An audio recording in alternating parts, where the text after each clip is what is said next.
Okay, go ahead. Okay.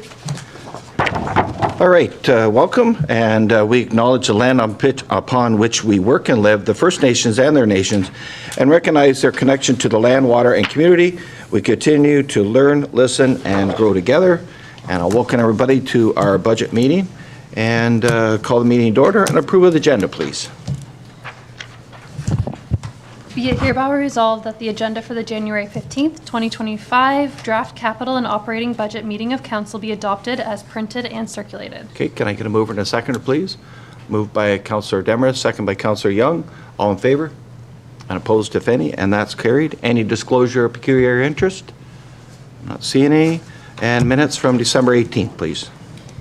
Be it hereby resolved that the minutes of the December 18th, 2025 meeting of council be adopted as printed and circulated. Okay, can I get a mover and a second? Moved by Councillor Banbury, seconded by Councillor Barnes. All in favor?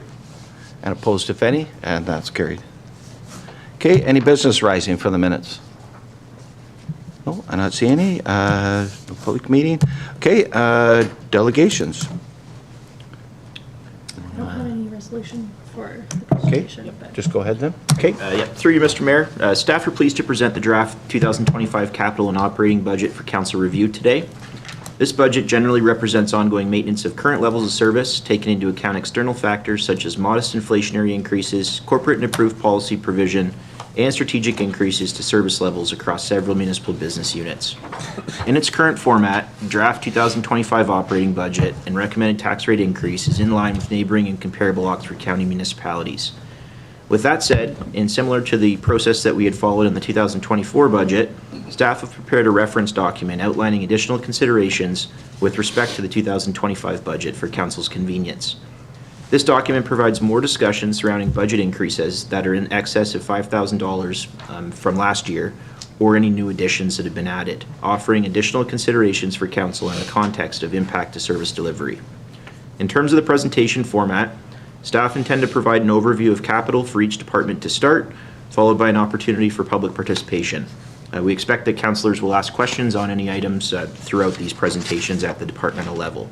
Following capital, staff will provide an overview of department operating considerations for each department, again followed by another opportunity for public participation.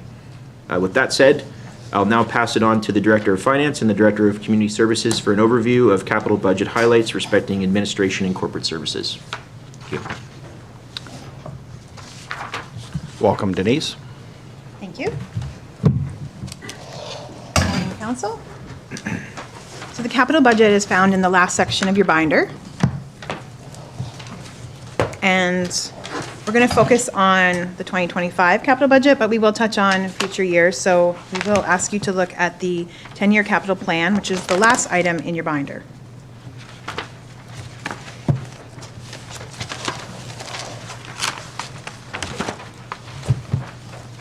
So the last section has the current year capital, it has a map, it has the reserve schedule, and then it has capital starting with the administration municipal office.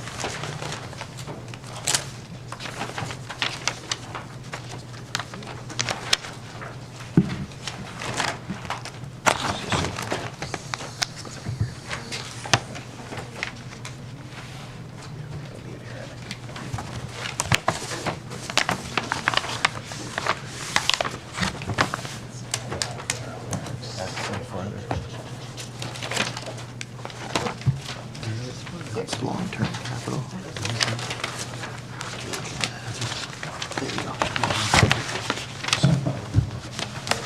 I'm just going to bring it up here. Make sure this is right here, right? Pardon me? That's Yeah. what, Lena? Is that where it's starting? I'll just bring it up here so you can see what it should look like. Okay. I thought we were starting because Carol was up there. That's what I thought. Okay. More? Right there. Okay. Okay, all right. Yep. Yes. Yeah, okay. Oh, yeah. So it should look like that. The document you're looking at should look like what's up on the screen there now. Okay. So we'll just, for council too, if you have any questions, I'll get you to ask them as we're going through rather than wait to the end. So if you have something as you're going through, just put your hand up and we'll go from there. Okay? All right, from a building point of view, we're going to do a renovation upstairs. Where the print room used to be, we're going to turn it into a break room and slash office. This will provide an area for staff to go and have a break when they're here at the office, being close to the front desk till if they need to be called out. Raise their hands, that's about $3,000. It's just putting up a wall in between there and doing a little minor renovation in there, not much others going on. It's just taking the room and making it into a break room slash office. And in the council chambers, we have $7,000 in there. Just if you want to just hold on for a minute, I'm just wondering if maybe we can't hear you with the mic. Oh, sorry. I know we can hear you, but they Okay. may not be able to hear you online. All right, Thanks. So we'll go back to that. The upstairs renovation, moving the cabinets and making a break room and new office up there. In our print room now, we have removed the printer, and we're going to make that room into a break room slash office. That's going to be $3,000. We're going to put up a wall in between the two walls, in between in the room, and split the room up, and add some counters and some other spaces up there, which will provide a break room and a new office. Downstairs here in the council chambers, we're planning on putting a new floor in, paint and trim. It'll be a vinyl or some vinyl click floor or something like around that lines, and getting rid of the carpet in here. We're still reviewing what's going to go in here, but we're saying around $7,000 would do that. It would spruce up your council chambers. That's in 2025. 2026, we will look at the carpets. That's just under life expectancy of a carpet. Again, there are some carpets that don't have that high a traffic area, have higher traffic areas, so it's kind of hard to put a life expectancy on a carpet. It depends what's going through it. So 2027, we're looking at the roof and the HVAC in this building, and then Denise can go on from the development charges stuff. So the DC study is in there. It's done every 5 years, and we have participated with the county in past years to help offset some of the costs and do that as a group. It's kind of usually split over 2 years. It gets started in 1 year and then gets finalized in the following year. So it's scheduled in there for 28, 29, as well as 33 and 34. And just as far as the renovation in the upstairs, I just want to comment as far as the renovation and the break and lunchroom. I just think it's really important for our front counter staff to have somewhere to go and sit away from the counter, to be able to, have some time away from that. And that would provide that for them.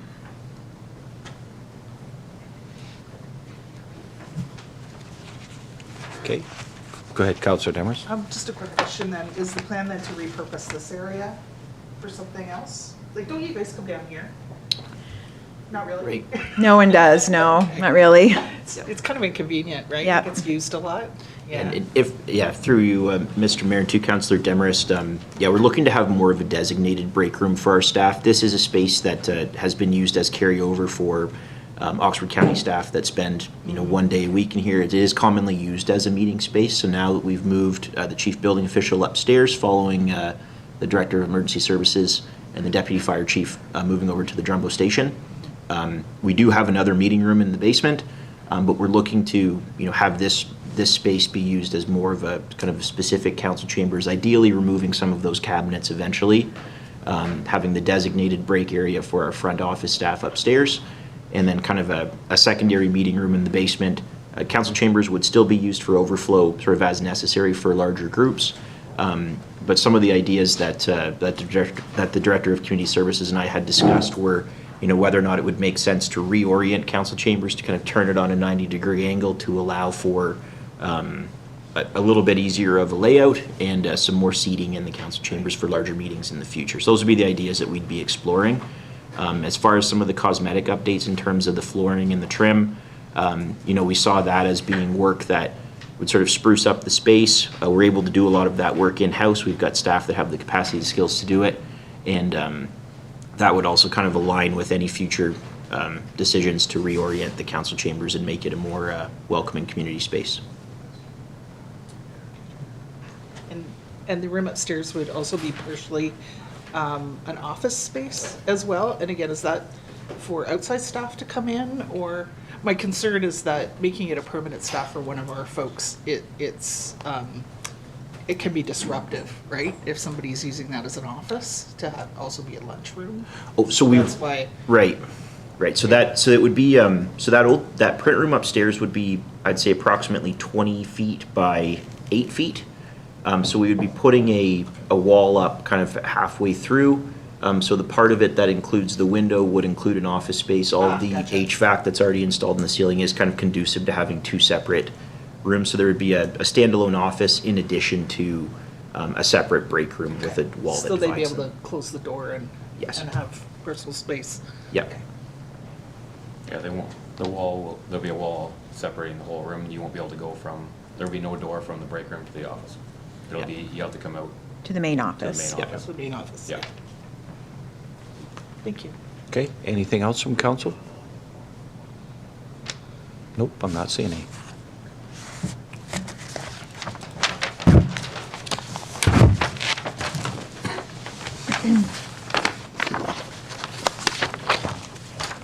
And then the next department that's presenting is fire. Director of Protective Services come up.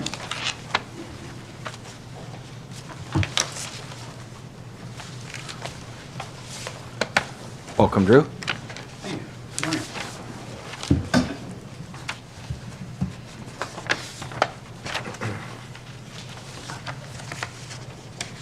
So I'm excited to be here. I think this is kind of a new way of proposing our budget, the way it's laid out. Hopefully it makes it for everyone to understand what we're talking about and the direction that we're going. So I'm excited with that. Obviously on here we have a station bill to discuss, an apparatus plan, which we didn't have before. We have some cancer prevention items for the fire service.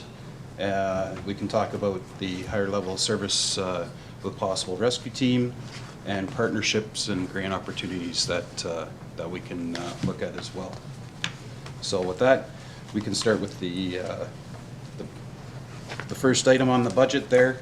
And what I have in the back here, I just for reference, a map of the fire stations as far as, I thought it was important the years that they were built, the age of our infrastructure, or our buildings, I should say.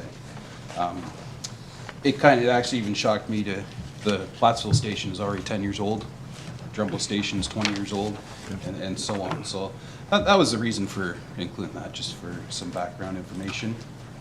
And we might as well start with the big one and talk about the Princeton Station that we have in here. You'll see there was a concept drawing that was included in your package, and this. It's this- ahead a few Oh, pages, sorry. it's just following the 2025 capital. Looks like this.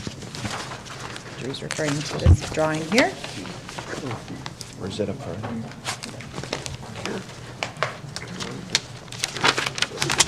Yeah. It's just at the end of the. So the concept of this building is, staff went to Milverton and toured their facility there that has recently been completed. And it checks off the boxes as far as the functionality, but also covers the health and safety aspect too, with the concept of one side being a dirty side, apparatus bay, and clean side. So this is, give you an idea of what we're basing it off. Staff is prepared to bring a report to council in the future to explain everything on that, but this is the premise for what we're working on there. If you see there, we have 2.5 in the budget to have this complete. The earthworks portion of this building will be worked within the drainage tender for the Princeton project because of the fill that is coming out of that project and coming to this site to build it up. The one thing that will be added is it will be compacted too, so that we're ready to build. So that's what our The 2.5 is a site that's ready to build on. That's what we're going to work on. That's what we're working on here. So our Director of Finance has indicated that there is 500,000 in reserves and development charges. So that brings us down to 2 million. In talking with the engineer, he obviously has to err on the high side. We do, along with staff, believe that there are some savings in that number where we could bring it down approximately $150,000 off of that $200,000 or $2 million. If we were to stop at that point, we would be at 1.85, and that would be still having ownership of the current station where it is now. In speaking to a realtor, we did have a base of 600,000 that was thrown out. I believe that was during COVID when we initially had it. Speaking to this realtor, they suspect between 450 and 600. So if we use 500 as a nice round figure, after the sale of that building, we'd be at 1.35. And that's if we didn't do anything else. I just have one question. Yeah. So would we be able to, because we would be debenturing this, the 2 million beforehand, or 1.85, Yep. so that number, obviously, we can't take that off the debenture, right? Because you pay year by year. Could we offset, so I'm just throwing this hypothetical, what would you be looking to do with that? Would you be looking to maybe offset our ladder truck or trucks in general, or just put that money in reserves for those in the future? Is that? That would be council's decision, but it certainly could be put in a reserve, and such as fire reserve, and it could be used towards future apparatus purchases. Or trucks or whatever. Okay, perfect. Thank you. So in seeing that number, and obviously being a paying tax member of the township there, and speaking with our finance director, I was like, what else can we do to help? How can we get this number lower? And to Denise's credit, she only said one word, and it was grants. So that sent me down the rabbit hole of looking for grants that would help us on this. And lo and behold, at the end of November, the government released a grant application that was called the Skills Development Fund Capital Stream, which includes the building of fire stations. So it is broken into two parts, and they call it seed and grow. And the seed part is your engineering cost to get it ready to build, and then grow is when you are actually building there. So since the engineering part was already approved by council, we were able to proceed with the seed application, and we went through that, and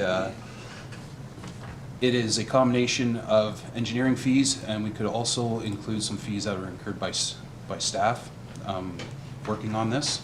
So we included all that, and we have put in an application for 160,000. It's not a guarantee, but that's what we've applied for. We put that in on December 18th, and on December 23rd, the fire marshal sent out a communique telling all fire stations about this. So it's a first come, first served basis, and they don't say how many funds are in the account or available, but all it says is once the funds are used up, there's no more funds. So we got ahead of the curve a little bit there. We actually heard back from them on January 2nd, and they were looking for some more information. And then we submitted that yesterday at 4:45, and at 5:30 last night, we had communication back saying, received, thank you, we will look at this immediately. So for the provincial government, communicating like that, I take it as a good sign. It's not just sitting in somebody's email. Somebody actually saw it and responded at 5:30 last night. So that would be something to help offset the engineering costs associated with that. Once you're approved for that, then you can, and you have an approved project that's shovel ready, then you can apply for the GROW. The GROW is based on square footage that is used for skills development. So it's not the washroom, it's not the bunker room or whatever, it's where you would be training. which in this instance, we can include our sit-down training room, we can include one office, 3/4 of the apparatus bay, and the upper mezzanine on the, above the dirt, on the dirty side type idea. When we use their calculations of, it's about 70% of the building, and then you can apply for 49% of that, but then you can include some of your costs that are associated from staff in that too. Using their program, we have worked it out that we would be applying for approximately $800,000 to go towards that. So if we were successful and it was the best case scenario, and this would be over a period of time because you would get a certain amount up front, and it doesn't say percentages or anything, it just says you get a small portion to get you going, major portion as the project goes along, and then the back end would be as long as you continue over the next few years to show that you are training, having skills, that then you get the final payment there. So it's not all in one lump sum and it's not all in 1 year. I realize that there'll be some carryover, but if we were to use the calculations that we had talked about before, including the sale of the building, the 500,000, getting the grant money that we were looking for, we would be all in for approximately 400,000. Okay. Just one more question, I guess, similar to what I just asked before. I got a couple. So time frame for the grow, is there has to be done this year or next year, or it's same thing, first come, first serve? That's correct. Okay. So obviously, if we get this money as well, would it be, does it have to go into the fire department reserve? I'm like, if we get the money from the province, I'm suspecting that, because we won't be able to put it on our debenture, obviously. Will that money have to go into the fire department reserve, or council's choice where it goes? Well, I don't know what the timeline is. It doesn't sound Yeah. like Drew knows what the timeline is when we would get the funding. It may be able to be used to make the debenture payment, similar to what we do now, or what we did I with see the what you're arena, is we used annexation funding to Yeah. pay the debenture payments. We maybe could use that funding to make the debenture payments, but I don't know what the timeline is to get the funding, so I can't really. Yeah. I see. So if we had a 10-year debenture, you could put that money in there, wouldn't have to come off our, Tax levy or- our budget time? Right. Yeah. Okay. Unfortunately, the wording is very vague from the province. This Yeah. is what I had. Yeah. But I want to put it out there that we are looking at every opportunity for the grants and how to get this down, because I think it's vital, even for the health and safety of our firefighters, but the way we operate out of that station. I'm trying to look for any opportunity to help the township on that front. And just to build on what the chief said, I mean, I think council does have a really strategic opportunity here to take advantage of these funding sources. A lot of times when these funds become available, they are looking for shovel-ready projects. So I think that this council's sort of foresight in authorizing the engineer to begin preparing those drawings and doing some of those preliminary works has put us in a good position, and that's why we're finding that, upon the chief and the deputy chief having submitted that, we've been getting some quick responses. It is looking favorable. Obviously, nothing's for sure, but I think it is, we will find that we're a little bit of an outlier in that we do have a shovel-ready project right now, whereas a lot of municipalities that would be comparable in size would likely be looking to secure funding before doing any of that preliminary due diligence work for engineering. So we are in a really good spot right now as it relates to our competitiveness for that application. Anything else from council at all? Councillor Demers? And, sorry, just so I understand the timing with respect to the debenture, so we would establish the debenture now as part of this budget, but as we get funding, I just want to clarify with something that the mayor was asking about, would we not, if we get the funding, would we not put it against the principal of that debenture? Or Once the does it allow? debenture, no. Okay. Oh, okay. The debentures that are typically done through the county, through OILC, we can't pay them off early. Can we There issue are, capital? no, there are regular installments to be made, and Do we have to use debt from the county? we have to go through the county. Yeah. That's in the Municipal Act. The Oxford County Act, yeah. it What a obligates- waste. Yeah. That's why I was, saying, like, we have to lock in for 10, 20 years, whatever we do. And that's why I'm saying we'll still have that debenture, but if we can, I never thought of putting the funds away. So just thinking out loud here a little bit, I know I was, thinking that, if we get all the village work done, and then get this lot leveled and get it all ready to go, and then the following year we build, I'm a little concerned that we might miss out on the boat of this money. That's, Yeah. and I think it's something we need to think about. You know, I was thinking because that whole one end is gonna be locked down this year, that we're on this end, and it might, for construction-wise, I was thinking, you know, it might be a little bit more difficult to get in there.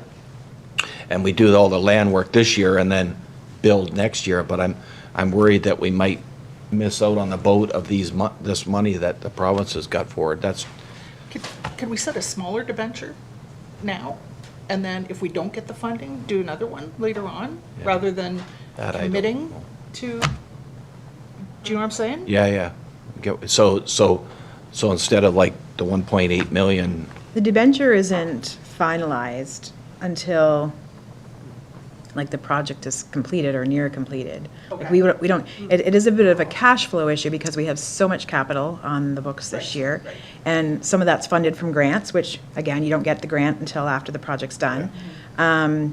And same with the debenture, like, it's not debentured until the project is finished. Oh, okay. So That's then you can do construction, You don't get tranches. we can do, Of that. we can do a construction debenture or construction funding anyway while the project's being done. You can submit expenses monthly through the county. Gotcha. And then again, they have to do filing or whatever, and then you get your funding, you could get it monthly as the project is done. And then at the end, you would just debenture the balance or whatever, like Okay. whatever you at that point wanted to. And I guess if we found out we got grant money and we weren't needing to debenture the remainder, then we wouldn't. We wouldn't have to Have do that. to. Okay. And that was really that was kind of what I was getting at, because. I mean, Yeah, I don't know if I have to set, I guess You don't I have could to talk set to the county about that, if I have to set it up front, the total amount, or if that can change throughout the project. Right. I could do some inquiring as far as that goes. Yeah, Yeah. just minimizing the overall. I just kind of wondered, like, what if your project went over, Way right? over. Right, then you Venture more. had to debenture more anyway, That's right? probably an easier process than it is to. Yeah. To not take as much. Yeah, yeah. I'm just trying to think with that money coming in, obviously, the least we can debenture, the better. I mean, obviously, over 10 years, you're gonna pay a whole lot more. If we could take that right off, like you say, right off the principal, that's, you know, if you were guaranteed that kind of money, then you could work around your other reserves that you have and put it in, but you don't know, right? We have a pretty healthy line of credit that we don't use. Yeah. Typically, right? Yeah, so So maybe that's something we have to. it's all about cash flow and timing, right? Yeah. In order to minimize the debenture. Right. But anyway. Absolutely. As a general rule, those similar grant opportunities through the province will have terms that, you know, your project needs to reach substantial completion within 2 years of the time of the project start. That's been the most common that I've seen.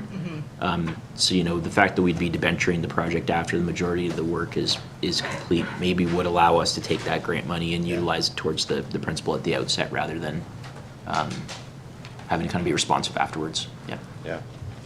Maybe have to do some creative thinking before we come up with a decision on it, I guess, right? For sure. So you don't have to sell it to us anymore. No, Yeah, Yeah, we're all in favor of I think everybody here is in favor of the hall. It's just a matter on whether we go for gusto this year or whether we delay it for a year. I mean, that's pretty much, my thoughts were is, you know, if we could get the people doing the road work to get in there and do the same, everything all at one time, then we wouldn't have that mess of later on, so. Right, and if I could Yeah, build go on ahead. that, Mr. Mayor, I think, you know, council's already realized some really significant efficiencies in sort of combining different deliverables that are associated with the Princeton Drainage Project with the preliminary site works that are going on at the Princeton Fire Station. So as council will recall, you know, the approval of the water service from the water main to service that site. Councillor Banbury actually let me know that work's happening today. He saw it, but some of our preliminary estimates on that work were, you know, between $50,000 and $100,000. So by combining and working with ViewCon, the contractor that's already in Princeton, we were able to complete that work or get a quote for that work that's approximately $11,000. So significant efficiencies by bundling that in. Currently, the Director of Public Works and the Township Contracted Engineer are going through the process of preparing the tender documents for the next phase of the Princeton Drainage Project works, and we have included those preliminary site works for the fire station, with the expectation that we're going to realize similar efficiencies, hopefully at an even larger scale. So we're hopeful that, despite having a really large kind of capital outlay for next year, that it will lead to some efficiencies in combining those two projects. Yeah, makes sense. Okay, thank you. If you want to continue, go ahead. Absolutely, I'd love to. So next, I'd like to touch on apparatus, and specifically our 8 big trucks, so the tanker and pumper in each station, great trucks. Prior to starting here and in the first year, trying to find a plan for replacement, there wasn't a plan for back before. So if you, Denise has kindly said, page 18 is what I was looking at here. Page 18.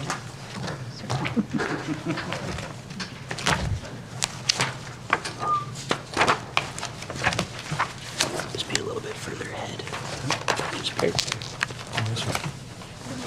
No, just a bit earlier on. Just a bit earlier in the document. Right at the start. It would be in Right at the start. section 1, page 18. I had that one when I did the binder. Okay, yep, Didn't have the awesome. others. So staff has worked really hard on creating a plan that is hopefully easy to follow for the next 25 years. And hopefully when it comes to that point, somebody else will be sitting here and can worry about that. Same with here. You'll notice that we, unfortunately, due to a lack of a plan, we currently have one truck that's 4 years old, one that's 10 years old, one that's 14 years old, and everything else is 17-year-old or older. So we fell behind a little bit, but with the council's blessing, we were able to have some trucks on order now, trying to correct that. This plan was laid out with moving some trucks around for the Bright Station. Eventually, we'll come to a point where the apparatus will not fit in the Bright Station, but we're using that for now. And staff has also tried to lay it out so that we don't have trucks back to back, so that the township doesn't have to worry. Just so I get some clarified a little bit. How far into it are we before we can't get a truck to replace in the Bright Station? How far down? Is that 2027? No, so we can jump in there. The Princeton trucks that I've proposed to move over there. So if we look here under the Princeton section, the tanker in 2029 would be the first truck to go over there. That would not fit. Okay. But if in the capital, that's why in 2029 I have some renovations at the Bright Station. Okay. We have the length, we have the width, the we just height. don't have the height where the doors are. So if we back the truck up really quick, we'd be able to get it in there.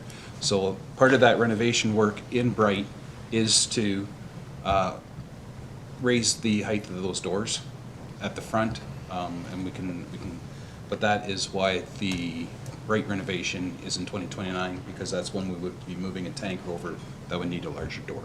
Okay.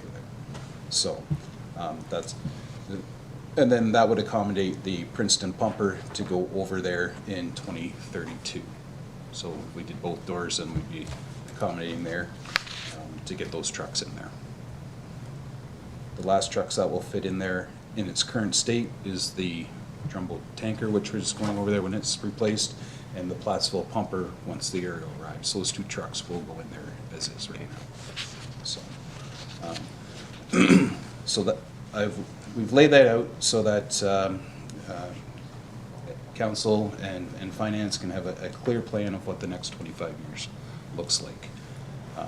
I did speak actually this morning with E1, who is delivering the next two apparatus, and the wait times are still approximately 36 months out, so 3 years type idea. But it's almost, some of it is a blessing with that, because with that 36 months, when that clock starts ticking is when you lock in the price, which council knows. And so I asked the question, the tanker that we purchased today, what would it be worth? And he said you would have to add on another 100,000 to that. I said, what about the aerial that we have ordered? He said you would add on another 200,000 with that. So we have, through council's guidance there, we have saved over 300,000 on truck purchases by pre-ordering that far ahead. So I thought that was kind of a good news story to lay out there. So, so in the long term, coming up here, the tanker in 2026 and the aerial in 2027 are on schedule. The next truck that we would be discussing would be 2029, so that's and minus 3 years, so we don't need to worry about that this year. Type idea. So just want to point that out on the schedule that we have created. Oh, I'm not talking to the mic.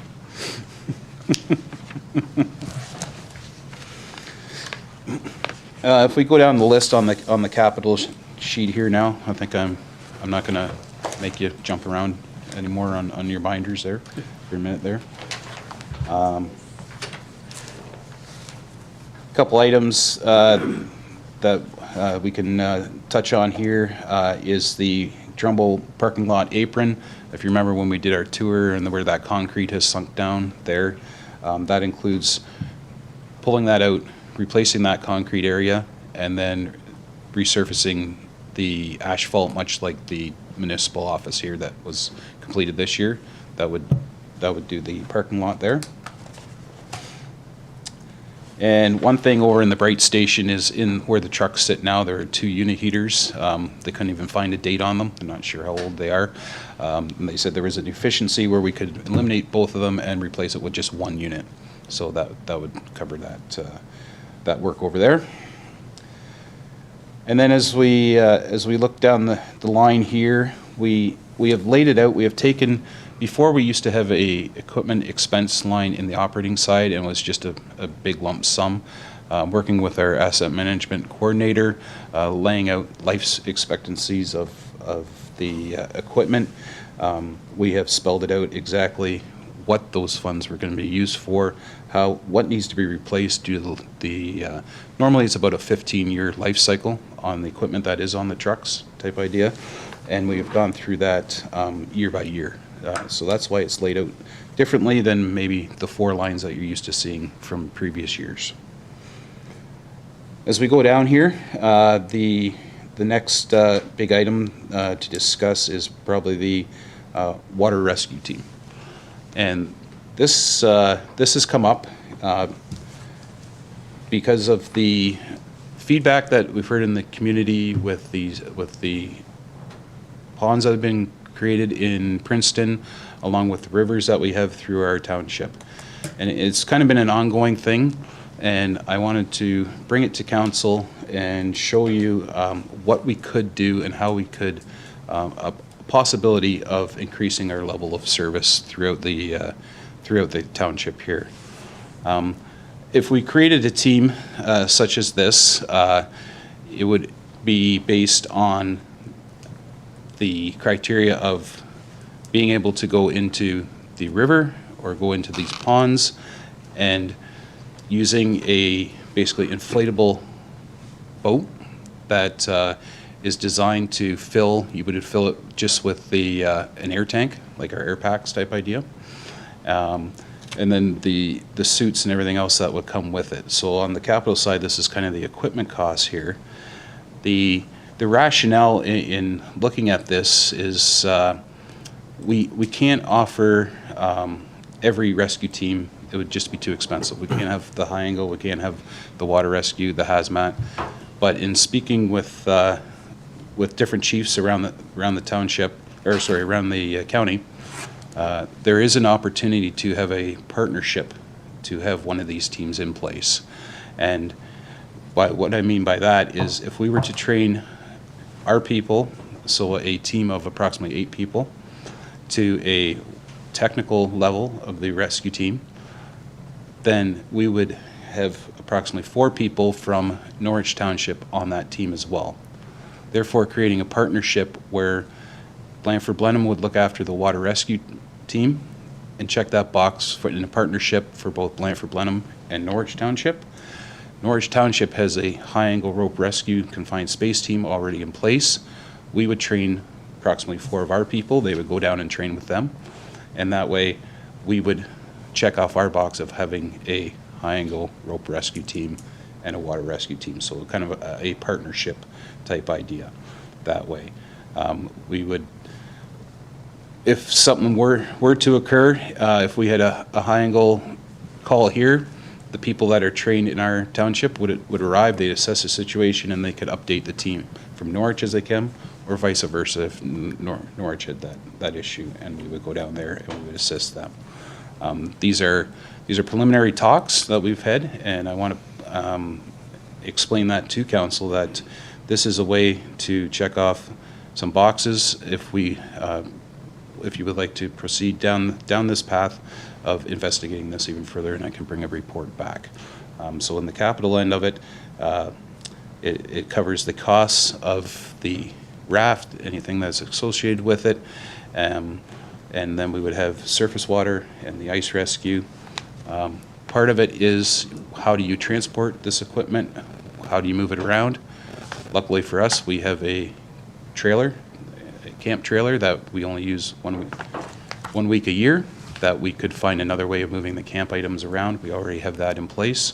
And the catch to this would be, we would need it based in Princeton at the new hall.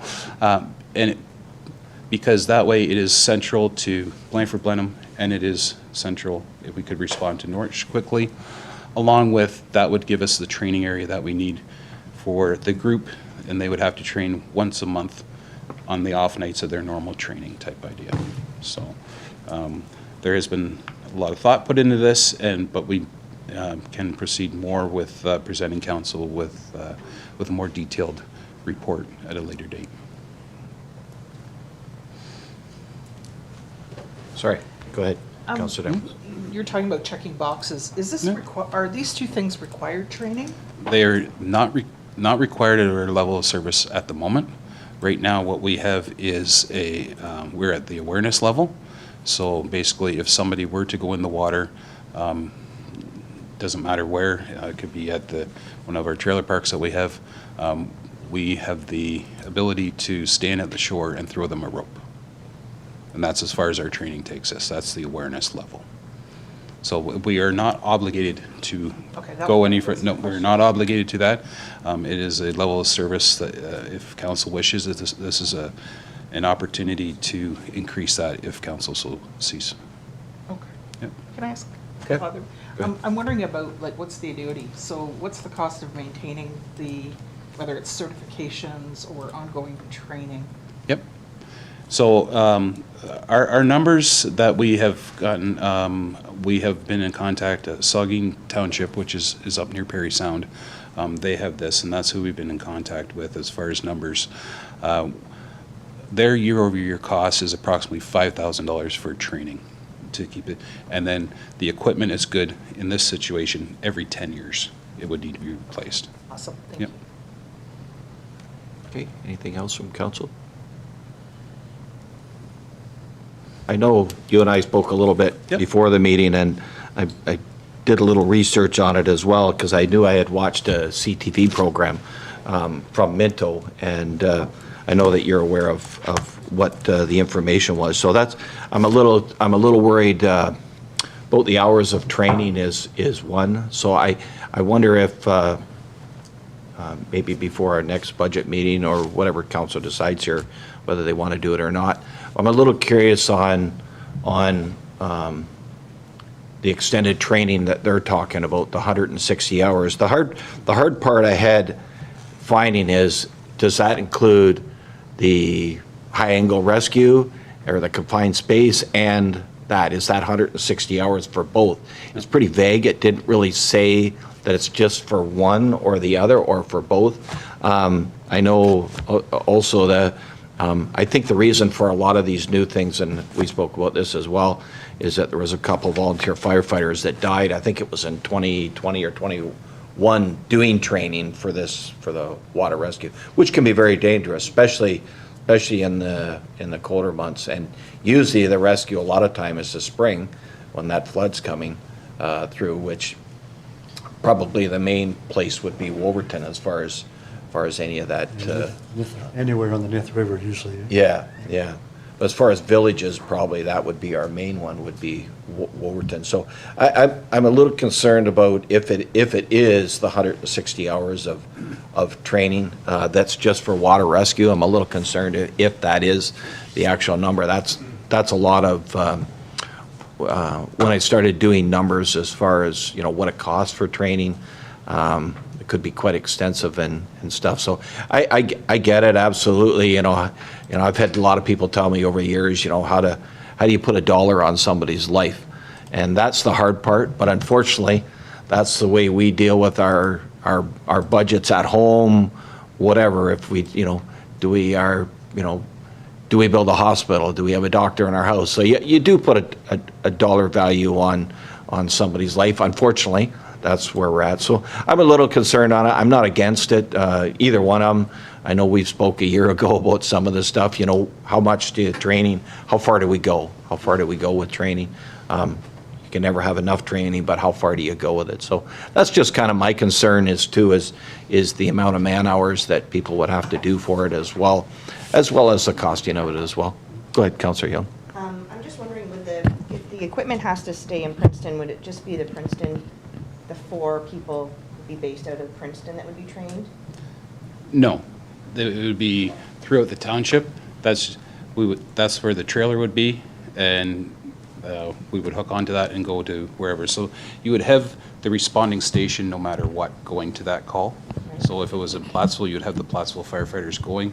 Plus, that en route the equipment is coming. So we would set it out so that those people would get paged out simultaneously. It could be 2 from Drumbo, it could be 2 from Princeton, wherever, and go type idea. So it would be approximately 8 from Blandford-Blenheim on this team and 4 from a neighboring municipality type idea.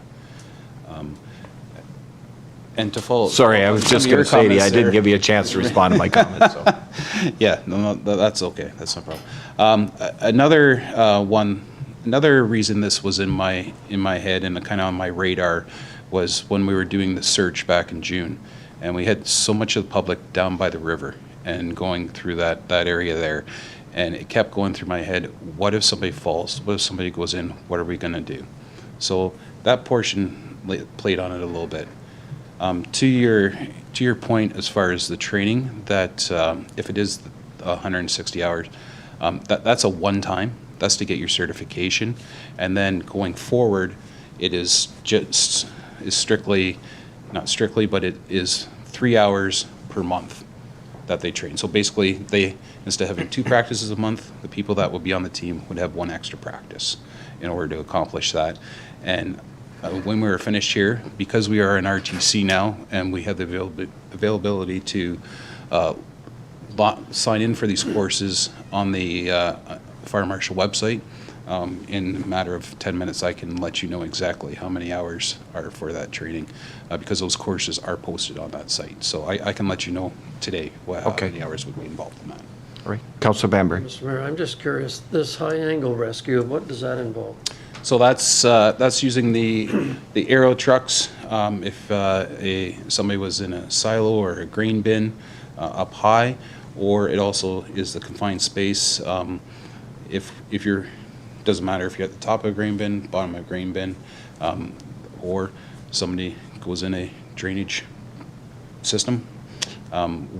Legally, we are not trained to that point of going in and pulling that person out, because there's only one entrance that way in the confined space. Yep. I know years ago Princeton responded to a manure tank. Yep. And it turned out, I don't think there was any loss of life, but any serious damage, but it was a very dangerous thing that our heroes from Princeton actually carried out. Yep. And so I can see some value in that. Yeah. That type of thing wouldn't happen very often, possibly more nowadays in a high-rise silo or something, but a grain bin. But, and certainly with the water as well. I mean, it's like insurance, you pay hundreds of thousands of dollars over the years for insurance, hoping you never ever use it. And it's the same with this. You put some money into equipment and training, and you hope to hell you never use it. But if you do need it, my God, it's worth every penny. And that's why I wanted to give council the option that it's not feasible to have every team in the township, but if we can, much like Rifsock, if we can diversify and have these teams that are a stone's throw away, that they are not going to do it if they can't have something in return. And what do we have to offer? We could offer this and they could offer that type of give and take type idea. So, yeah. So has there been any talk to the, I know you talked about Norwich with theirs and this with ours, has there been any talk to the other municipalities that are in our region about the possibility of including them in the costing of some of this? Because are we not, like I think you mentioned that the training, like Uzdor, for example, Yep. would we train some of their people, like with their, or how would that work with both Norwich and us on this? So at this time, we looked at basically location. It doesn't make sense for Blandford-Blenheim to respond to Thamesford. Now, Zora does have a water team already, but so we looked at where could we be within 20 minutes type of, what would make sense. We didn't look at it as a county initiative. We looked at it as two townships looking to benefit from each other and working together is the way we looked at that. Right. So EZT would be the obvious other township that we would look to for this kind of cross-training. The next team that should be assembled in the eyes of the chiefs and everything would be a hazmat team. Right. So if they could, and this is very preliminary, but if they had a hazmat team and then we could offer the water rescue team and the other one the high angle, and we all kind of work together, then instead of me sitting here asking for 3 teams, I'm asking for 1, and then we have the benefit of having 3 teams at our disposal. Right now, a lot of times we would rely on Woodstock to come, for instance. They've gone down on manpower on their shifts, and if they're on a call, they're not coming to help us. It would still be the same situation in these other ways, but we would have a little more continuity that way. Okay. Go ahead. I guess just a comment, and maybe I'm stating the obvious here, but we have more water in our township Yep. and rivers and bridges and risk than anywhere else in the county. Yes.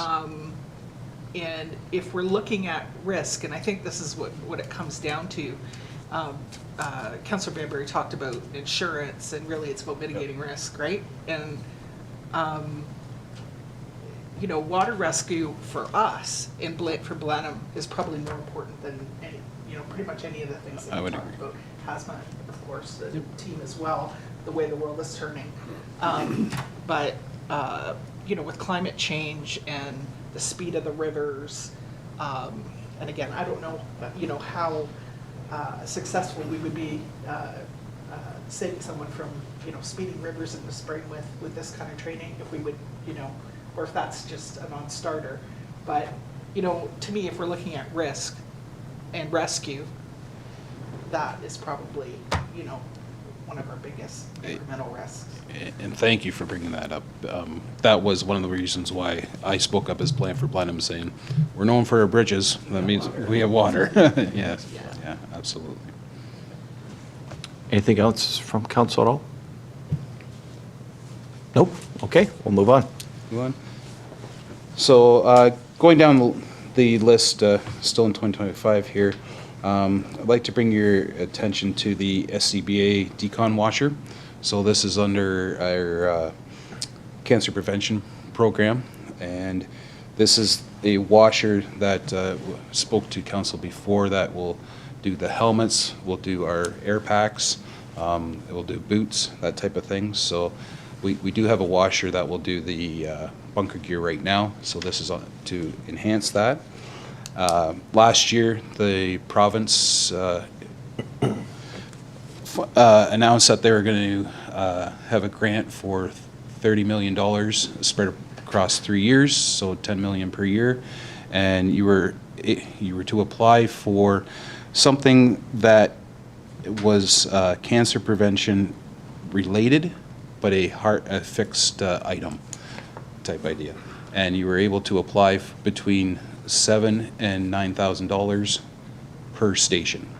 So we luckily have 4 stations, so we were able to apply for a little bit more than other places. And just before Christmas, we were informed that we were the recipients of $32,921 through that grant. So that, you had to put in what that money was going to be used for, and that we will use that money to go against the decon washer for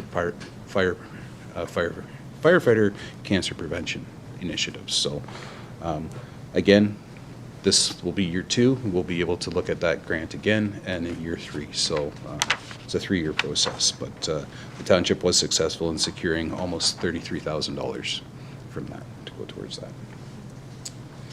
Again, as we go along, the items are smaller items, but they're in the capital because they are assets that we currently own and we need to maintain and replace as according to the schedule. And we had touched upon it. The other one would be down in 2029 when we talked about the Bright Station. That would be, it's on the radar for the doors, the roof that keeps getting pushed off on there.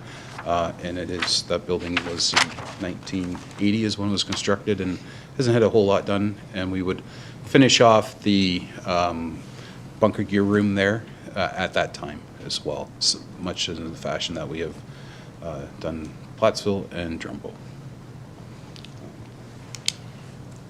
I can go through anything else if you would like, or any other questions I can answer. Any questions from council at all? Not seeing.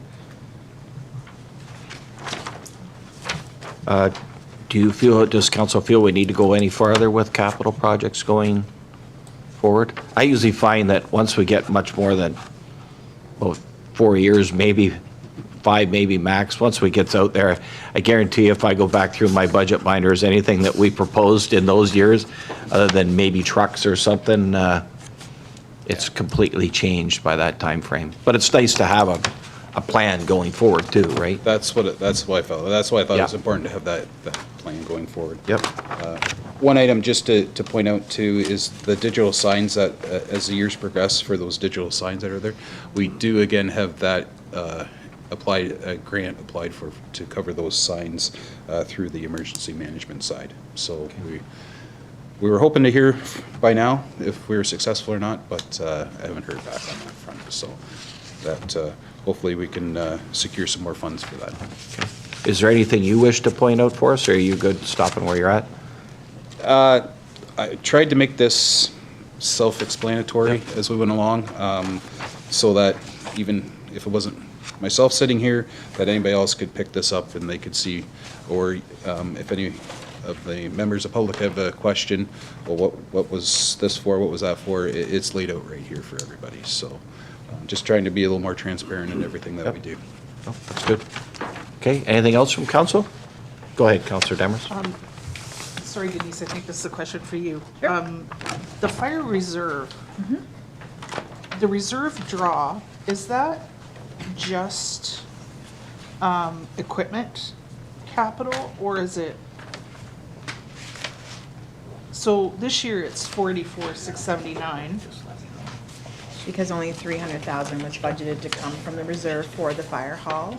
Right. And then debenture 2 million and 200,000 from DCs. And then in the next year, we have 881 coming out of reserves. Is that right, or am I misunderstanding that? In 2026, Yeah. the reserve draw is 149.2. And where's that coming from? Sorry, I'm just not. On the last page of the fire, where on the reserve. Yeah. I is see it 149.2. here. Oh, but here.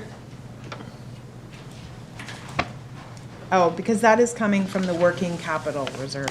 actually. Okay, that was it's working. This is the fire reserve, yeah. Yeah. So some of the funding for the bigger apparatus, for several of the apparatus actually, is coming from the working capital reserve. Okay, so this I think is- that's in the comments over on the far right. At least it should be. So for the tanker. Yeah, it does say working capital reserve on that one. The other Gotcha. ones, I don't think that it does. Okay, so this is only a portion of the. The Fire reserve. reserve, right. Correct. Gotcha, okay. Okay, anything else from council? I just have one thing I just happened to think about. I'm going to go back a little bit to the fire hall. If council decides to do the fire hall this year, I mean, build it this year, it won't make any difference in the budget. It'll just bring the debenture possibly a year sooner. Is that a correct statement? I mean, it will affect the reserves and the DCs, but Yeah. as far as the levy, correct. Yes. It doesn't affect the levy, Okay. And It you would begin just, servicing that debenture in the start of 2026. right. yeah, If we were- it'll just bring everything a year sooner. Yeah, So it could affect the budget, next year's budget. Right? correct. Yes, okay. Councilor Bamber. I'm just wondering about the grants that we might be eligible for. Would it impact that if we put it off for a year? Well, we don't know how much grant money is available, and if we wait, then that grant money could disappear. That's my concern. I'm also concerned about the province maybe cutting back on grants entirely, given the circumstances that we're in right now, provincially. And you know, it's, There is an election coming. There's an election year, you won't have any, there'll be no cuts this year, it's election Well, year. there's that, but then there's also this here Big city. tariff thing from the states. Yes. If the government province has to start handing out money to everybody to keep everybody alive, Yeah. that's going to impact grant money, probably. you know, and Hopefully that's unfortunately, not the case. we lack the detail on that grant application, as the chief said. It's, we don't even know, what How our much? window would be to spend any funding that we have, and it would be, the way that I see the process happening would be if we were successful, the director of emergency services would have to write a staff report and outline those funding terms, and then we may be in a position where we would have to revise the capital budget to take advantage of it, but we are completely in the dark right now. Yeah. The only thing on the first line, it says first come, first serve. Yeah. So, Yeah, and we don't know if there's 5 million there or 500,000, you don't know what's there, right? there was a variation of this grant towards skills development before that has since closed, and I know, for instance, Hanover, when they built their fire station, now it's the Taj Mahal, but they were eligible for 4 million type idea. So it is, and I've seen 1 million when that fund was available for that instance. So it is across the board. It's usually unusual. Usually any of the grant money I've seen, most of the time anyway, is they'll say, we have this amount of money and you have till, usually they give you a month to apply for it, even for this kind of stuff, right? So that's why you try and keep those, and it has to be on your books already as a capital project. Usually but to just say, we don't know how much money's there and we'll let you know as we're going forward, I think I get, definitely, it's hard to budget on it, though. It's hard for us to do our budget relying on that money, because we don't know if we're going to get it. We don't even know if the money's there when we apply for it. It's very difficult to make a budget decision on that grant money that we don't know is coming, whether it is or not. Councillor Bambury. I'm also interested in her wondering about the impact by postponing it a year, the construction costs, like the cost of the project. Based on the way materials are nowadays, the sky's the limit. Yeah. So they could increase substantially, I'm afraid. I don't know, I'm just putting that out there. Who knows, Yeah. really? It's a Yeah, crystal ball thing, I guess. yeah, absolutely, for sure. And we've been bid on that a little bit in the past with other projects, right? Yeah. To put things off, but there's always Every the, year it goes up. yeah. Pay me now or pay me later sometimes, right? Yeah, don't know. Yeah. What kind of time frame? So say we decided to do the hall, and I don't know what council's going at, but what kind of time frame to build that hall? Because obviously we'd have to get the work done, and I don't know whether with the tender being included with the roads, are they going to be able to do that work first? I guess if we approve this through budget, I guess in your tender process, I guess that's something you'll have to look at through the roads, that it's done first in order so we can start building, right? And that would have to be done in that manner regardless. The site Yeah. work would have to be accomplished Yeah. first before you could start. Yeah. Start having the building anyways. Absolutely. Just to, Project wouldn't be completely finished this year anyway. That is would it? correct. That's They right. wouldn't start Yeah. probably building until the middle of the summer. That is correct. Yeah, So it would be carried over into next year. There is some carryover. yeah, absolutely. and just, Jim, just nod if I'm correct, so we'd be looking at closing to that tender award for the next phase of the Princeton drainage, including the site works within the scope, that's mid-February? Yes, that's what we're hoping. So we would have that direction in mid-February, and then we would have to go to, to tender on the balance of the construction work. Yeah. Okay. Any other questions? Nope. Okay. Thank you very much, Drew. Thank you. Thank you, Denise. I was impressed that all your projects were high priority. It's the only stamp I have. Yep. I commented on that too. That was it. I'm like, come on, Drew. That's the point. I may have learned that from my predecessor. Yeah. That's a, May or may not, right? that was a cut and paste, that one. Yeah. Thank you, Drew. Okay, and Next section is building and drainage, and Yep. Ray's gonna come up. are we going to do the external services? Or not? So, oh, that's right. Yeah, yeah. going through the capital. This is Yep. Yep. misleading. Okay.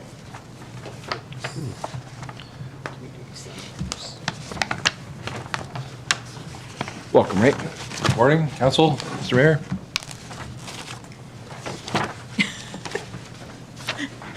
There's not a lot of capital here, and Yep. actually, now that I'm looking at it a little closer, I see I was gonna say, these all look there's a like whole bunch of drainage zeros, vehicles.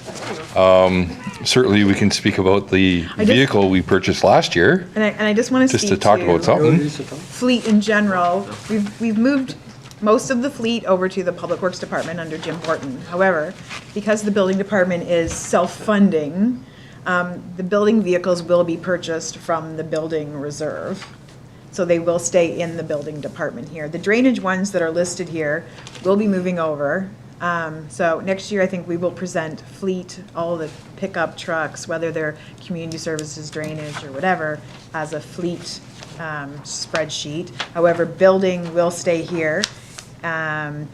So we are, I guess, not till 2030, anticipating replacing the building truck that we purchased. Just purchased in last year. 2024. Yep. Anything else? Any questions? Any questions from council at all? Not doing a whole lot, operationally wise. Yep.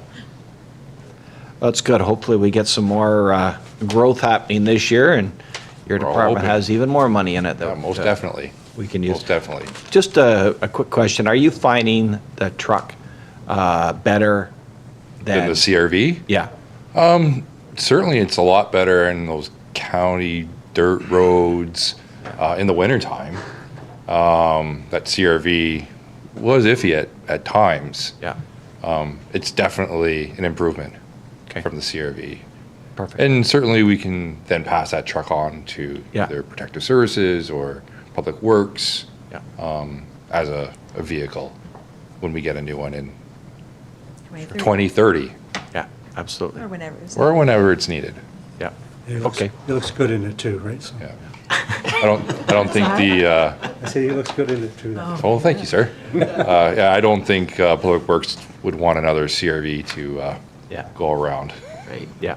No, it makes sense. And that vehicle was what kind of inspired the transition to centralizing everything Yeah. under the one fleet line. We didn't have a chance to include that separate budget document this year, but Jim put it out. It was tendered to fit the spec of both the Community Services and Public Works Department. So while we've got 2030 listed here, it's very possible that we end up repurposing that to another department sooner rather than later and save another truck from being financed directly through the tax levy. Definitely. Yeah. Absolutely. For sure. Okay. Anything else from council? I'm not seeing any. Thank you. Thank you very much. Thanks, Ray. Thank you. Okay. The next section is Public Works. Public And the Director of Works. Public Works, Jim Borton's going to join us.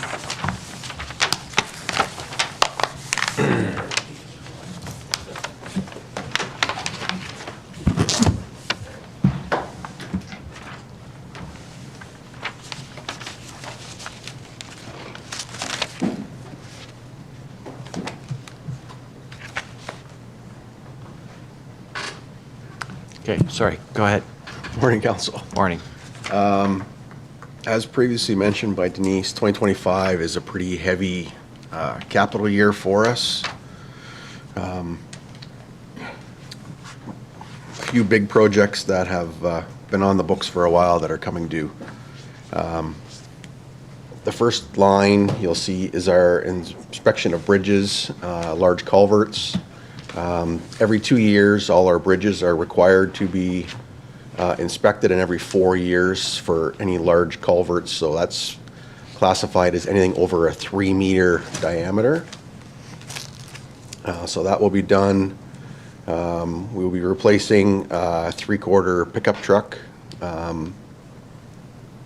They get replaced every 3 years by Public Works. It goes then to Community Services and used by them for an additional 7 years. 10-year lifespan on the truck with the township. The next line is our garbage and tire storage area at the Drumble shop. This was included in last year's capital and pushed off. This is just an organizational, make things more fluent within our Drumble yard. Our next is hard surfacing of Township Road 6. This was actually a 2024 capital project. It was tendered. We will be receiving the tendered price from 2024. The contractor came to me in September and said, do we want to do it? At the time, looking at the forecast, it was cold, wet, rainy. I said, no, we do not want to, because we won't have the heat from the ambient air to set it properly. So we pushed it to 2025, and then, of course, the end of September and October were beautiful, hot months. However, I erred on the side of caution, so that project will be continued. As I said, but we do receive the 2024 pricing that we've already received on that. However, because it was not done, it does need to move into this year's capital works. Our next project is a joint project with the county. So this is a sidewalk addition, replacement along Albert Street, where there currently is no sidewalk. This will extend the sidewalk up on the south side, southeast side of Albert Street to Hofstetter Road, where the new, hopefully, someday the development will be going in there. Guardrail rehab, this is a program that we introduced in 2024 as our aging guardrail ages out. New product is coming in. We're replacing it in small doses at a time. The next line is a grader with no snow equipment. Typically, we keep our graders 15 years. This one was originally scheduled to be replaced in 2022, and we pushed it off due to the condition. However, now it's 18 years old, so we are recommending that get done this year. The next line is your tandem dump truck with the plow equipment. So this is just the winter equipment. 2024, we did order and receive a cab and chassis. It is currently at Viking Surveys right now getting the plow equipment on. This was, if you remember, a council report that I brought early in 2024 to do that process so that we would have it when we needed it in 2025. Our next line is the Princeton Drain Project. So this will be the largest phase. This includes the Main Street and everything on the east side from the railway tracks down to Highway 2. This is a joint, township is coordinating the project. However, because it is the main street, the county is funding their portion of it, as well as obviously being involved with it as well. As previously mentioned, that tender will be going out the end of January, closing mid-February, and I will be bringing a report with those results. Hopefully that second meeting in February. Bridge 24, so this is the bridge that's on Township Road 12. Seems like forever ago we applied for a grant through Infrastructure Canada. 33% is funded by the province, 33% by the feds, and then the township is responsible for the last 33. We're only 17%. Oh, we're only 17%? Even better. So we've been working on the EA process in 2024. That is just about at conclusion, and we'll be looking to get that project tendered and started in 2025. The next line is the interkip drain, floor drain in the shop. So the whole floor was originally scheduled to be replaced, very similar to what we did in Drumbo a couple years ago. However, looking at the floor, the only real problem area, I would say, would be the drain. So rather than going through the whole expense of replacing the floor, if we just do the work on the drain, new grates, making sure that it's draining properly, that will be sufficient for there. Resurfacing the surface treatment roads. So as you know, every 7 years, our surface treated roads get another layer of the fiber mat put on top of it. This year, we have Blenheim Road from Oxford Road 29 to Township Road 8, Canning Road from Highway 2 all the way to Township Road 3, Township Road 5 from Blenheim Road out to Trustler Road, Brant Oxford Road, and then Oxford Waterloo Road from Washington to Trustler. Oxford Waterloo Road to Washington was actually scheduled to be done in 2024. However, this is a 50-50 cost sharing with Wilmot, and they were unable to fund it last year. So they have given me the go-ahead to tender it for this year so that we can move forward with that.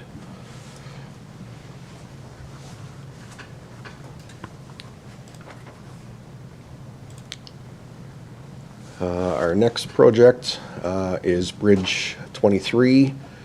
So this is a bridge on Blenheim Road, kind of by the Fear Farm. It is scheduled for some deck work. With what happened in 2024, if you remember, we had the deck analysis done and we ended up coming in with a lot more cost associated to rehab the deck than was expected. So we're going to do just analysis on that, so we actually have a proper budget number, and we'll do that work in 2026.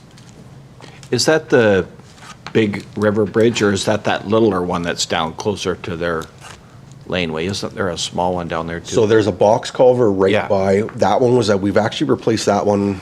You did I believe that? it was in 2017 or 2018. So it's actually the So bigger it's the actual river the bridge down bridge. farther? Yes. So, okay, perfect. Yeah, if you drive over it, you'll see it's got some patches where we've done some work to it and stuff. So it's time to have a proper look at it and proper rehab.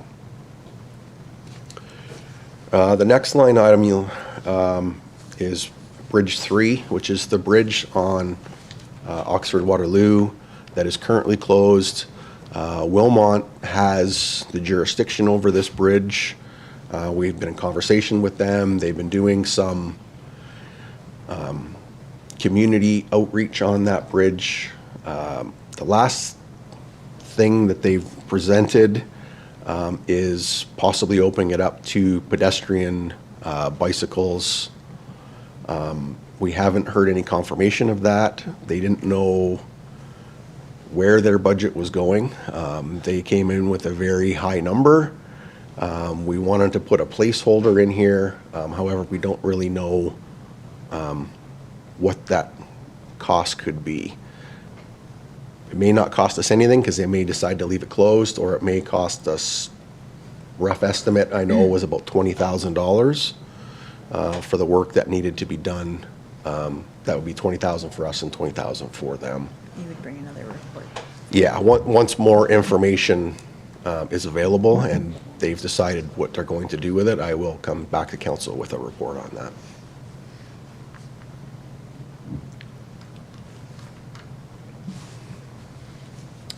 So that our next line is our sign shop storage shed. So this is the two-car garage on the corner of the property that we purchased that is shared with community services. The roof on it is getting pretty tough, so it's scheduled to be replaced. And then the final line for 2025 is the hard surfacing project on Oxford Waterloo Road. So this will be the section that is currently gravel between Hofstadter Road and Washington Road. Again, this is jurisdiction of Wilmot Township. We are responsible for 50%, but they will be, again, taking the lead on that project. Hopefully they get it done. It will depend on, again, on their budget number, what they come in at. The estimate for our costs is what we have there coming out of the capital. So that's what we have for 2025. Is there any questions for 2025? Any questions on 2025 capital? I guess so, just the ones that are with Wilmot, other than the one you said's already, now they've approved that one section to do The already? resurfacing has been Yeah. reapproved, yes. So the only ones that, if they decide not to do it, then I guess we don't do it, and the money just stays in reserves or whatever, and we talk about this again a year from now, Yes. pretty much. Yeah. Okay. Anything else from council? Okay, and 2026 capital. So 2026, we have another tandem plow truck that is coming of age. We do keep these trucks for a period of 10 years. This is the 2016 truck that will need to be replaced. Jim, sorry. Yep. With these trucks, is it like the fire apparatus that were like, it's not quite, Our timeline isn't as long as the fire apparatuses. They've actually come down again. When we ordered the truck that we will receive this year, we were told 12 to 15 months. Now we're 8 to 12 months. okay. So they are getting their timeline back in order. Typically, it's always been that 8 to 10 month time frame from order. So they are slowly getting back to, if we order it early in the year, we should see it in the fall again. Okay, so it would be in this year's budget anyway? So- Yeah. Okay, thank you. Okay, go ahead. So the next project is the hard surfacing of Blandford Road. So this will be the section from County Road 8 up to Township Road 12. Some council members that have been on for a little bit will remember this is, we've had a few groups come to council and brought this project, and it was by council's direction to bring forward to get done.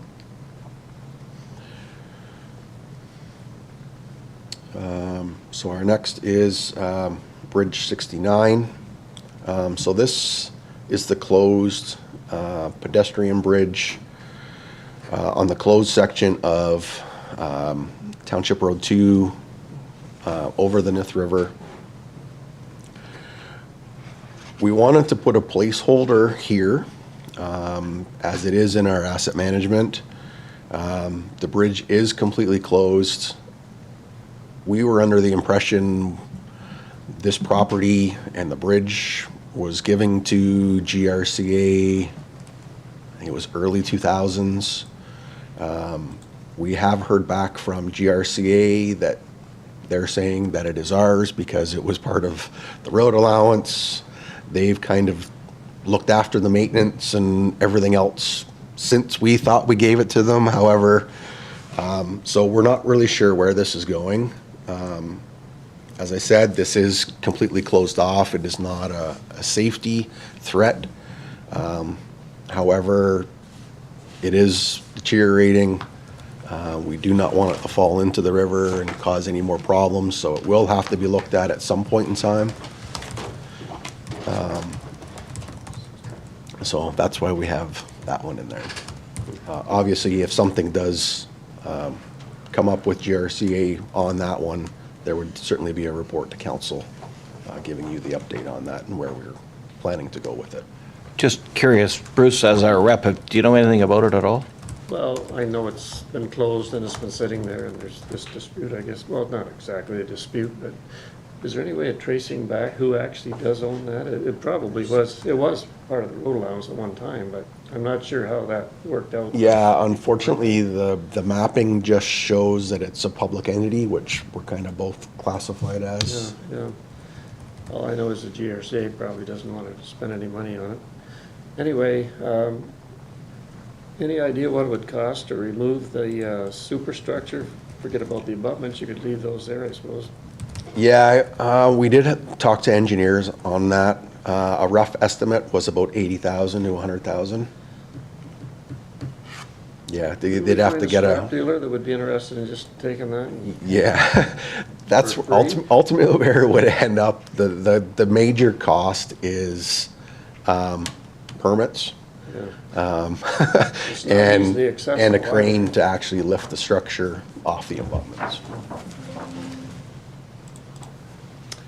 Yeah, I've only actually been up close to lay eyes on that once. And there were people, that's several years ago now, and there were people walking across the bridge there. Yeah. It was kind of a party area down in there, which was, you know, where you put that gate there at Canning to keep the people from going down there. Unless they pull the So gate it's- off. I don't know, it's one of those things, it's not hurting anything there, I guess, but it's not benefiting anyone either. Yeah.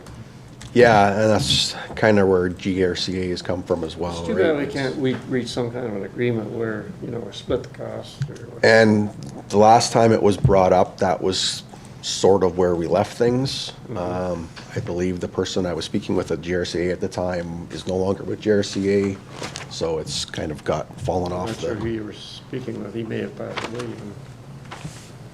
Gentleman from Glen Morris? Yes, I believe it was. Yeah, I think he passed away just recently. Anyway, I'll see what I can find out about it. Okay. Okay. So the next line item is on Oxford Waterloo. So this is the guardrail on Oxford Waterloo, just east of Queen Street.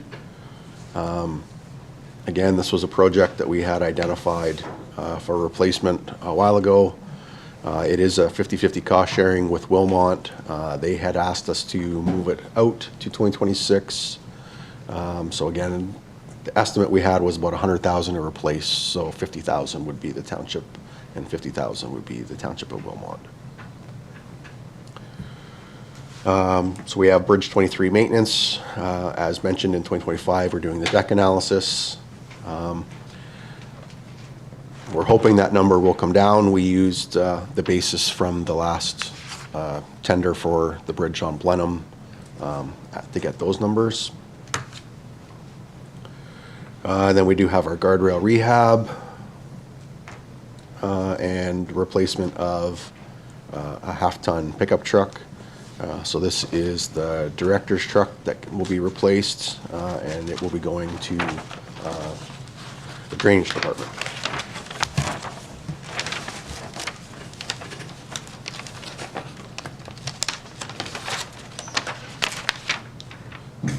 Next line item is base improvement on Township 3B. So what this is the Township Road between Blandford Road and Oxford Road 22. Base improvement is always done the year before hard surfacing. So we will go in, make sure all the culverts are good, We'll keep an eye out this spring on any soft spots, add usually B gravel to it with another layer of A, just to make sure that we do have a good surface before we hard surface it. Next is Bridge 43. So this is the one on Canning Road. Again, our inspections have shown that the deck is in need of some work. So we'll be doing an analysis on this so that we have a proper budget number for 2027 when the work would be completed. The next item is our surface treated roads. Again, as I stated in 2025, these are the roads that have been down for 7 years, require a top up of the fiber map. So those roads would be Township Road 9, so from Blandford Road to the bridge, our border, which is right beside EZT's 18th line.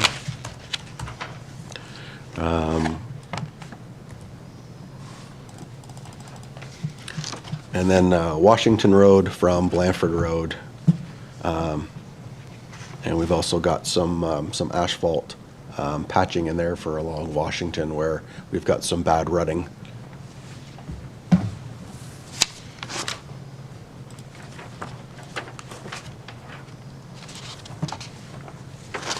Our next line item is the Drumbo Shop lot.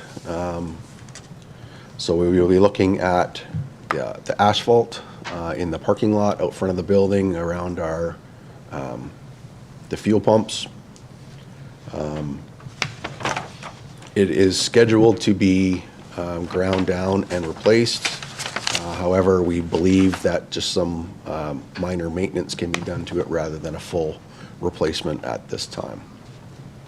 Full replacement, we would probably be upwards of 60 to 80,000, where we believe just some maintenance, some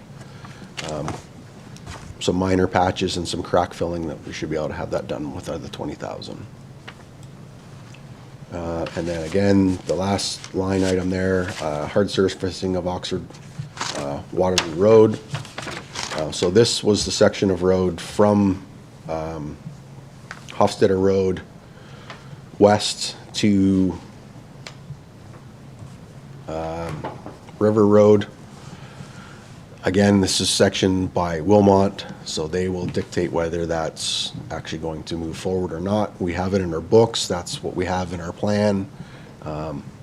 Whether that changes or not, that will be up to Wilmot. And again, that's a 50-50 cost share on that item. Any more questions on 2026? Any questions from council? Nope, I'm not seeing any. Okay, 2027.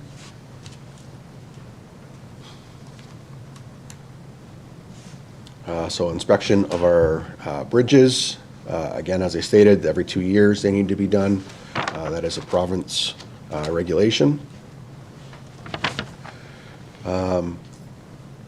Our next item is Township Road 13. So this is a pulverize and pave.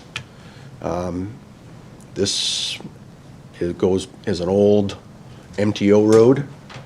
So this section is from essentially from Plattsville out to Oxford Road, or County Road 22, sorry. As I said, this was an old county road. It has asphalt layers underneath it as well. We've been surface treating it. It is at its end of life, so we plan to pulverize and repave that road. So we will use the pulverized asphalt as the base, add some gravel to it, grade it, level it, make sure that everything underneath, culverts, all that are all in good working order, and then pave that road. Next line item is Township Road 11. So this is the large hill close to Trustler Road as you're going towards Ayr.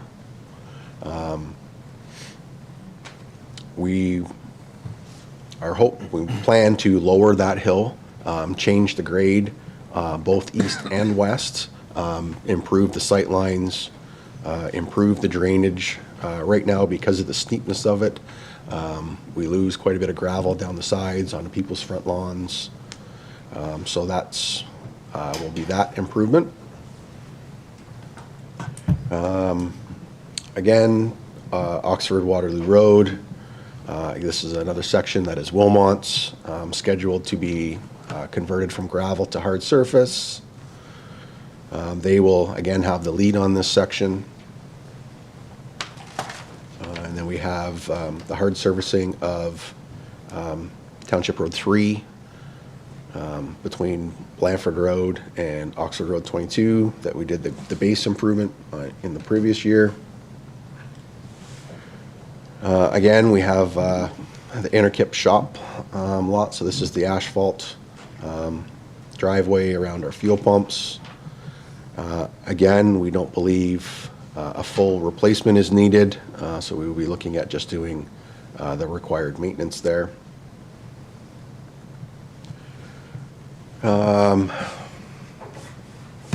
So Bridge 66, again, we'll be doing a deck analysis on it to see what's required for the 2028 budget. Next line is our resurfacing of the treatment roads. Again, it's every 7 years. And then we do have another tandem plow truck that will be aging out, that will be scheduled for replacement. And that's all for 2027. Okay, anything on 2027? Nope. And do you want to just do 2028 or? Whatever council wishes. Sure, we'll do 2028, and then if there's anything you want to go on past that for council's information, they have it in front of them anyway, so, but if you want to do 2028, that'd be good. Okay. So 2028, our first line item is grader with snow equipment. So this will replace the 2011 John Deere. As previously stated, every 15 years for equipment, we try and, for the life cycle replacement.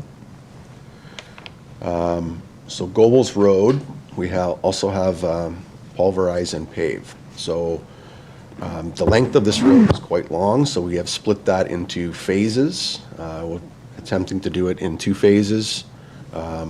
First phase will be from Highway 2 probably to Township Road 3. Again, we'll pulverize what's there now, add gravel to it, make sure that our culverts that are in those roads are good. More than likely have to replace them as we will be expecting the new pavement to last minimum 35, more likely 50 to 60 years. We'll be hard surfacing Township Road 11. So that we just did the hill improvement the previous year. We'll be looking to hard surface that in 2028.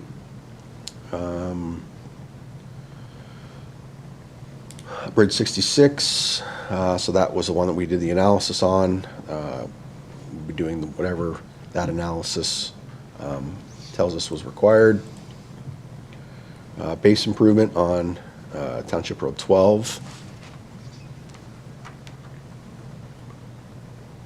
This is the section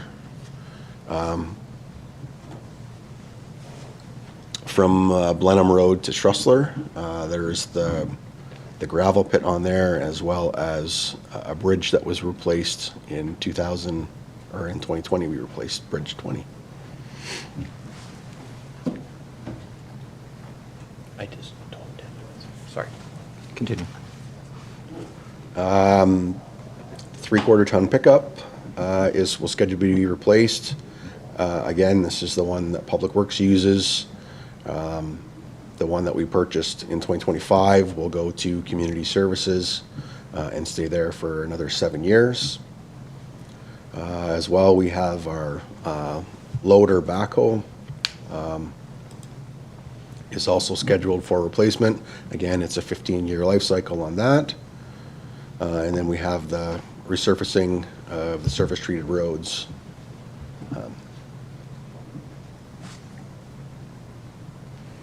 And that's it for 2028.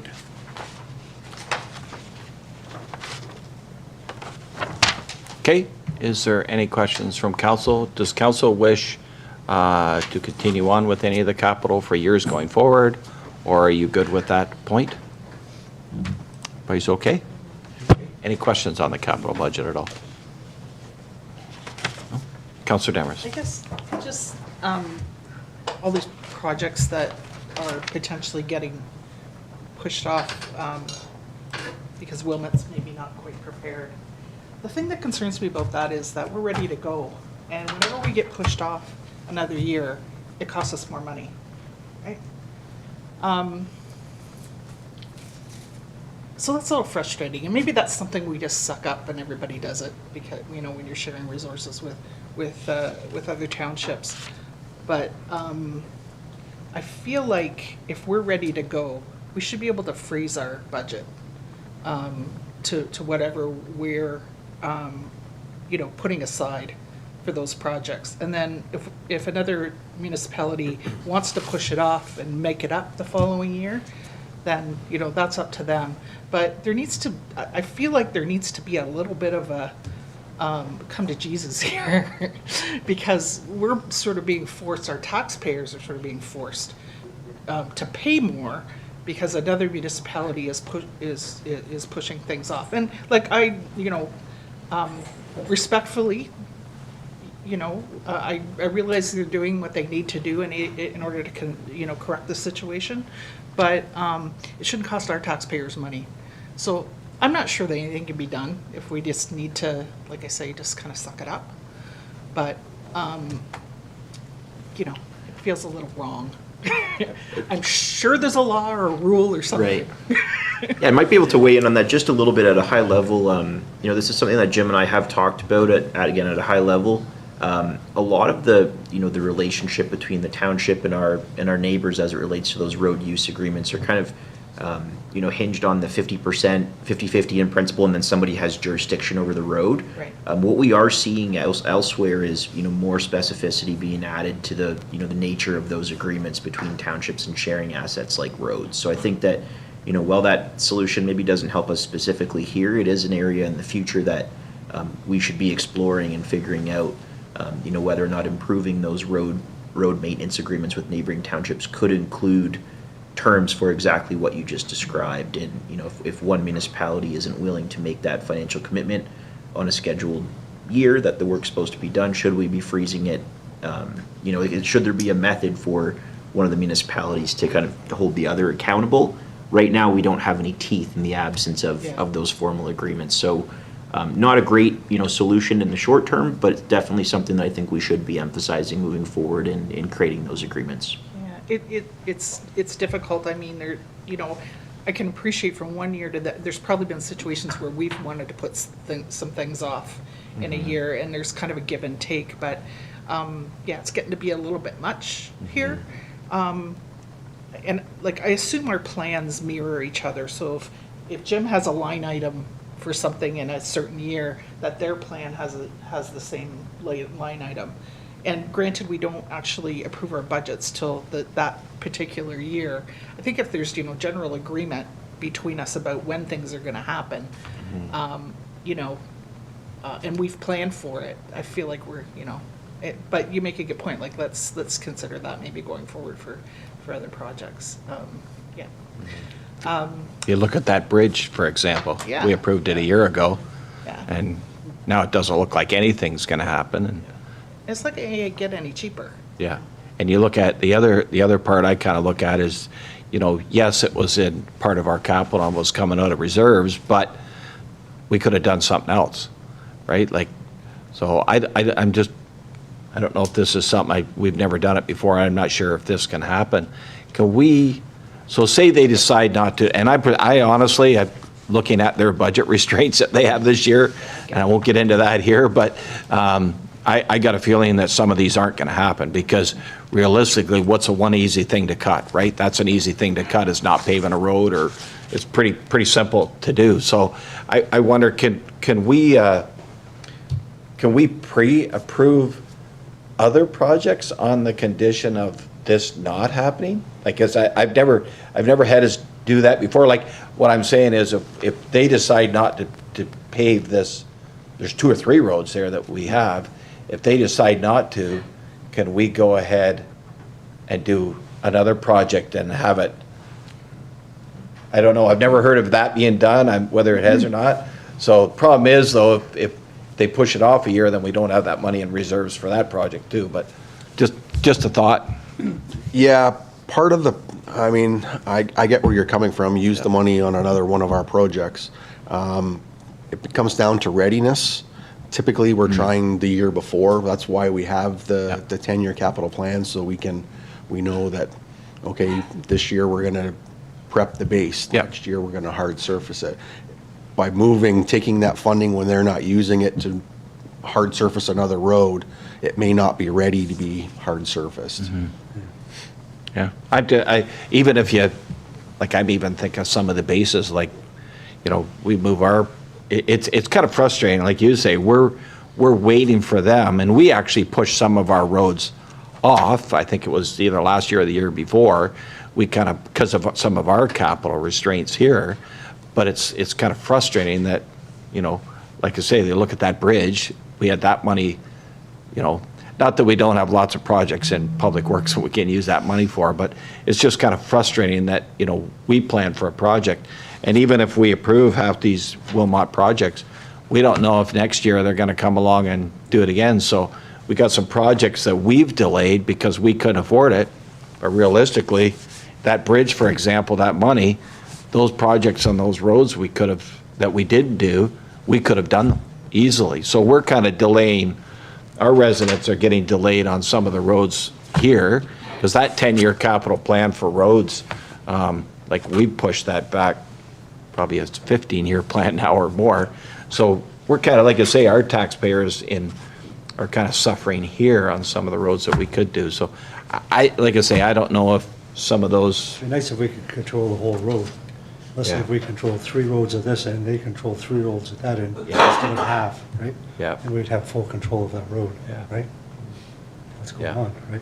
Yeah, except for roads with bridges, we don't want any of those. No, someone's that way. We'll give them the ridge road. Yeah. But it'd be nice if So we could it's, control the whole road, right? yeah. Instead of half. Yeah, I thought of that too. Problem is, like I say, if there's no bridges on it, Yeah. it's pretty simple. But you throw a bridge on there, and that's, all of a sudden, that's the costing. But I don't know, it's just a thought, and I know council can think of it as well as yourself, that, I don't know, do we, maybe it's something we think about? Do we pre-approve something to get some work done, like? Sorry, maybe once we know for sure that, Yeah.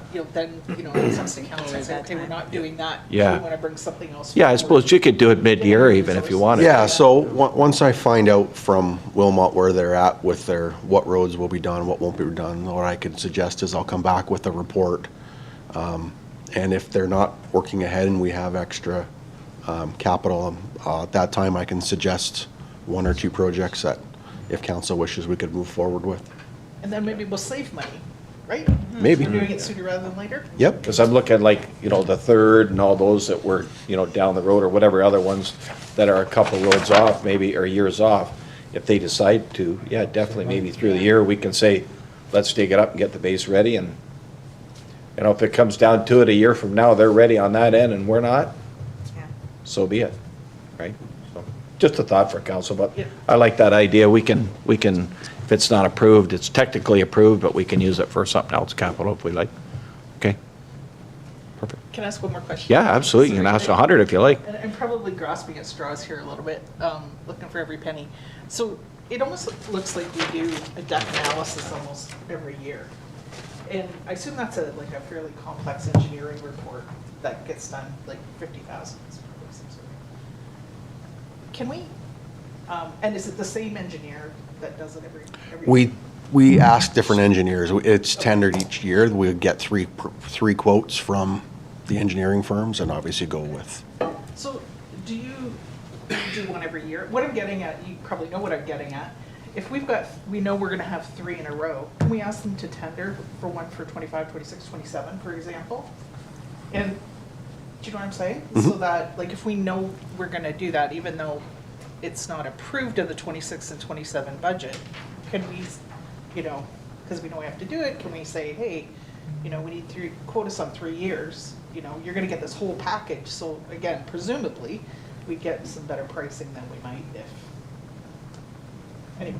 No. Will our purchasing policy allow that? Yeah. CAO saying yes. Yeah, I mean, really, truthfully, the purchasing policy is at, you know, the discretion of council. Council, even if it wasn't permitted by the procurement policy, council could approve it. But just thinking about it kind of rationally, it seems logical, Could yeah. council in the following year, well, assuming it would be a different council, so from 26 to 27, if the 27 council didn't approve it in the budget, how does that work? That's the only concern I would have. I mean, your current council does have the ability to bind a future council for an item like that. It'd be no different than this council approving, you know, capital work for the next term that we've already entered into a contract on. If we've executed that contract, the future council really wouldn't be able to backtrack without, you know, significant penalties. So I think we'd be safe there. Yep. Right up to where lame duck. I seem to remember buying a whole bunch of fire equipment one year. Yeah. That we were only gonna take delivery for in, you know, the subsequent years. Oh, So, okay. I mean, similar sort of thing, right? Right. Yeah, this Right. is a service. Yeah, I believe we've done the same for a snowplow. Before we went into lame duck, I came to council and Yep. requested permission to purchase it. Yep. So maybe I'm not grasping at straws then. Yep, no, we can certainly look at that for sure. Yeah. Yeah, save a penny, right? Yep. Just one other thoughts while we're on that, saving a penny, hopefully. Some of our cement work, I know Director Drew has talked about the cement work in front of the apron here, and I know this other one is an Oxford County combined in Plattsville. Is there any way we can put that work in together, or if we have any sidewalks we're repairing in the town that we get it?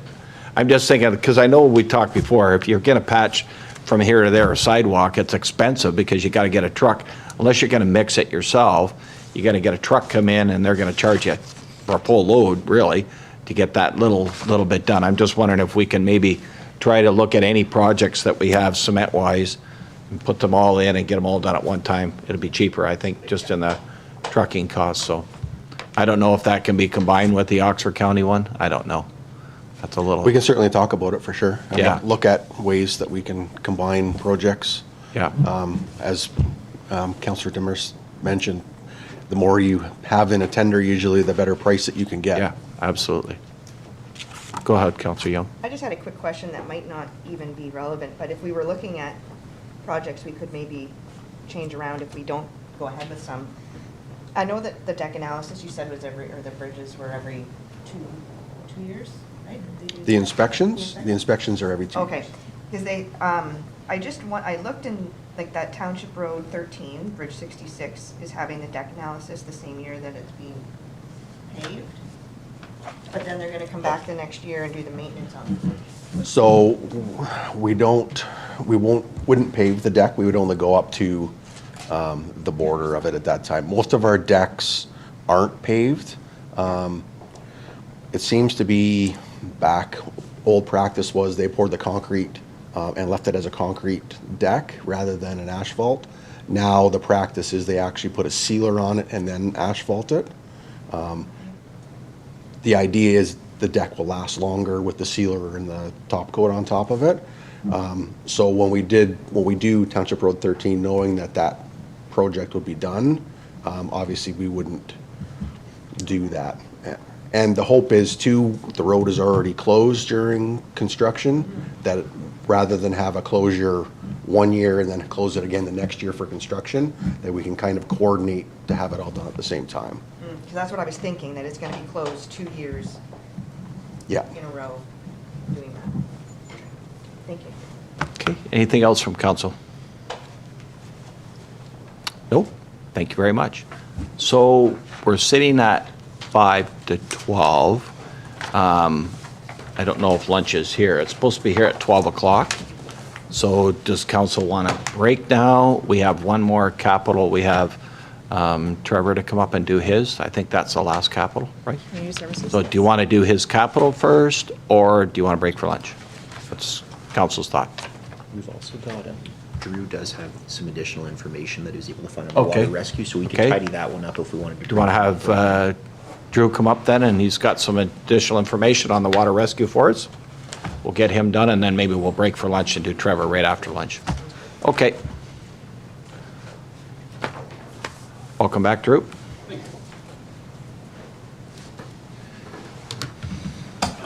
Just to follow up on our conversation with the training requirements and hours involved in that.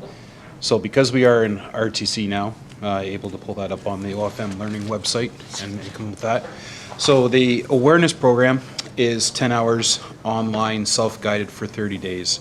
And that portion we're going to have our firefighters do regardless. So it doesn't matter if you're on a team or not. So that one is kind of a non-starter. The surface water rescue at an operations and tech level. So there's 20 hours online learning and then followed by 40 hours in class. And we're talking approximately 8 people to be on that team from Blandford-Blenheim. Okay. The ice water aspect of it is 10 hours online, 40 hours in class, and then there is a swim test associated with that one there. So for a total, for the tech and operations level, you're looking at 110 hours plus a swim test. 110 hours? Yeah, Okay. that's correct. And it's not offered all at once. It's that, like, this will take at least a year, if not longer, to get the whole team together and to get all this in place. But Okay. all those programs are all offered on our OFM learning portal. Okay. Is there, by any chance, is there a costing? Would that be per guide? Do you know? It's all over the place. Okay. If you host a course, you are able to set your cost. Okay. Right now, it's between $500 to $700 per person per course. Per course, okay. It's looking like there. All right. So we average that, and that, when we get to the operations side of the budget, that's where that training came in. That's where that number came from, is using those numbers. And then we pay our guys, what do they get to go for courses? Just, If you give me 1 second, I'll bring that. oh, sorry, it's no rush, you can bring that up later. Sorry.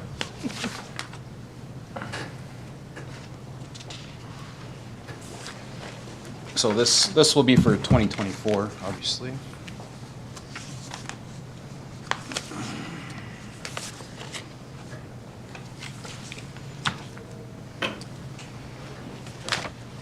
So for a full day, it's $127.88. And for half a day, it was $63.94. That's in 2024. Okay. And one side note, with being an RTC, we are able to do what they call a learning contract, where the course would come to us, and then we would just pay for the instructors to come, is an option as well, and we would look into that. If council wants to proceed with this type of team, we'd look into that option to bring the training us. That way, we're not sending them out of the township or county to have this training. Okay. Now, does council want a total costing of that, or do you need that if you decide? Is that not what's already included in the That's- operating budget? So the numbers you gave, that's what you're using based off on here? That is correct. Perfect, that's Yep. all we need then. Okay. Go ahead, Councilor. And Mr. Mayor, I'm just wondering, who actually does the training? Is it a provincial organization, or is it a private company that does the training? No, it's an accredited instructor through the Ontario Fire Marshal. Okay. Yeah. That's a benefit to the RTC. Being on that program, we don't have to, and that's where the horror story came from, was through a third party, absolutely. Yep. Okay. We might Counselor, talk, yeah, we go might ahead. talk about this in the cost of training later, but is there any expectation for the people that would be trained to stay on the department for a certain amount of time? If we trained 8 people, Mhm.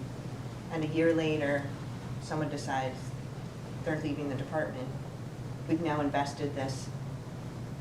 I would convey an expectation of at least 5 years, but in saying that, I can't force somebody not to move, not to do something, but I would say if you are in a position that you feel you want to be invested in this team and that you have set roots, you're not planning on moving, you're not, life does happen, but I would expect at least to, if we're investing this in you, to return. Much like taking on an apprenticeship, if somebody invests in you to have an apprentice, you expect to get a few years back when they become a full licensed person, right? So, yeah. Okay, Councillor Demers. Just to follow on that a little bit, is that a typical scenario in the municipal world to sort of? Yes, certainly through you, Mr. Mayor, I would say outside of or within the general administrative department, that's fairly typical. So if we're sending staff to, specialized training, formal education, diploma, degree, et cetera, that we would be able to build terms into sort of authorizing that. The volunteer fire space is a little bit of an anomaly. I know currently we wouldn't have, in the volunteer fire space compared to the general administration. And I know with speaking with a few of our members, I know we will have more than 8 people interested in this, so we would be able to set a criteria, and we would possibly go through an interview process to select the team, and that would be one of the criterias. And we could explore coming up with some contract that they would be, obligated to remit, say, 50% of the inputs of the cost of the training, if they weren't with the department 5 years, but that would be something that we would just have to plan and implement prior to starting any of the training, so. Okay. That's kind of what I was. Yeah, thinking certainly an was option. fairly typical, right? I'm sure in your world too, there's, Yeah. sort of scaled compensation, like 50%. Right. 25% over 3 years. Right. Yeah. Right. A reimbursement, So- not compensation.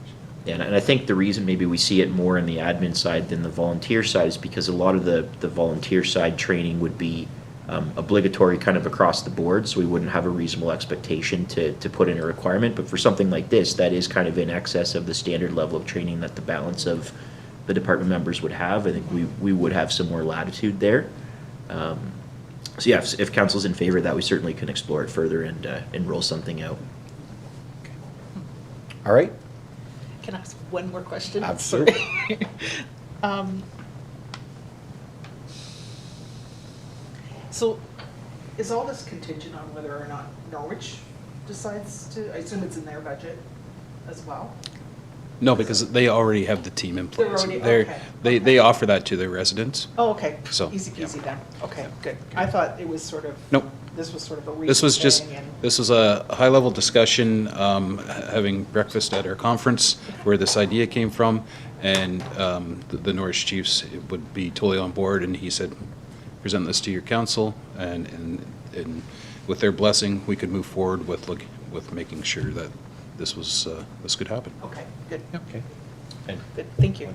So, and Chief, I think there is one important point as well, I'd just like you to expand on if you could, about just sort of the relationship between the resources involving this training and then the new Princeton Fire Station, and kind of those two initiatives being somewhat reliant on each other, just in terms of the storage, training space, et cetera.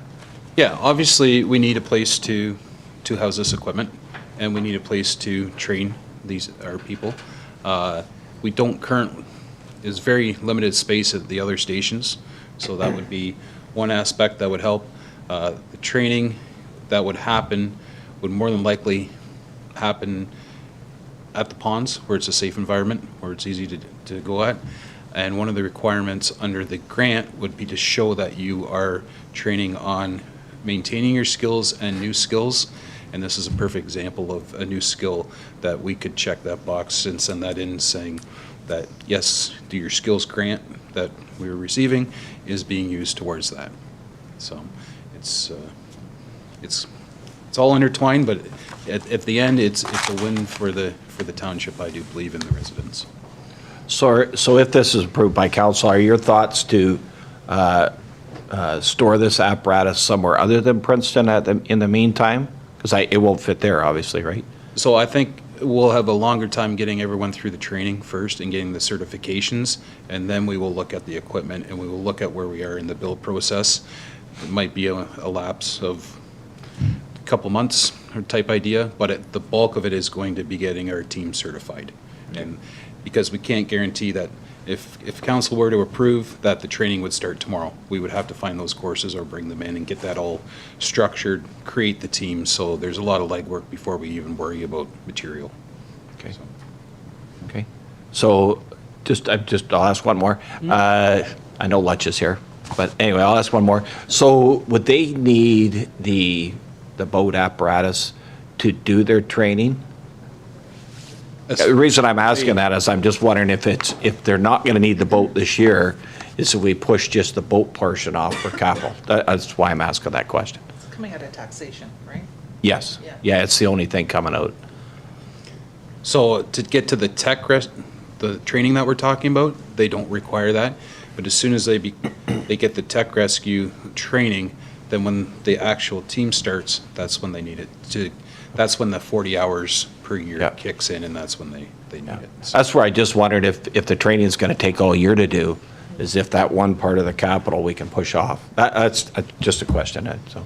And we can play with the timing, because then with council's approval, I could reach out about that learning contract. It might speed up the process, it might delay it. Really, I'm at the point where waiting for council's decision, and then I can dive into that deeper as far as timing is concerned. Okay. Let's take a break for lunch. What do you guys need? 20 to 1 work? That's 33 minutes?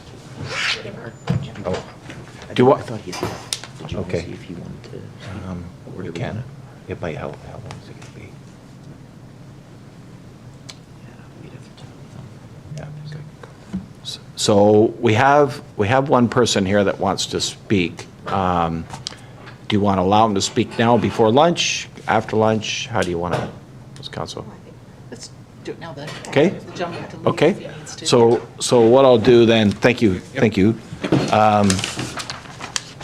I thought he left. No, I did too, so, okay, so what we'll do, since you're here, we have now seen the presentations of staff regarding our draft budget. For those in the gallery that wish to speak, please raise your hand, and if you want to come to the podium and clearly state your name, please, when you come there. I don't know whether, Jim, maybe you might be the one that, probably, maybe Jim, if you want to come sit up here, that way you're here, and if you want to come to this podium over here, and, and state your name when you're there, and we'll try and get you through this.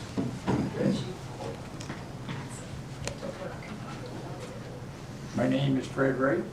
I'm from Princeton. And I'd like to thank you for having the time for me today. And my concern is with collection of water. I don't know what you call it, a reservoir or whatever. It's behind Jim's Lunch. I don't live right in the community of Princeton. But I was sitting there on the picnic table when we had that real nice weather. And I noticed a little guy down by the pond. I thought, I'd been out there tons of times before. Then I had a good look, and I see that it has been dug out, I assume for water. And I was just curious on, is there anything the county is planning on doing to close that extensive? My concern is that we can tell children all the time. And I'm very fortunate that I haven't had to go through the experience of losing a young one. But I feel that the situation calls for you, being the parent of our county, to have a real good look at that and to sincerely think about the safety of not just them, but pets and what have you. I don't know how much water that will be retaining. All I know is that it don't take very much for a good pond to get in. And when I was young, that's a few years ago, I say that I had 7 brothers. And wherever I went, one of them would be tagging along. And the only problem that I see there, we can educate them in school on water safety and stuff, is the fact that my little brother would tag along behind me, and then of course, I lived in Paris at the time. Water's everywhere, even still. The concern is, you will see the child, go back there, because Freddie couldn't go there, you know, it was okay. They don't realize the danger that's involved in that. And it's not just that it's a level piece of land, it's got a good slope on both sides. I looked along and seen that there are some fences from backyards that are not covered, completed. And my concern is we should have a proper fence around that. We would do no different if it was our own pool, our own swimming pool. And the problem is that we're an expanding community, and we have terrific services. And I cannot see how we can leave that not looked after.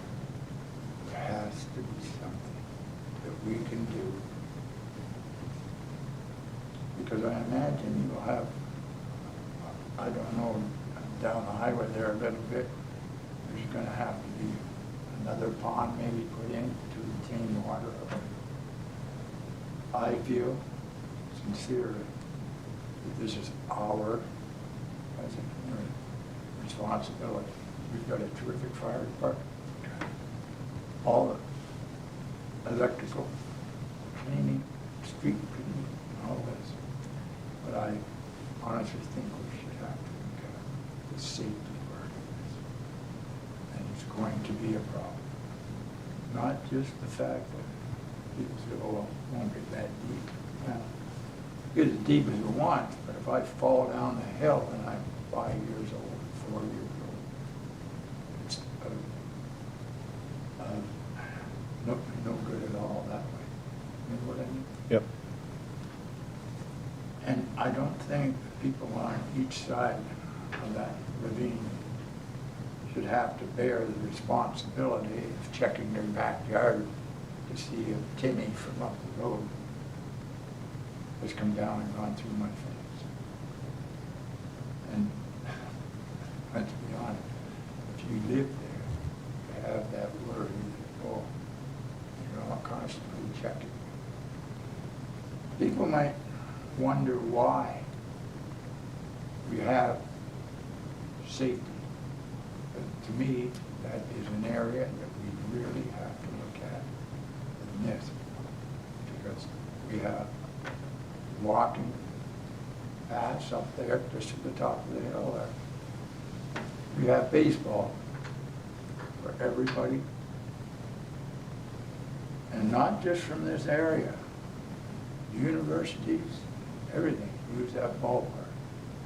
And to be honest, young people, when they're, I'm saying young people, some of us are 35, 40 years old maybe, that are still playing baseball, but they had their little ones there.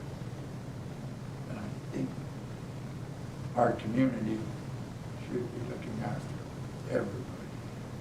And that is not very far from our playgrounds, our walking paths. It's just a matter of another 200 feet and you're over the bank. I honestly feel that we need to look very seriously. And I know it's an expense. I have been on a council and we've had to deal with this, different circumstances.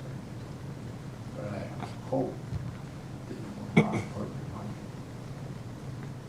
the worry of money in front of the safety. So I'll let Jim, our director, speak to that. I know it's a stormwater management pond. We probably have, in our township, would we have 15, I'm guessing. Yeah. Yeah, so I'm just, if we do it to one, we do it to them all, right? That's my suggestion. So right? So maybe, I'll let Jim, I don't know what the rules and regulations are on it. I know, I know the one in Princeton seems to be a lot deeper than some of the other ones I've seen, but I'll maybe let you speak to what the regulations are. Sure. So the Princeton ponds, they are designed 2 feet in the main bay, 3 feet in the smaller bay, which would be the north side. They are sloped so that if somebody did happen to go into the water, they are able to climb out easily. There is no municipal standard or regulations that need fencing. Majority municipalities do not fence them. Usually they're used as a natural area. We've even talked of putting walking trails around them as recreation because they are a natural site. People like to go see the water. It naturally attracts, as you mentioned, for people to walk around them. They are designed with that intent. And with that in mind, that if somebody were to go in, that it is easy for them to get out. I know we've spoken to the fire chief about, public notification, public awareness. Like I get exactly where you're coming from. I'm still playing baseball, but I have a 5-year-old grandson that tags along with me all the time, and I think of the Drumble Park here as well. We have one right on the other side of the trees. I guess the hard part, and I'm not, like I say, when it comes to putting a dollar value of, it's very difficult when we're sitting here, because like I say, if we do one, we're going to do them all, and I'm sure it would be probably very costly as far as that goes. But I sit and think of riding my bike as a kid down to Silver Bridge down there and jumping off the bridge in the water. My parents literally would have chained me to the house if they knew what I was doing outside of the house. And that's where the hard part is, how much you put on the parent of it. It is very hard for us as council to, all of us here, believe me, we all agree with you 100%. And that's why we're here at budget time, and you're coming at budget time speaking, and that's something if council wishes to add to budget, they can add it, do whatever they like on it. So, but it is a hard subject to talk about. Like I say, I think of the Horner's Creek that's just down. Do we go down and put a fence around it? How, you know what I mean? And I'm not trying to belittle where you're coming from at all, because I know exactly. And if my grandson lived up, if we were living right up behind there, I'd be pretty concerned about that slope and the water in there as well. I think the concern that we have to have, I grew up in Barris. Yep. Not more of a water place in southern Ontario than Yep. there, with their gravel pits and what have we. The problem is that we created this. It's not a matter of it being natural. It's not natural as far as I look at it. And I just become a grandpa the other day, so I have more of a concern. And this is the years that are very important to everybody, and it's called learning. Children have to learn. But the point that we can't overlook is the fact that while they're learning, we're supervising. Understand? And we need to look very sincerely at this, because I see it, and I see the bank that they could go down very easily. I mean, and I don't mean just walking. I mean, like, you could roll right down that. And the ones that I don't, anyone that's over 8 or 10 years old, there's no problem. They get in water and stand up. Little ones panic really bad when they can't secure their feet. And to me, of course I can say that. cost. There's no price we can put on a child. And I understand people we do have a terrific community that have been around, and I played ball at. In fact, you were my daughter's coach. Yep. But they have open water, and I understand that.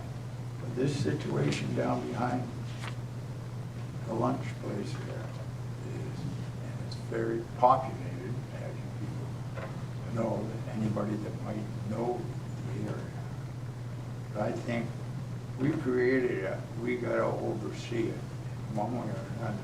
And I wouldn't want us to be in a situation of having to say, well, we should have known better and put up fences later. I trust that you will look at it very sincerely. I know this is just a small part of the area that you look at. But we always got to look after the small parts and the small ones. Thank you very much for listening. I'll let, I know, Josh, you just had a comment, and then I'll go to Councillor Bambury. I was just going to mention, I mean, I had the opportunity to meet with Mr. Wright right before we broke for the Christmas break. And, you know, we had an opportunity to identify some of the natural and the man-made features that affected that community. And I mean, some of the items that I guess were within the scope of our discussion included, you know, the rail tracks, we've got busy highways, we've got a man-made stormwater management pond, in addition to, you know, other natural features in the north, such as the Nith River, you know, other natural steep banks, et cetera. And I think, you know, well, I certainly appreciate the position that you're coming from in terms of enclosing that area.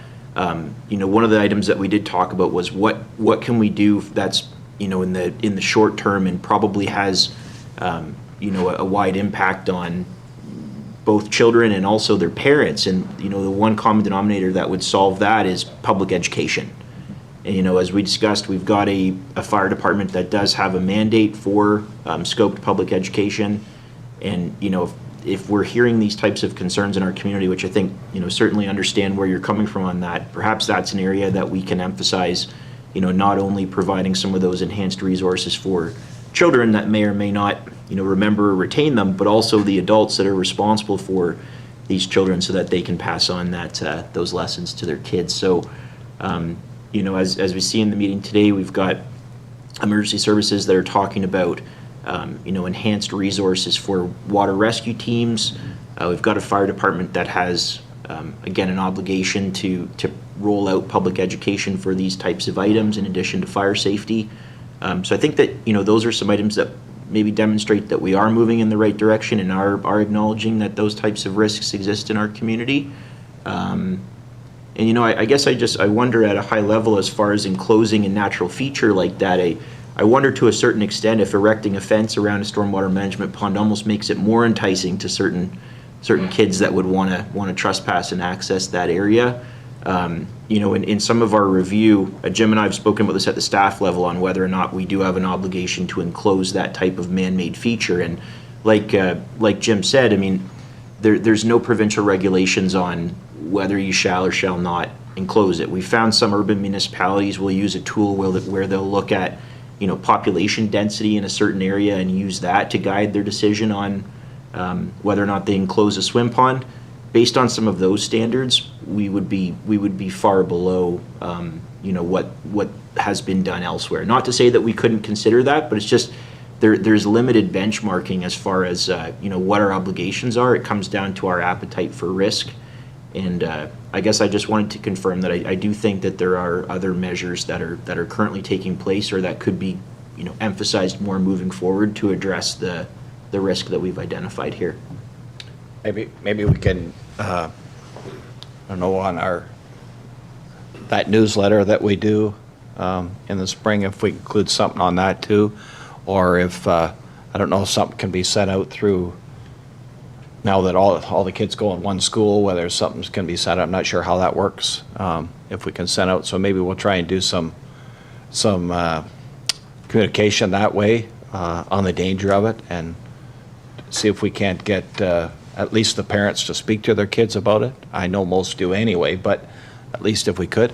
And I know Bruce Mr. Banbury, Councillor Banbury, you've had your hand up all night. My concern, well, I have several concerns, but anyway, I agree with this gentleman fully.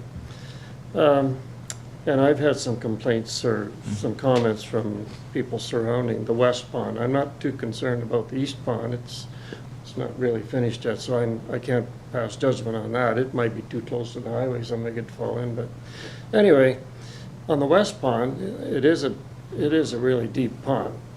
So with what water's in there now, it's probably no problem, but we've spent a lot of money to dig a big pond there to accommodate 1 in a 100-year flood. So when that pond is halfway full, which I doubt if it ever will be, but if it ever were to be that full, that would pose a real danger.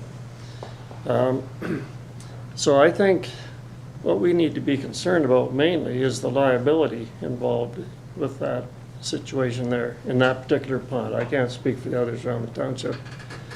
But, you know, if a child were to lose their life in there, and I know we're going to have great, help from the fire department, that sort of thing, but, it only takes a few minutes to drown, or not even a minute to drown. So I do have some concerns about that particular pond. And I think you maybe have as well, Councillor Barnes. So I was actually going to bring this up later in the meeting today before this budget meeting was over, because I do have some concerns about that particular pond. Because just the topography was such that they had to go really deep to get down to for proper drainage.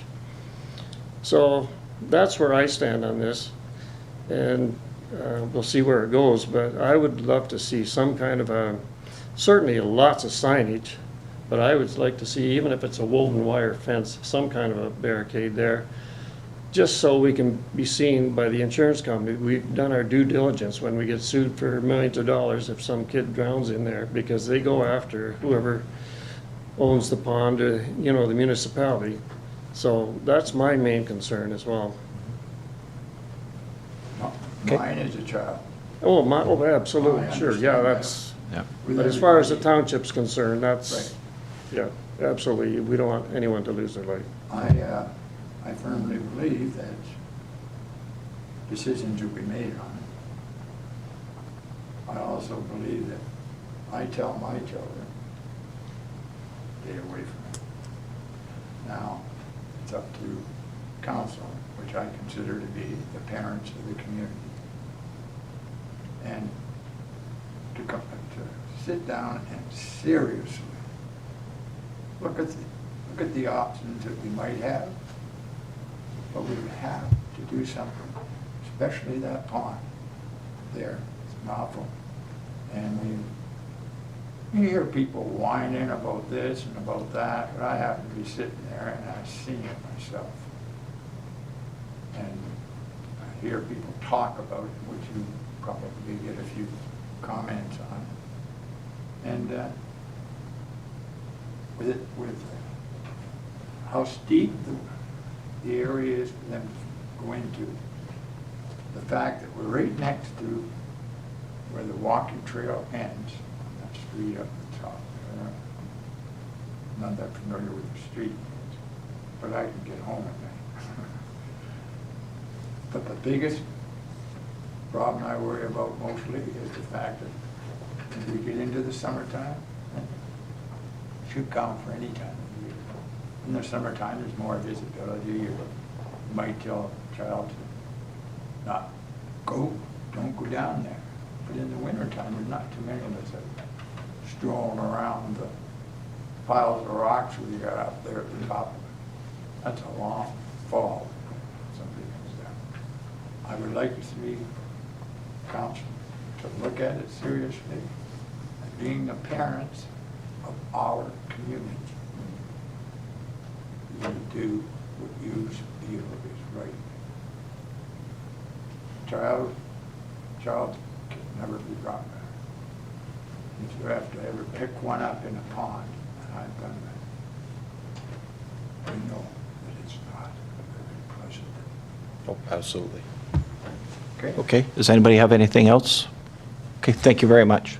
Thank you for waiting. So before we break, we'll break now, but is there anybody from council that would like to give any direction to staff to look at anything further? I think if we look at one, we look at them all. I don't think we can just do one. So I don't know if there's anybody here.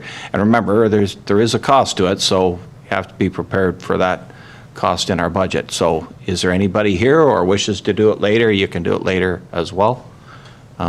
Does anybody want to do it now or wait till after lunch? Speak now? No? Okay, all right, well, we'll break for lunch. It's 12:30. Let's try and get back here at 1 o'clock. Is that fair for everybody? Enough? Okay, and we'll break for lunch. Thank you.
Let me know. We're on? Okay.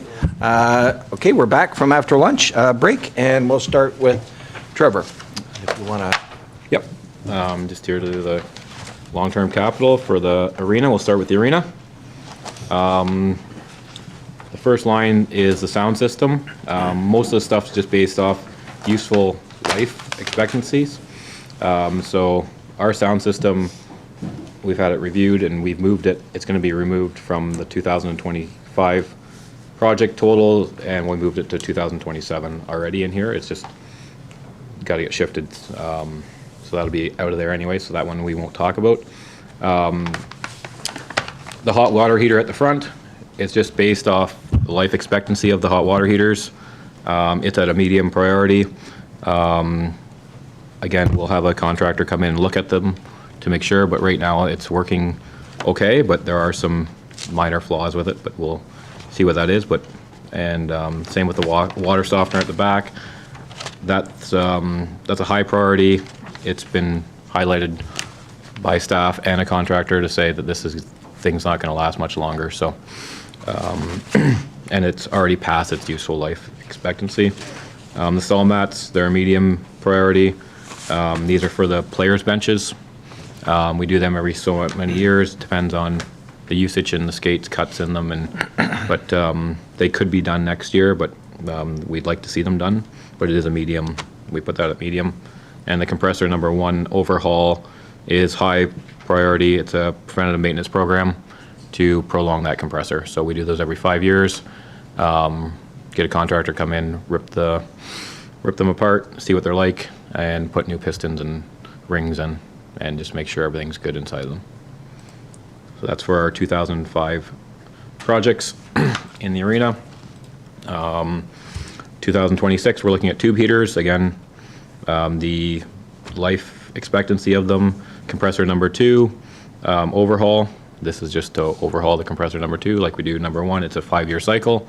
We've been doing that. It seems to prolong our compressors. Our 2027 projects, we're looking at the dehumidifier.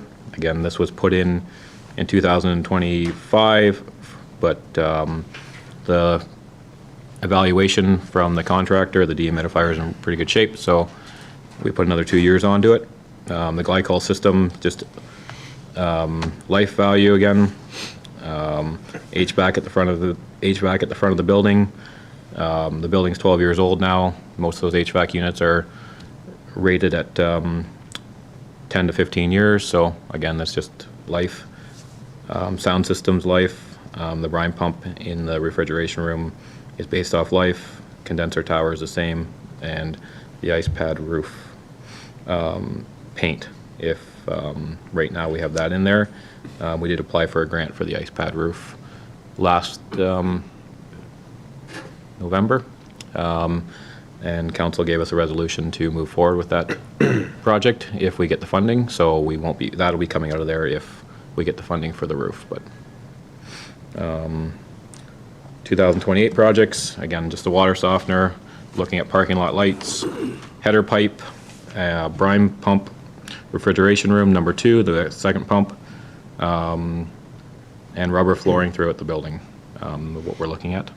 And this stuff is just all in our asset management plan for when it's going to need to be replaced, but sometimes things don't need to be replaced at the end of useful life cycle. We can continue to things to go on. So if you'd like me to go on, we can, but that was what I think most departments stopped at 28 in Okay. or the capital. Any questions on the capital?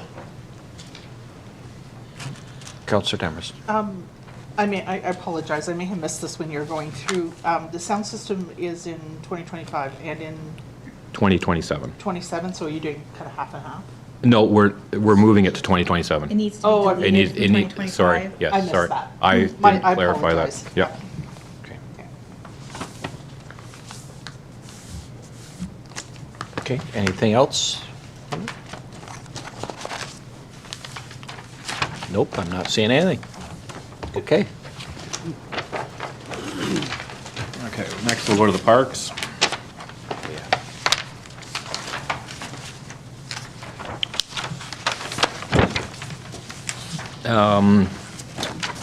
So in our parks, we have prioritized items, and we have a few items that'll be based on grants. So we'll start with we have an accessibility project in Drumbo. The Lions Club last week said they'd like to partner with us, so we'd like to move forward with that project. Based on getting the grant, if we get it, we would be looking at, right now we have $16,000 in the budget for that. It would be up to $24,000. We're going to change that to 24. And, but this all depends on the Trillium grant or any type of accessible grant that's out there that we can apply for and get. And then the Lions Club is willing to put in $30,000 towards this project. It's a kind of a partnership between the three of us, the grant funder, the township, and a local community group. So, so when we see Drumbo and accessibility, we're going to change some things in there. Denise, right? That's okay. You would like to take the bright out Yep. and just change it to Drumbo for Drumbo, $240,000. yep, for $240,000 and $24,000 coming out of our reserves.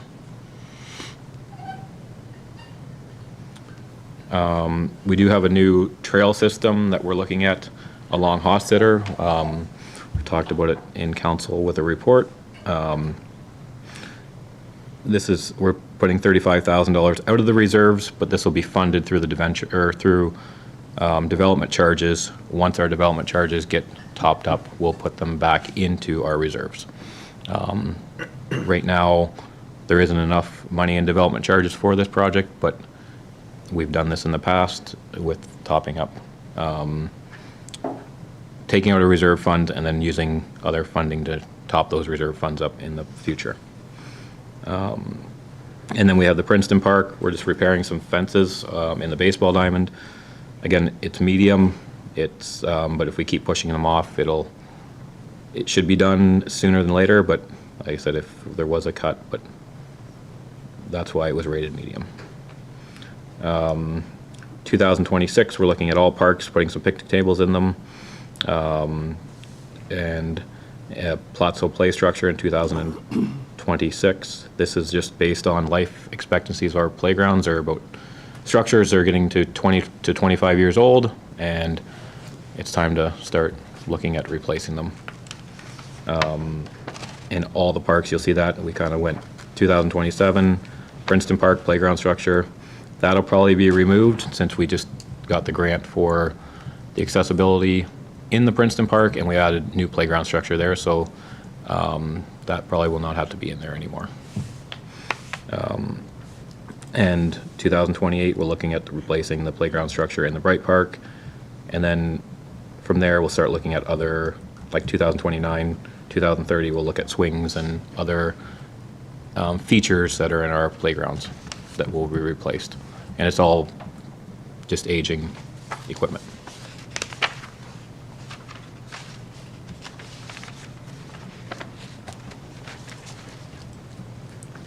Okay, Councillor Young. I just had a quick, and maybe you mentioned this, Trevor, with the Drumbo playground, it has to replace the play structure and then talk of maybe the grant as well. So if that was similar, would we still have to do the?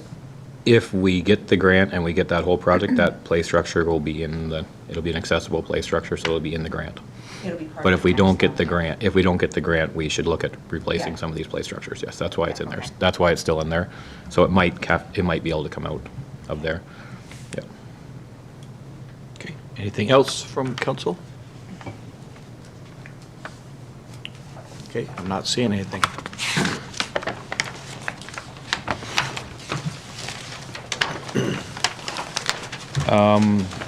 Parks grounds equipment, Jim already touched on this. We're getting the truck from the roads crew, and it's just a transfer from our reserve, just a transfer of money to their reserves, right? Goes back to Jim's. Well, we will be setting up a fleet reserve. Right, okay. So, Not sure how we're gonna How fund we're- that, a little bit from your department, a little bit Yeah. from drainage. okay. So, and then 2026, we're looking at lawnmowers. This is based off our 7-year cycle. Large trailer, 7-year cycle, and we'll be getting another truck, and that'll be talked about with the fleet reserve once we get to there. 2027, the tractor with the loader, we put a 10-year cycle on that. The groomer, we put a 10-year cycle on that. And the 3/4 ton pickup truck will be talked about in the fleet as well.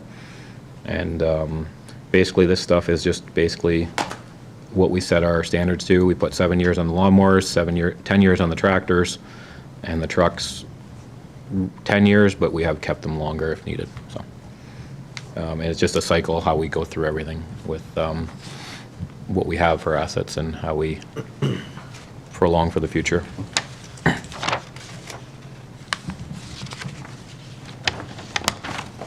Okay, any questions on, any questions on that part of the capital? Not seeing any? For the community centers, we're not doing any big projects this year out of capital. So again, 2026, we're looking at a bar fridge for the Princeton Hall, parking lot ceiling for the Princeton Hall, and then 2027, we're looking at the main hall roof, HVAC, and in Richwood, and the roof in Richwood in 2027. This is just all stuff that in our assets, and we go through it and see what we need and what we don't need and what we need to replace. So. Okay, anybody have anything on that part of the capital? I'm not seeing anything. Okay.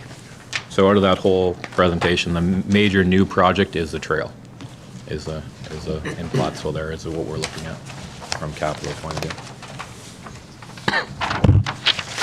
Okay, so in that, we are done our capital part of our budget. Has anybody got any comments on anything in the capital? They have right now?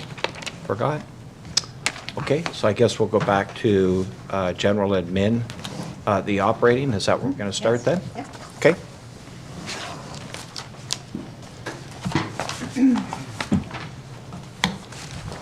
So I guess we'll start on page 1. This is just a summary of the overall draft budget, showing a levy increase of just under $600,000 and 8.32% on the levy. Page 2 is your PSAB budget, according to the PSAB guidelines. So it accounts for the amortization, which we don't account for in our normal budget. Also, it removes capital and the debt repayments as well. So it just so the total PSAB amount would be the increase to our overall surplus. A little higher this year because of all the capital that we're doing.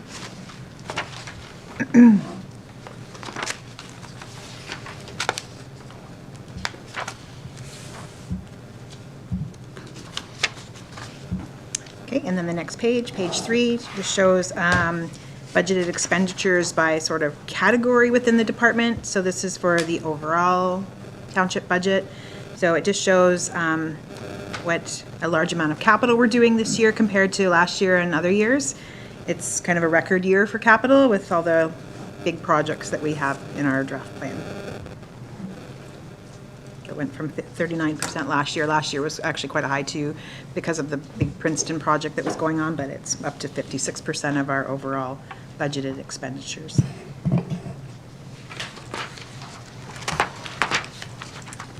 The next page is another overall budget, but it breaks down the revenues and expenses. Again, for the overall budget of the township. So the revenues are at $18 million. That does include all of the funding of those capital projects. So it includes all of the transfers from reserves, debenture funding, all that. And then the expenses, $26 million. And again, that includes all of our capital, almost $15 million in capital projects in our overall in the township this year. And so the net amount there, the 7.683, that is the levy.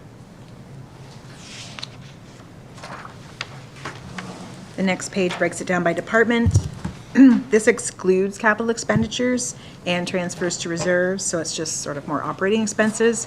And there's not a lot of overall change there within departments. We do have a Public Works debenture this year. Previous years, we had broken out the arena debenture separately, separate from the community service operating expenses. So I continue to do that here with the Public Works debenture that we had this year for Princeton.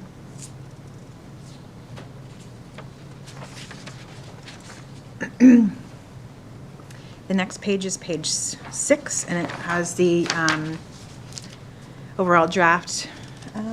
Adam, can I have you switch to my screen now, please?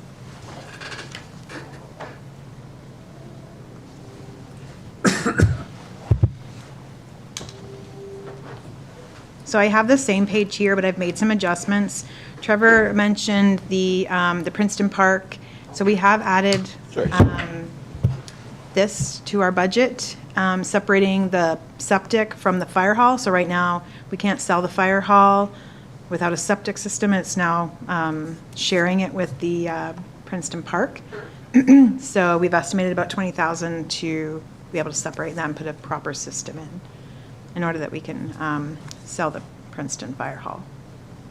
And then this item here, so this is the sound system that was removed, but the transfer from a reserve would also be reduced, so no effect on the levy there.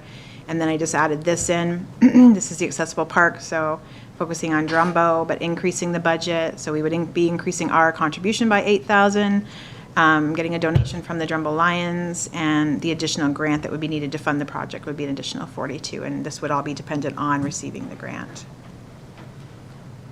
So the only thing that's affecting the levy at this point is the $20,000 here. Again, we have said that we would, wherever we take those funds from, we would repay it once the fire hall was sold. So we could take this from, I would suggest, the tax stabilization reserve. It could be paid back into there once the fire hall is sold. So it doesn't have to affect the levy. Again, that's council's decision. But that is something that staff felt need to be done. At the bottom here, you will see, so in your book, it does show 6.86% average tax increase. This is based on county tax policy staying the same. But based on current tax policy, we did have a little bit of growth this year. That's shown on the next page, actually. It's our overall assessment data and the tax rate calculation. So that's how we come to that. There was, like I said, a little bit at 1.36% in weighted assessment growth and just over 1% in total assessment growth.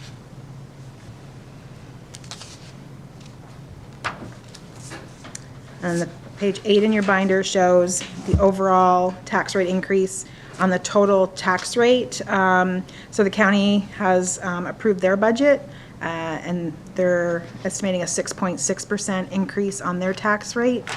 So again, I could,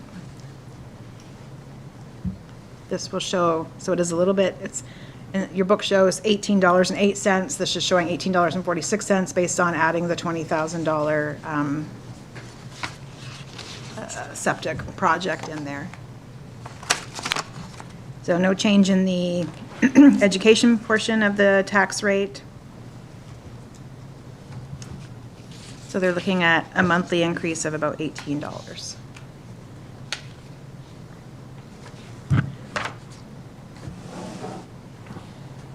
Page 9 in your binder. So this is the page where we're just sort of outlining some of the increases to our budget, some of the big factors and what's caused our overall budget to increase. So we are including in this budget $10,000 for council agenda software, and we'll be speaking to that a little later in some of the details for our departments. We did add $5,000 as per the council conference policy to the council convention training and seminars budget. We have added $5,000 to the admin computer hardware software. This is for purchase of decision support for asset management software that is needed.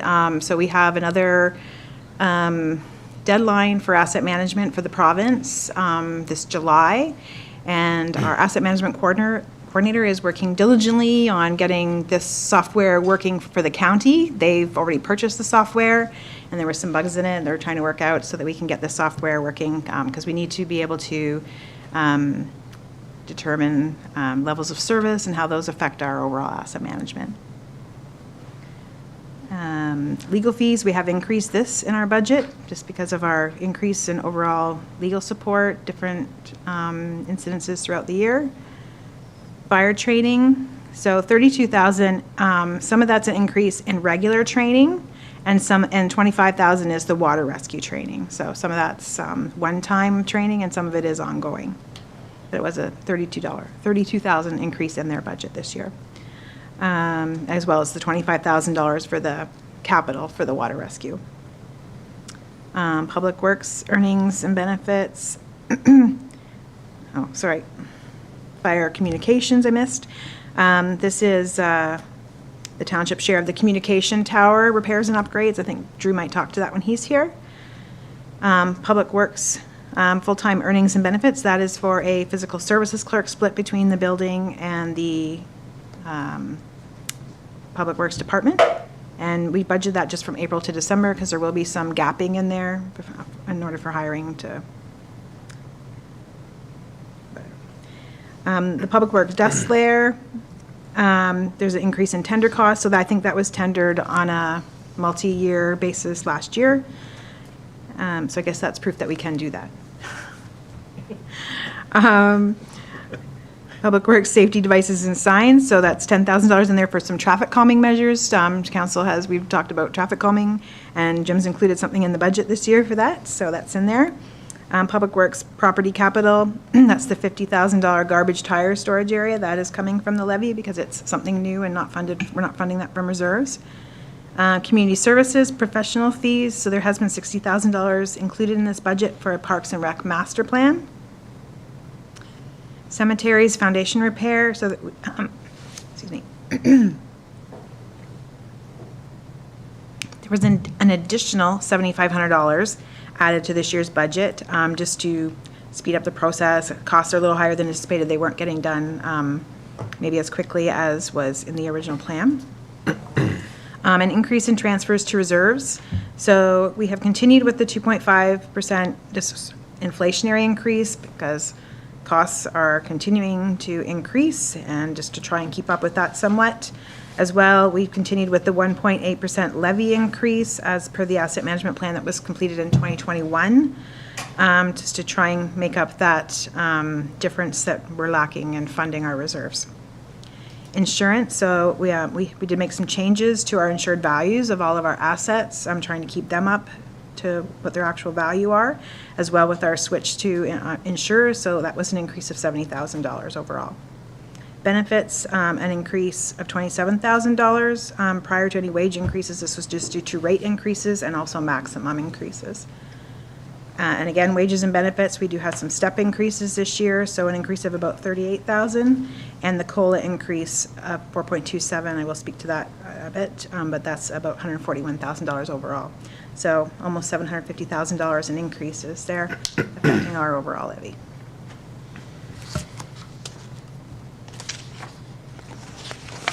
Any questions on that so far, Council? Nope. Okay. Page 10 highlights some of the one-time budget items. Some of these are repetitive of previous page. I did at one time include all the capital, which were like ins and outs, and I haven't done that this year. I think last year I took them out. And so that's why at the bottom of the page, there is a difference because of OSIF funding, because it's not one time, but it funds our one-time capital. So that's why there's kind of a difference there. I don't know if council has any questions regarding any of these items. So I guess under general government council, we have budgeted for some new iPads for some counselors. Some of them are, I forget how old Sarah said they were, but they're getting pretty old. So we thought maybe it was time to replace some of them.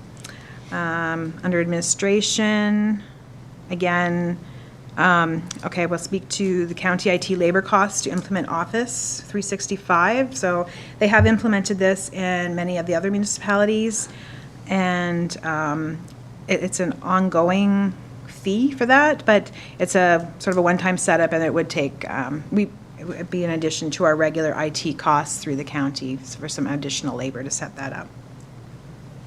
Under grants, Township of Blandford-Blenheim, the 50, I think that's, isn't it, is it 75? No, it's 50. 50, yeah. Yeah, it was in 1975 that it was, that's what I had it in my head, okay. So they approved some additional grants to help celebrate the 50th anniversary, so that is in there this year. Protective services, so again, that mentions the water rescue and some additional funding for the service recognition. Drainage, I did add, we had in there one additional drainage course for admin staff, but actually I doubled it because I'd like a couple new staff to have that training. Public Works, so the adjustment there for labor costs to do with the Princeton project, so that gets charged to capital, so that's typically funded from the reserve. Some of these, the department heads will speak to, since there's some additional telephones in there. Traffic calming measures was measured and mentioned in the garbage storage area as well. Yeah, so I don't know if anybody has any questions about anything there. Some of them we will go into more detail with the department heads. Any questions from council? Nope, I'm not seeing any. Okay, so I guess I will start with the admin and corporate services highlights on page 11. Speaking to the COLA increase, the average of the last 3 years was 4.27. So this, according to the policy that was approved by council in 2023, this was included in the budget and is to be approved as part of the budget. We did have some step increases. I know we did have a lot of staff at job rate, but with the last review in 2023, a lot of employees were no longer at job rate, and so there has been more step increases, and amounts to about $38,000 for 2025. Denise, I just got one question. If you don't have the answer, that's fine. I just happen to think of it. The 4.27 for 3 years, just for council's sake, what was the average for just like last year, for just the 1 year? Do you know? I'm just curious. It's about 2.7. Was it? About 2.7. 2.7? Correctly, yeah, somewhere in that range, maybe slightly lower. Really? That seems low. For Yeah, just last year? I think, because we take October, right? August to August. Oh, August, okay. Maybe I was wrong. I looked it up the other day because I was curious, but I couldn't. I'm just curious, that's all. Yeah, I know I had the 3 of them, and obviously when I Yeah. averaged them, but I don't. Yeah, it's not a big deal. I just was that, and I know council, we brought this in as council, and I think it's a good, to retain our staff, that little bit extra that it would cost. That's why I was kind of asking what the actual cost difference was going to be. I think it's good for our employees and keep that retention of employees, because if we lose, say, a grader operator, for example, it's a skilled position. You don't just go and pick one off the shelf, and now if we have to train somebody. So, yes, it is a little higher than what some of the other townships are, but I think it's good for retention of your employees. And it keeps the big swings under control, Yeah. too. That was really. When we do the big impetus. reviews, we won't see those big jumps. We won't have that Yeah. 0.1 1 year and everything. It keeps it, Yeah. in the long run, it'll probably work out pretty close to the same, I would think, Yeah, in the long sure. run. So, okay. Sorry about that. That's okay. So our Sun Life premiums increased by 5% overall, which is an addition of about $9,000 to the budget. There was increases to CPP due to the super enhanced now CPP. They keep enhancing it every year, adding more. Anyway, and the maximum also increased. The EI rate, WSAB, actually decreased very, very slightly, but the maximum amounts increased, so the overall premium still increased. OMERS and EHT remained the same. Again, maximums increased, resulting in an overall benefits increase of about $27,000. Students, the administration department is looking to hire 2 office clerks, Public Works and Community Services, both wishing to hire 2 students again. We did apply for a grant, I should say Sarah did apply. She did the work for the office administration, and she may speak to those positions. Asset management, this position is employed through the county. It's reflected in the township's budget under professional fees and services. We have an increase there of almost 5,000, and that's due to step increases in coal at the county. I think there is also a small amount in there for procurement services at the county that they've sort of bundled in with the asset management if we do use those services. We're just charged for what we use, but that is like the estimate that they gave us for this year. And again, I'll mention the decision support software. It integrates with our current asset management software, and it's for making decisions in regards to service levels. And the cost is $5,000 for the software and an annual fee of $4,000. That's included. Provincial funding this year, OMPF, we saw actually a significant increase. Last year we did see a small decrease, you'll see in my chart, but this year we had an increase of over $100,000. I think, maybe the province is starting to hear our cries. So that shows there on the top of page 12 what the funding has been from OMPF, and that's an unconditional grant from the province. The OSIF grant, the Ontario Community Infrastructure Fund, it did decrease a little bit, just about $18,000. Funding, it's for capital construction, renewal, rehabilitation for core infrastructure. I will say, so they've changed how that's been calculated, and they have a template now, and it takes into consideration the value of your assets. And we did see we saw an increase in 2024. And we will definitely be filling out the template again now that we've sort of increased the value of a lot of our assets, bridges and things, and hopefully that OSIF funding will go back up. The Woodstock annexation agreement, so there is a chart on page 14, your binder, indicating how what funds we've received as well as the funds that we had to pay back as part of the appeal. And where that funding has sort of been used for the last few years. I did get an email from the City of Woodstock, actually after the budget was published, indicating that they are anticipating a little more revenue. Actually, I think it was almost $90,000 more. I know we did get some SUPs last year, and I think they're anticipating that that funding is going to continue. I know there has been some significant growth, industrial growth in that area. That's good that those funds are continuing to grow. And then on top of page 13, debentures. So in 2024, we didn't have any debenture payments. Woohoo!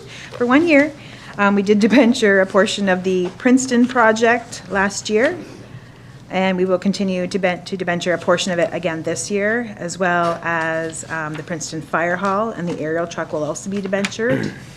So I believe it's page 15 where there's kind of some amortization schedules there for you. So the top one is the Princeton road drainage that was debentured in 2024. So it's the same at the top of both charts. It was amortized over 10 years. Shows what our payments will be.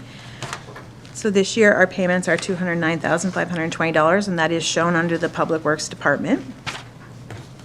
And then I have continued showing the debentures that are in our capital plan, including the fire hall, the Princeton Road project, and the aerial pumper as 10-year debentures as well as 20-year debentures.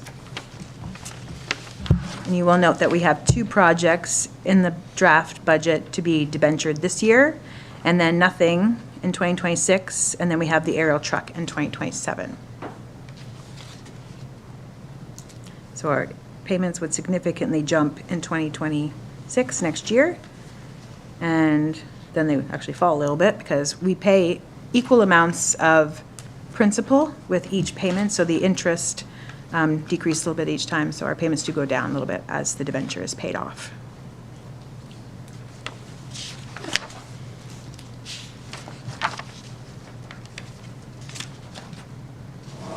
And the last item on page 13 is reserves, and I think I mentioned when we went through the impact items that we're continuing with the 2.5% inflationary increase, making up about $50,000 this year in the 2025 draft budget.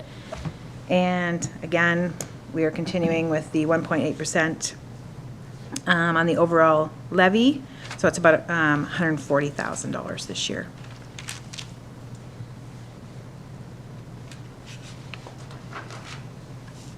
Sorry, go ahead, Nancy, I was just reading something. Just a question about the asset management plan that we did in 2021. Will that happen every 4 or 5 years? Yes. That will, okay.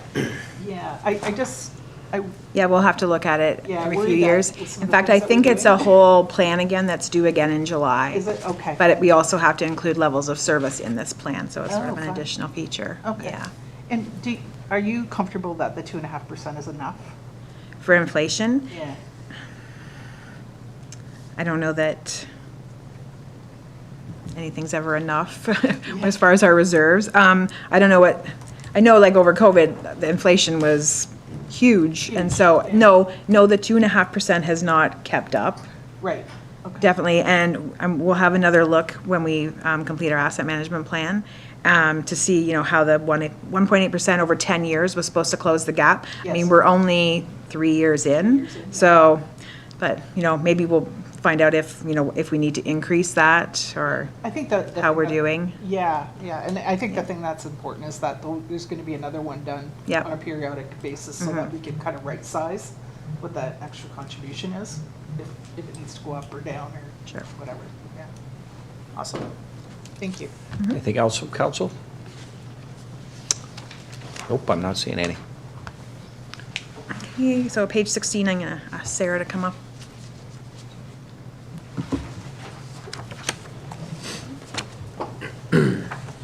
What page are we on? 59? 16. 16. 16. I thought you said 59. Good thing I didn't have my hearing aids on. That's what she said.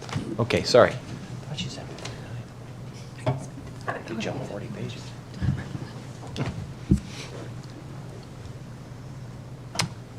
Okay, Okay. so we have the budget highlights for council and police services, and Denise is going to start with the police services. I thought you would address the police Oh, service okay. board, the first Yeah, paragraph, sure, and then I'll okay, do the I second will start with paragraph. the police services board. We're looking at each other like, As a "How are you?" result of some legislative changes, our township board that was formerly known as the police services board, which was a township of Blandford-Blenheim specific board, has now merged with the rural municipalities of Oxford. There's not much difference in the budget because we are sharing costs now, even though there are some increased costs with a group of the 5 municipalities. And then I'll speak to the second paragraph. So I know the mayor got a letter from the province as far as the OPP costs. There was a new contract. We saw an increase of almost 70,000 due to the new collective agreement. Sorry, that was the 2023 adjustment of 70,000 and an increase of 100,000 in our costs from 2024. A lot of municipalities saw even larger increases, but even 170,000 for us was pretty huge. But the province stepped up with some additional support and provided discounts to both the 2023 reconciled overtime costs as well as the 2025 estimated costs. So it's resulted in almost no increase to our policing costs. So that was good. Yeah. My only concern with that is that was a one-time payment. What's going to happen next year? Where's that money going to come from next year, right?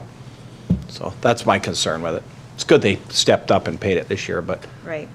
we could be on the hook for it next year. This is our warning year. Yeah, absolutely. Like Be insurance. prepared. Yeah. Okay, moving on to council. Under computer contracts and software, staff have been exploring electronic meeting management software options. We are one of the only municipalities in Oxford that don't use a meeting management software. Mayor Peterson is currently using it through the county level. It would simplify the meeting process through agenda and minutes creation. But the number one thing, which really isn't listed in this, the highlight paragraph here, is that live streams could be reviewed and time stamped. This would improve accessibility and transparency with the public.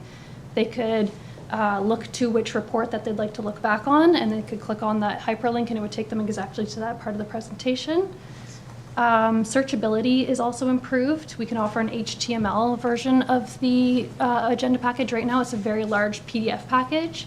That's not great for accessibility. If anyone has like an e-reader or even just the normal people downloading their phone downloading the package on their phone, is a very large package to download. So the HTML version would be preferred. That's sort of a medium medium priority, yeah. It would also improve efficiency in the clerk's department with having a little support for the agenda and minutes package making. Okay, and then moving on to election expense. We're recommending holding off on any 2025 contribution to the election expenses. 2022, the election was over budget with the tabulators, and as a result, the area municipalities that we usually do the joint RFP with for the tabulators, they're also exploring with their councils, do they offer a different type of voting for the 2026 election? Council may wish to make a decision regarding the voting method in 2025. That could be a standalone report that comes to council.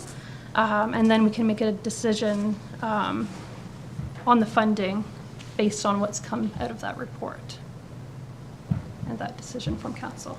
Any questions on that from council at all? You know, the part I find odd about the online voting or mail in your ballots or whatever voting is, you know, if I go over here to vote, I gotta, even though my name's on the ballot and I know the person standing there, I gotta show them my ID, I've gotta give them my firstborn and on and on and on to vote. But the problem I have is where are the checks and measures for this? Maybe I'm old school, maybe I'm thinking, you know, but I know you get a code, but you know what, like I look at it and go, like somebody said, I actually had somebody tell me, and I won't say their name, but they said, you know, my kids were at school, got the codes come in, and they mailed it in. So that's where I just kind of look at, you know, I look at the checks and measures of it that, you know, I got to show my ID and everything there. And I'm okay, I guess it's changing with the times, you know, right? It's the new thing to do to vote online. I just find the checks and measures, I guess, are just, I don't know whether they're there or not. It's not unlike doing your tax return, right? Yep. There's a huge amount of trust that's placed in. Yeah, absolutely. The population to, you know, do it every year and do it accurately. You know, we can't oversee every nuance of people's lives, and we have to trust that people, I think. Yep. You know, with respect to that kind of voting, we have to trust that people are gonna be responsible. Is it- Canadians make them feel Yeah. guilty. Is it, do you know, just, I know Woodstock, I think it's either tomorrow or yesterday, they're going through the process of what their voting is. I'm not sure which day it was. I know it's this week. But do you know if is there a big cost savings? I know you said about a report, but there is a big cost savings for mail-in or whatever? Not particularly for mail-in, but for Online? internet voting, it would be a cost savings as compared to the vote tabulators. Okay. The vote tabulators for the election was the bulk of the expense. Sure. Also staffing to run the election in the different polling stations. Yeah. We pulled community members, non-community members, had to train them and then pay them for the day as well, so. So would you still, so I guess we can talk about this at another time when you bring a report, but just so I'm clear, so would you still have the normal voting here, but it would be accounted by hand ballot, right, probably at those ones there? We would, if we went with an internet voting method, we would have voting kiosks throughout the township likely. And we'd have the voting period open longer as well. So with our voting tabulators, we only offered one advanced vote day, and then the day of election, you could vote. With internet voting, you can open that up further, and then we could do roving. We could be at the arena for 3 days straight. We could go to Maple, the seniors' homes in Princeton and Drumbo. And I just wanted to make a point about the voters list as well. MPAC previously was the administrator of the voters list, and it's now moved to the province. So most municipal clerks are hoping that the health of the list will be improved with the province holding that list, and that would mean less fraud, hopefully, because of the list being more accurate. Okay. To reflect the I guess I gotta residents' move up with the times, eh, Bruce? That's right. You only get to vote once. Yeah, move up with the times. Hopefully we get better engagement too. Yeah, And that's- to me, that's kind of the key. Yeah, Yeah. that's what I think. Yeah, Even absolutely. expanding the days, Yeah. how many Yeah. days, how much. It's frustrating when you only get, what, about a third of the people vote, if that's a good turnout? Yeah, I think it was 30% last time. I think Is that it was right? around a third. It's roughly always been around a third. So, okay, perfect. Hopefully you're right, it does bring it up, but looking forward to that presentation coming to us. Okay. Okay. Protective services.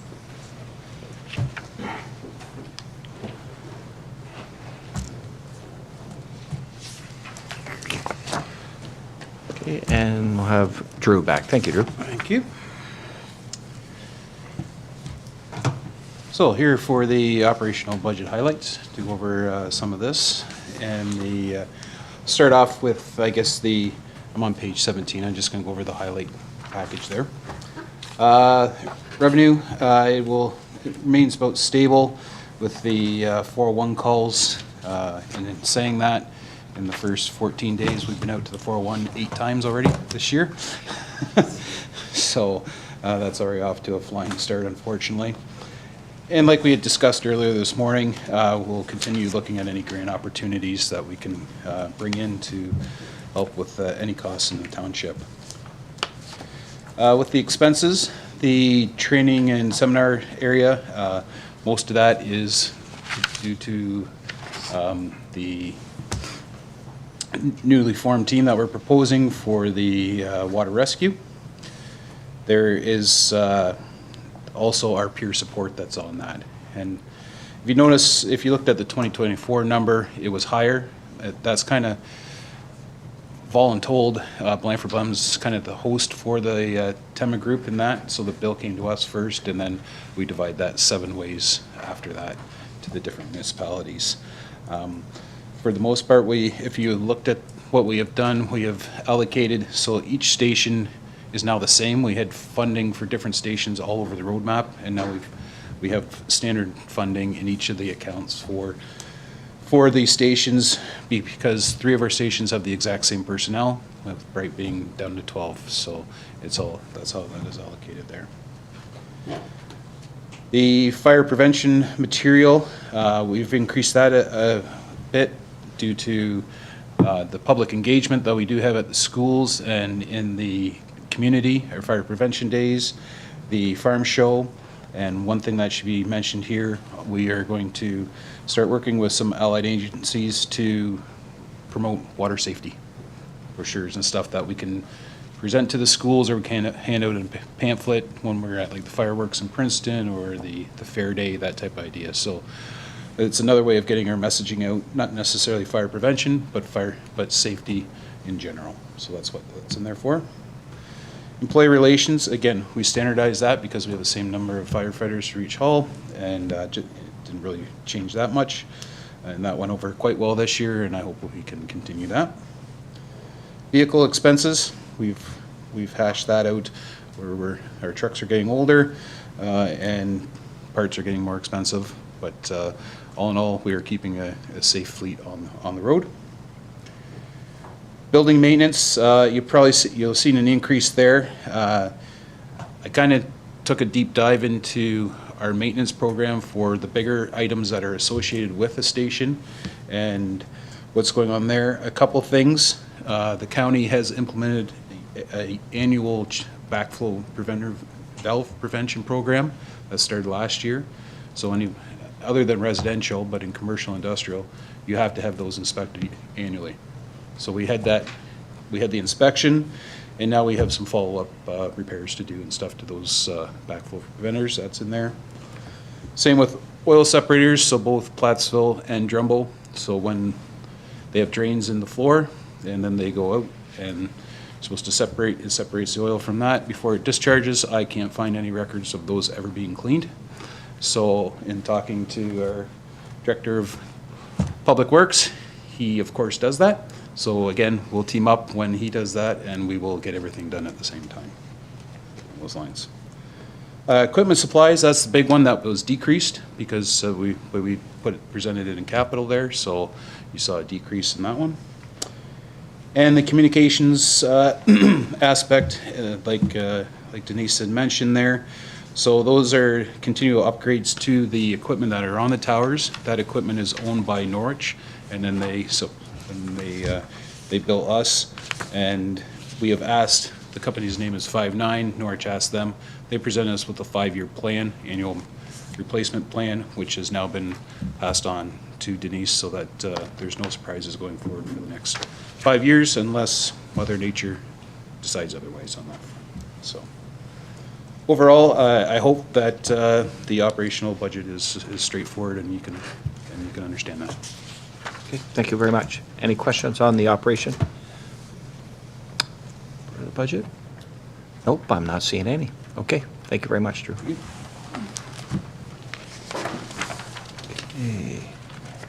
Next.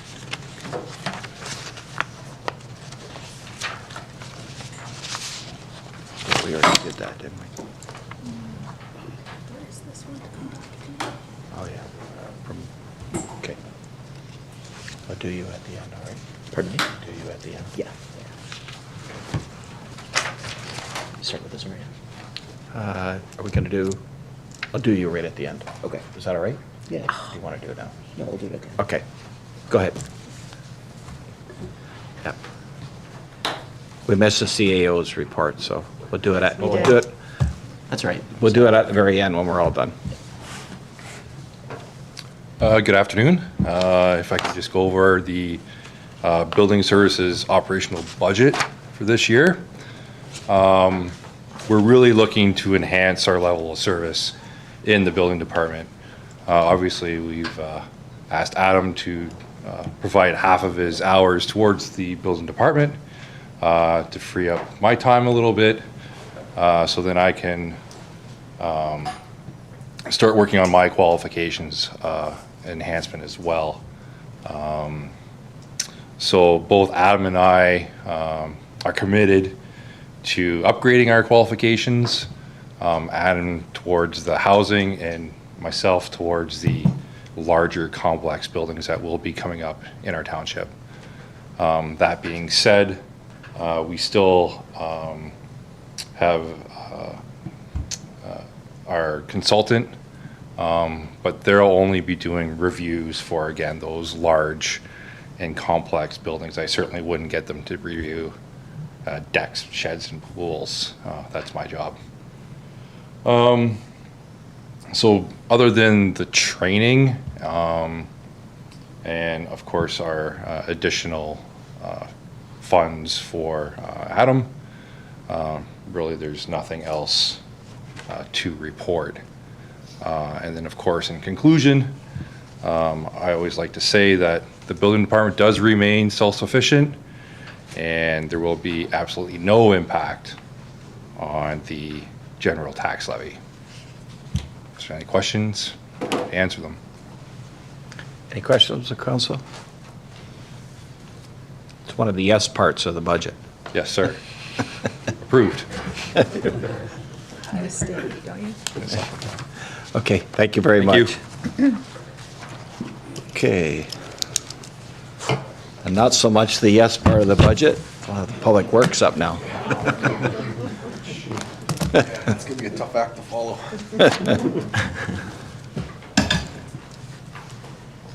Are we doing this one first? It's not, I didn't notice it wasn't in the book. You can speak to that. Okay. I'll speak to the drainage first.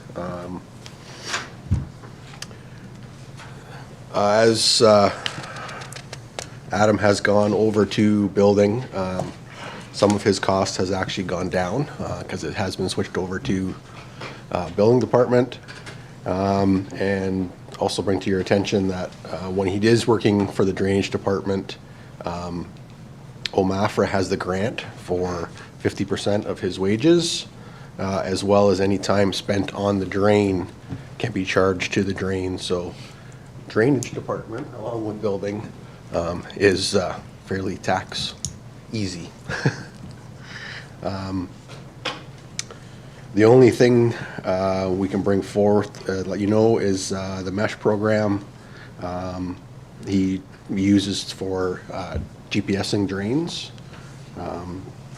And then there is, he's increased the write-off for minor drain repair.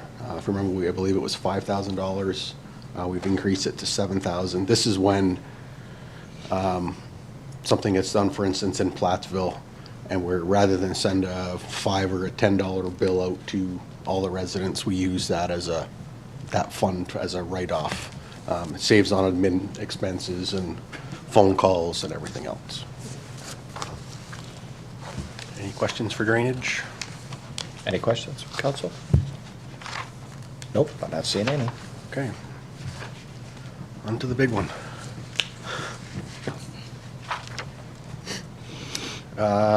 So under the Public Works, so under revenue, our brush and compost depot, this is the one on Township Road 8 by our Drumble shop. We do receive a revenue of around $12,000 each year from the county for maintaining that. So we also receive a gravel extraction rebate. So any gravel pit within the township limits has to charge a nominal fee every time gravel is taken off on a truck. And then in turn, the township is paid money. The idea is to help maintain the roads, knowing that the heavier traffic is on those roads. So we will receive approximately $75,000 for that in 2025. And then, as mentioned in our capital, we'll be replacing a tandem truck and a grader. So those two items will be sent to auction, and we're hoping to see revenue from that around $85,000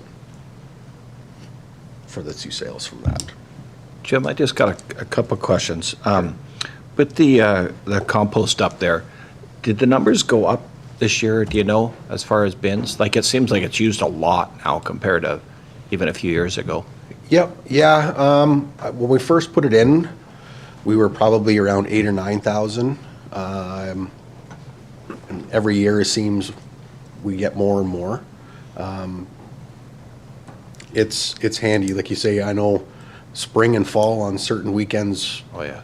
We have to have somebody come in and push up because if it's not on the road, it's pretty close to being on the road. So I think the more we've had it, the more people are getting used to it, and the more it's being used.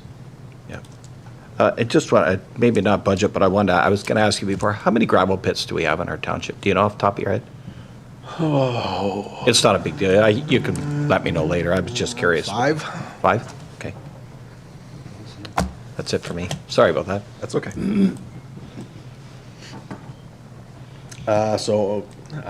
Talking highlights under expenses. So the first one I have there is telephones. So what I'm looking to do is allow each staff member to have a phone. The phone will stay at the shop when they're not at work. By having the device, each employee will have access to our mesh program. This is the township's work order and asset management system. The employee will come in for their shift, and when they're assigned a vehicle, they'll use the phone and the mesh program to do their circle checks. They will also have access to work orders that'll be assigned by the supervisor for potholes, tree trimming, shoulder work. Very much same as what they have now, except it's on the device. The difference will be on completion. They'll now be able to take a picture of it and close the work order within the program. So we're very good at doing our inspections, tracking, marking down. There's a pothole, we make a list of potholes, we send them out to do them. We're not very good at closing that loop. By having the device with them, this will close that loop. Gives us better tracking. We'll be able to pull reports off and say, how many potholes did we close? And we'll be able to generate a list from it. The mesh program, as I mentioned, drainage is using it to GPS their drains. We do have all our culverts in there. We can make tree lists in there for our tree contractor. It just makes, it's no different than your laptops or iPads that you guys have with you now. Everybody knows the power of a phone. By having it, it just opens up the whole different, better tracking for the township. It also will allow us in the future to add different programs, hours of service, possibly even timesheets, payroll, that type of thing. It just makes us more efficient, the whole department more efficient by doing that. Pardon me. The next one is building maintenance. So this has been turned over to community services. Trevor will be looking after this. We did see a small increase of $12,000 for the Blandford shop, but also a decrease of $4,800 at the Drumble shop for the work that will be essentially in-house, but community services will be conducting that. Trees. So again, this seems to be goes in cycles. We're seeing more of the ash trees coming down, as well as soft maple trees. So by this little bit of an increase will allow us to clean up the roadsides a little bit better. Dust layer, so as previously mentioned, it's a 3-year contract. 2025 is the first year of that contract. That increase will allow us to maintain the same quantities that we're putting on the road that we have in the last few years. Grass cutting. Again, I don't know if you want to speak to that, how that just kind of... The grass cutting and the work on the buildings has always been done by the Community Services Department, but we've allocated it out to different departments, and rather than charging each other for snow removal or cutting your grass, we just decided to keep those costs in the department. So, so Jim's seeing a decrease to his grass cutting and his department, or his building maintenance, and then again, like at the arena, they were charging for pushing up the snow at the arena, and they're no longer doing that. So Trevor will see a decrease there, but he will see an increase in his overall admin. So I did change the title. I don't know if anybody noticed. Under community services, instead of just community services admin, it says community services admin / facilities or something. Because that's any of the facility maintenance that isn't being charged out, that it's just showing there under the admin budget. Thank you. So the next one is the railway crossing maintenance. So these are all the lights at our level crossing. This is maintained by CPKC Rail, and they charge us a monthly fee. That fee has gone up, so that increase will cover their monthly fee. The next one, the safety devices and signs.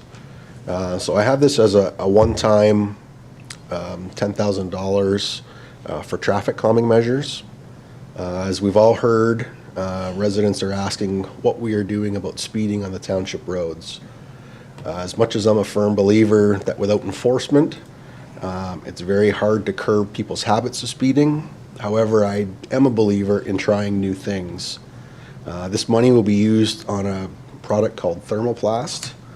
Essentially, it's a sticker that is melted into the asphalt or surface treatment. And again, the sky's the limit with this product. They have anything from your standard speed signs, your slow signs, school zones, to basically anything you can dream up. If we can design it, they can make it. If it was returned, if it is approved, I'll return with a report on my ideas on where the product and type of sign will be deployed. This product lasts longer than if you just use a regular paint. Paint is estimated to last 2 to 4 years depending on traffic, where the thermoplast is estimated at 4 to 6 years and even longer on some of the lower volume applications. So this pictures that you see on my review are similar to what I was thinking that we could use as some of the signs in some of the different areas. Small increase in our sweeping. This is a contract service that we have done every spring to clean our villages. Just like everything, our cost has gone up. And the next one is the vehicle expenses. So starting in 2025, Public Works will be responsible for all of fleet maintenance. As a department that does the purchasing and is the largest user of the township fleet, it made sense to also bring the maintenance under that umbrella. The hope is that the one department looking after it, efficiencies, safety, time management will be better. Our current GPS system is already set up to help manage the fleet. We can set times for maintenance. Any warning sign that comes up, I do get a notification. And with some additional training on the software, which is a free service, I can schedule maintenance and work on every day, make sure that everything's running smoothly every day. And these amounts were moved over from the Drainage and Community Services Department, so it wasn't an increase to the budget, it was just moving things to the Public Works because he's managing it. Okay, anything at all on the operating for Public Works? Anything from council at all? I know, just when you were talking about the safety devices and signs, I know we had talked about, I don't know if it was a year ago or so, about possibility of maybe some 3 or 4 way stops. I think we talked about Fennel. I think that was the street. Stupid pens, that's my second one today. Is possibly doing something there. I didn't know if that was included in that costing at all. It not included in this, however, it is something that I have been working on. We have been doing some studies on that, and there will be a report coming. Okay. In the next couple of months. On okay, perfect. Those. Okay, thank you. I'll see if I not break this one. I broke 2 today already. Okay, thank you. Anything else from council? Okay, thank you. So our next one is Community Services. Trevor. Afternoon, Council. Just here to present our budget items for operational. From an administration side, we still want to work with community groups. We want to keep in touch with the community. We're going to explore more partnership agreements with community groups and other organizations that are in our township to see if we can better serve the township with more programming or other things that we can do. From the arena, we're not predicting any major projects in this year. We're seeing the ice time gets busier each year, so we have increased some revenue in there. The cemetery project, this year we've doubled the cemetery Phase 3 project, which is foundation fixing. It used to be $7,500. We've doubled it to $15,000. This project started 2020, sorry, and direction from council to fix foundation repairs. Council brought it to staff. Staff did a report to council about what we can do and how we can do it. And at that time, the project was put into the budget year by year and can be removed if we don't have the funding for it. It's not a service that is legislated to us, but it was a service that council wanted to pursue, and we did the $7,500, and we have raised it to $15,000 due to the fact that $7,500 gets us less than we did in 2020, and it's probably going to be an ever-ending project. But like I said, it was one of those things that you could pull, council could pull if they didn't want it or couldn't afford it that year. But it's just it was brought to staff's attention by council. So, and that was a program was brought in-house to fix foundations. And so, yeah, we upped it this year.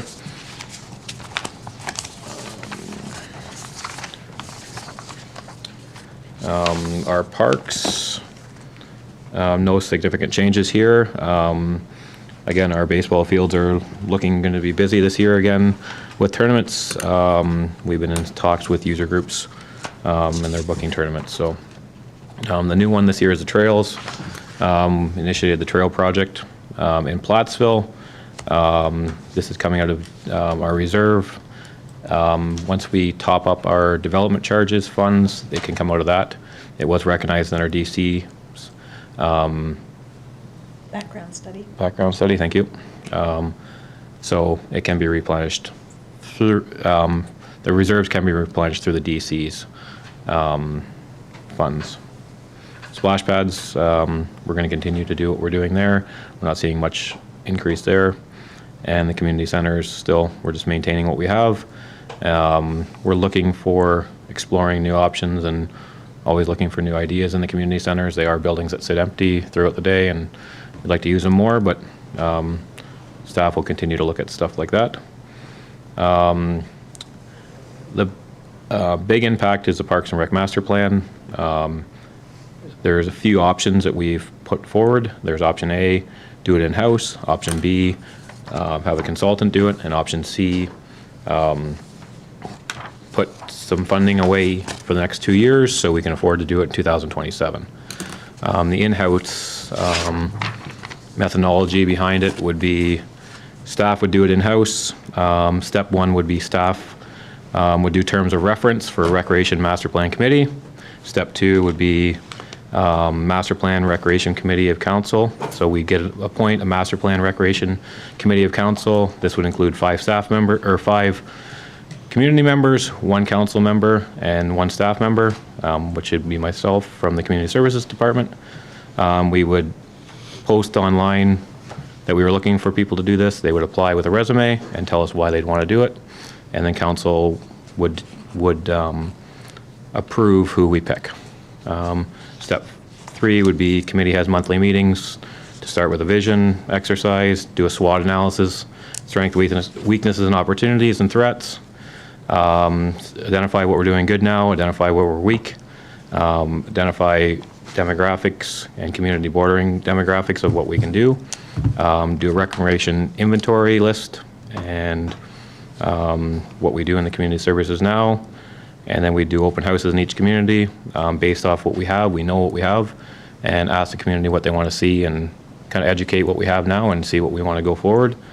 And then the last step would be bringing all the information from the open house and then the documents that the committee put together to council to review in a document. That would be the in-house program. The consulting program would be hiring a consultant to come and work with staff and engage with community members. And our plan C is save some funding for 2027 to move forward with a master plan. So, and there's lots of pros and cons in this document to tell you that's just a quick level of how it could be done. So that's what we're seeing this year with our budget. Like I said, the trails is the newest part of that budget. Our facilities are getting busier, so our revenue has gone up a little bit in each facility. Yeah.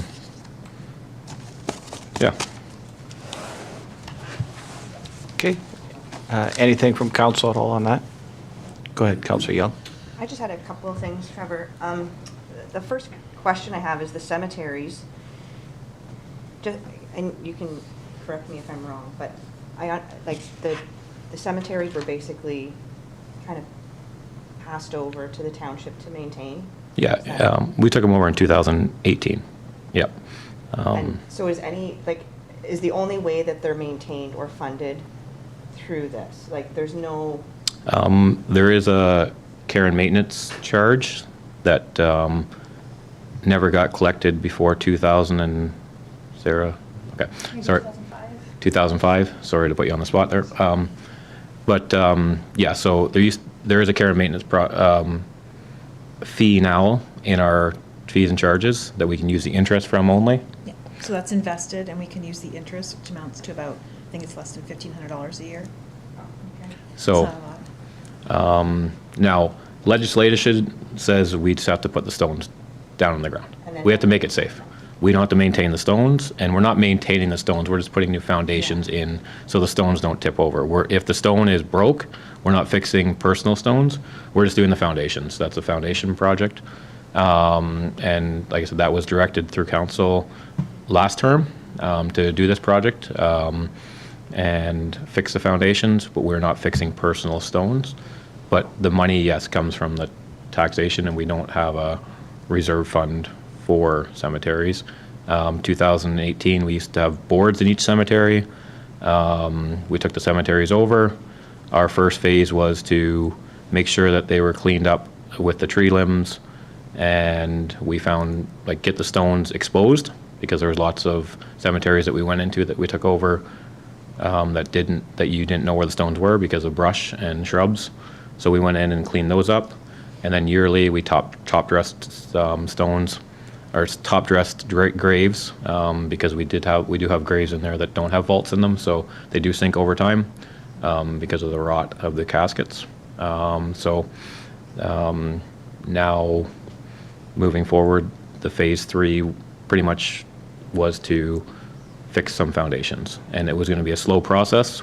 That's what last council directed. It was okay to do this slowly, but the question is, how do we pick it? Who do we pick? Well, we just go per cemetery right now, because it doesn't make much sense to go send the contractor in to do 4 in the cemetery and 4 in that cemetery. So we and the contractor kind of guides us on which ones to fix the best.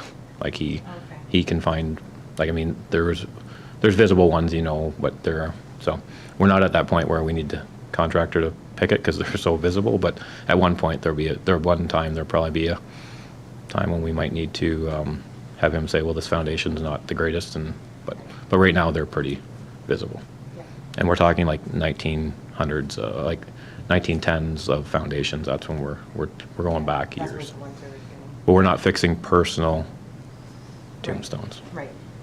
Okay, thank you. And then the second kind of question I had was about the master plan. I have not lots of thoughts on it, but I have thoughts about the whole options. And I read through the old master plan and saw that there's almost zero engagement from the community and some of that feedback. It was pretty minimal. And I think, like, our Parks and Rec are one of the areas that are the most talked about with our residents.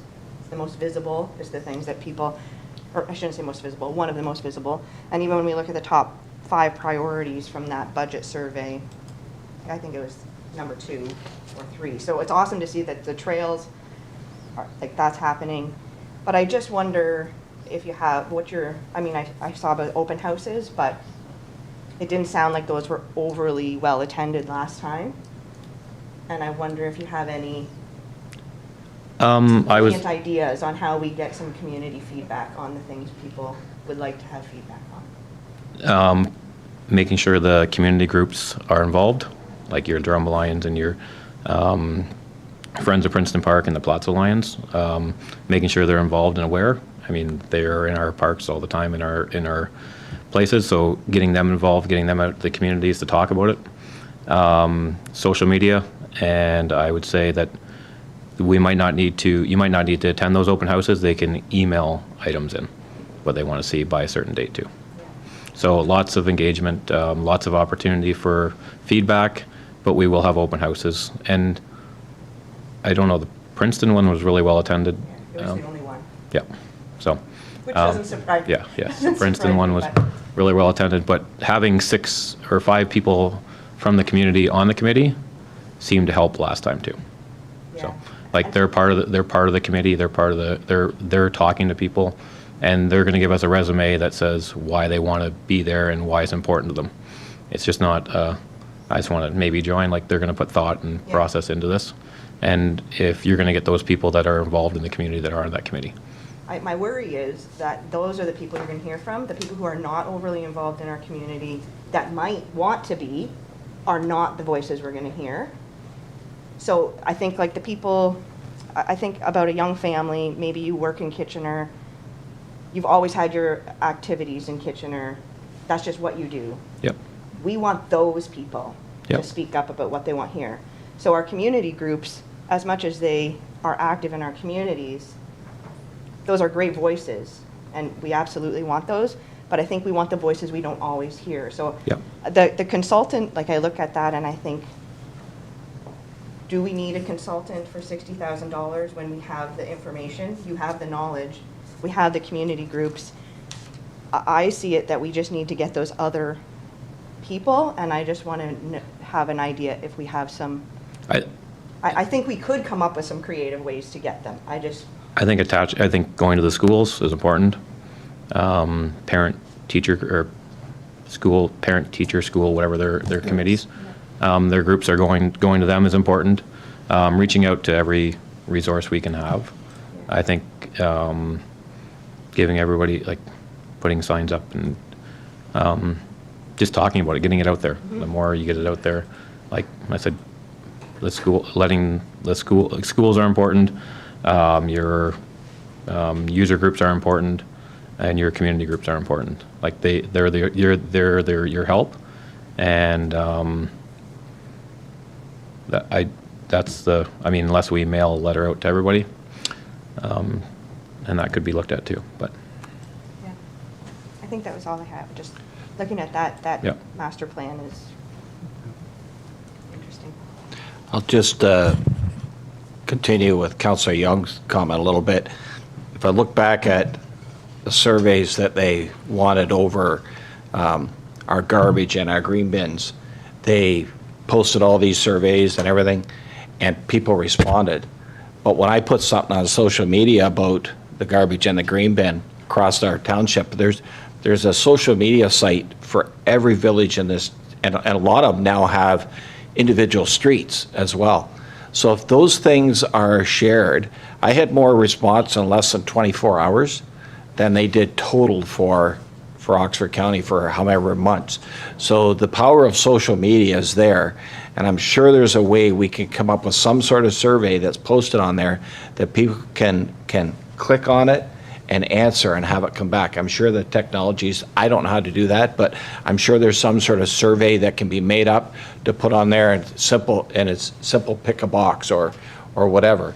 And I'd be shocked if you didn't get more response from that than, I know most people, they get a letter in their mail and they look at it and it's boom, it's in the blue box or whatever.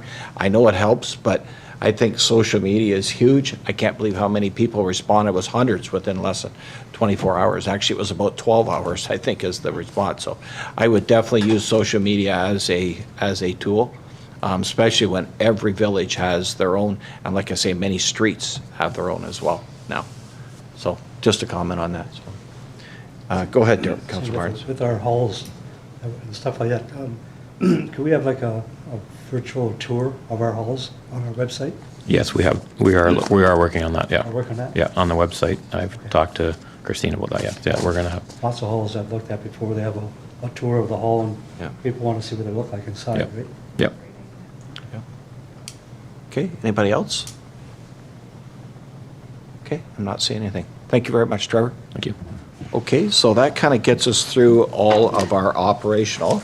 So, except for we missed one at the start, and I will let our CAO do his presentation now. Certainly, thank you, Mr. Mayor, and to members of council. This is a follow-up to some direction that was provided to staff on December 18th when we had originally brought up sort of the topic of organizational administrative capacity, and there was a request made to provide some more context during budget deliberations that took into account what similar comparable Oxford County municipalities looked like. So, and I guess the associated recommendation with this report is included within the draft 2025 operating budget, and that's the addition of the full-time physical services clerk position. And this position would be jointly funded in 2025 by, I guess, your general operating in the amount of $29,000 and the building reserve in the amount of $29,000.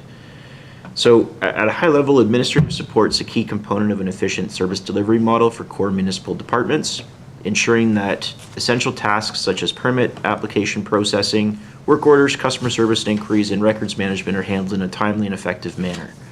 And in small to medium-sized municipalities like Township Blandford-Blenheim, administrative support needs to be dynamic to cover a broad scope of responsibilities.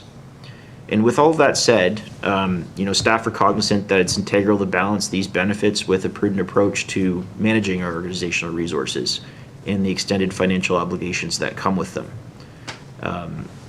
And this will ensure that our staffing complement's both sustainable and fiscally responsible in the long term. So based on that previous advice that council had provided, staff have prepared an analysis of current administrative support resources at the Township of Blandford-Blenheim, in addition to a comparative analysis of those similar and comparable Oxford County municipalities. So that's summarized in the first attachment of the report in table format. And I'll just note that the information included in that attachment was gathered from publicly available staff directories, and we did reach out directly to a few of those local municipalities where it was unclear about what their organizational structure looked like. And I guess, before we get into it any more specifically, I do want to note that even when we're looking at similar and comparable municipalities, we're not always comparing apples to apples exactly. I mean, I think it's that's the best comparative analysis we're going to be able to do, is that sample within Oxford County. But at the end of the day, it is always, we do have to kind of consider it twofold. We can look at it comparatively, but we also have to think about how our organization is structured, what pieces we have here, and what our day-to-day business looks like as a result. So the recommendations included within the scope of the report are based on feedback from senior staff, feedback received from the public and other organizational stakeholders, and observations from other municipalities. So I've categorized some of the comments based on business unit. I'll start out with building services.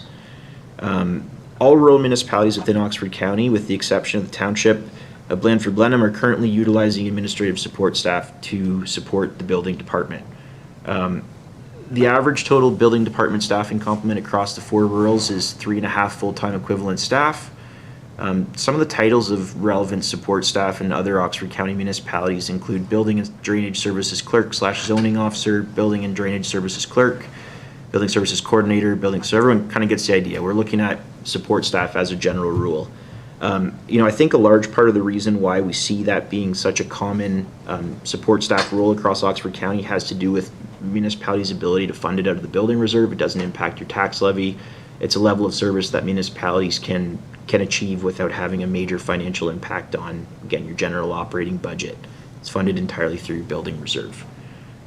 When we look at our organization specifically and some of the benefits that enhancing that organizational support capacity would have, just listed them here. So it would enable our technical staff, so being the full-time chief building official, and then the 50%, so the half-time building inspector, more time to allocate to their core duties. So this is their plan review, building inspection, as opposed to administrative tasks, which are items such as updating the website, social media, taking calls, responding to generic inquiries, etc. So in turn, we're hopeful that this would reduce our reliance on external resources to undertake core duties. So it's difficult to estimate exactly what that number would look like, but in speaking with Ray, we do think that there would be a positive budget impact in terms of relieving that sort of administrative responsibility, allowing him to focus on core duties, should lead to us engaging the consultant less for busy periods of the year when we're paying RSM $160 an hour to do plans review. Again, we struggled to come up with exactly what the budget efficiency would look like on that, but a high level estimate, and again, we could confirm this next year, would be somewhere in the $5,000 to $10,000 range. We also would be looking to enhance the level of customer service support offered by the department and reduce wait time for follow-up on general inquiries. So we anticipate that 50 to 75% of routine inquiries could be answered at the front line by specialized administrative support who only support that department and maybe one other business unit. And these are questions relating to, a very common question is, what's the largest structure I can build without a building permit? 160 square feet. It's factual, it's simple, there's no analysis, it's just a one-way flow of information. Relatedly, specialized administrative support staff could be tasked with updating reference materials and other information such as our webpage, social media, and we could prepare informational resources such as before you build packages that are specific to our own township policies and procedures. And finally, inclusion of this position would reduce the administrative workload that's currently downloaded on the municipal clerk and finance and customer service clerk. So with the way that we're structured, The key admin resources that we have in the front office that support all departments when they require them are the municipal clerk, and then we've got 2 finance customer service clerks. I will note that one of those clerk positions was added by this current council this year. So that's as of July, I believe. Yeah, or sorry, April, yeah. So that's building. Moving on to Public Works. Public Works, and I guess the reason that we've grouped those 2 departments in terms of the recommendation for adding this physical service clerk position has to do with Public Works receiving the second highest inquiry volume next to the building department. We see a lot of overlap in some of the training that we would be looking to provide an administrative staff member, and a lot of the benefits that we would realize corporately across all departments are similar to what I just described with building. I guess just to give a quick example, all corporate communications and other informational services for Public Works are currently managed by the municipal clerk. So, when we're providing public information regarding major capital projects, the way that would look internally is Jim would provide, a high-level overview of what needs to be communicated. He would hand it over to Sarah. Sarah would prepare a social media post and sort of how we're going to get the word out on our municipal webpage, social media, et cetera. On the other hand, we've got our finance and customer service clerks who manage incoming calls for redirection to the Director of Public Works, and our Director of Public Works manages all outgoing correspondence, including follow-up on general inquiries. So when we have a resident that calls and advises that, they have a pothole on a township road and they would like, some follow-up from a staff member, that's Jim Borton that's calling that individual back every time and providing them with an explanation of, I guess, why it exists and what we can do to resolve it moving forward. In reviewing other Oxford County municipalities, we're pretty much on par with other municipalities as far as not having explicit admin support for Public Works. But the key difference, I guess, that I will note is that we have significantly fewer resources overall. So when I spoke with other municipalities, is your Public Works manager sort of self-sufficient as it relates to administrative support, or do they receive support? The answers that I received were, there was support staff from other departments that were filling that gap. Unfortunately, I guess given with how lean our current complement is, we have a little bit of that with the finance and customer service clerks, but we do have a limited pool of staff to pull from in providing that regular support. Moving on, we also did an analysis of community services. 3 of 5 rural Oxford municipalities have designated administrative support resources for community services. But with that said, I think that as we go down the path of exploring a recreation master plan, regardless if it's done internally or externally, that exercise should really help us define the current scope of service for the department moving forward. And I guess an example would be perhaps we find out in the Parks and Recreation Master Plan that programming and more programming for youth is something that we really want to emphasize. I wouldn't want to jump the gun and add administrative resources there now when we might have a finding from the Parks and Rec Master Plan that guides us in a different direction in terms of where we should be looking for help, if at all. Finally, we reviewed legislative and financial services. So we are an outlier among all the rural Oxford County municipalities in terms of admin support within the Legislative Services Department. More specifically, all other municipal complements have a deputy clerk or similar position in addition to other positional titles such as records management, customer service clerk, planning coordinator, corporate and strategic initiatives coordinator, records management coordinator, executive assistant. Again, you get the idea. And what this really isn't a problem. I mean, the way that we manage our department works fine, but it does result in the municipal clerk being directly responsible for tasks that are more commonly undertaken by administrative support staff elsewhere. So for example, it would be more common, you'd more conventionally see a deputy clerk or legislative coordinator support the clerk with responsibilities such as meeting management, so agenda and minutes preparation, registration of deaths for other vital statistics obligations, public planning application circulation, corporate communications, records management, etc. And we think that future additions, so not necessarily this year, but in the future, if we were to consider adding some admin support in that department, it would afford the municipal clerk more capacity to undertake more strategic initiatives such as policy development, governance review, and look at enhancing some of our public engagement practices. And finally, I'll just review the finance department.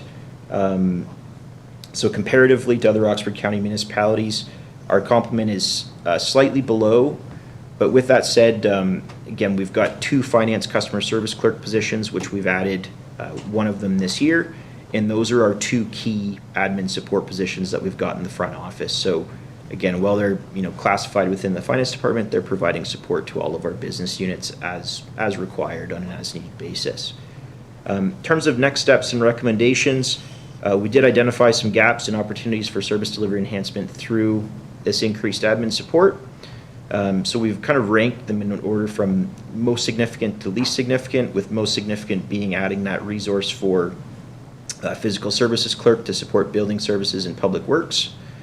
And again, that total budget impact on that recommendation this year would be $29,000 towards the general tax levy, and we would be looking at a future obligation of, I think my estimate was $35,000 to $38,000 a year, sort of fully, was it 38? Yeah, fully, and that's fully hedged, including your OMERS, benefits, et cetera. I guess in second order of importance, we're looking at designated administrative support for legislative services. Again, I just covered that. We'll be looking to, the Blandford-Blenheim strategic planning process to see what type of corporate objectives are prioritized by council. That should help us better define what administrative resources we'll need in that space. Another thing to consider is that we do have the 2026 municipal election incoming. Depending on which voting method council chooses to proceed with, there might be an efficiency realized or some benefit to having more capacity in that space throughout the election period. And finally, we've got the administrative support resource for community services.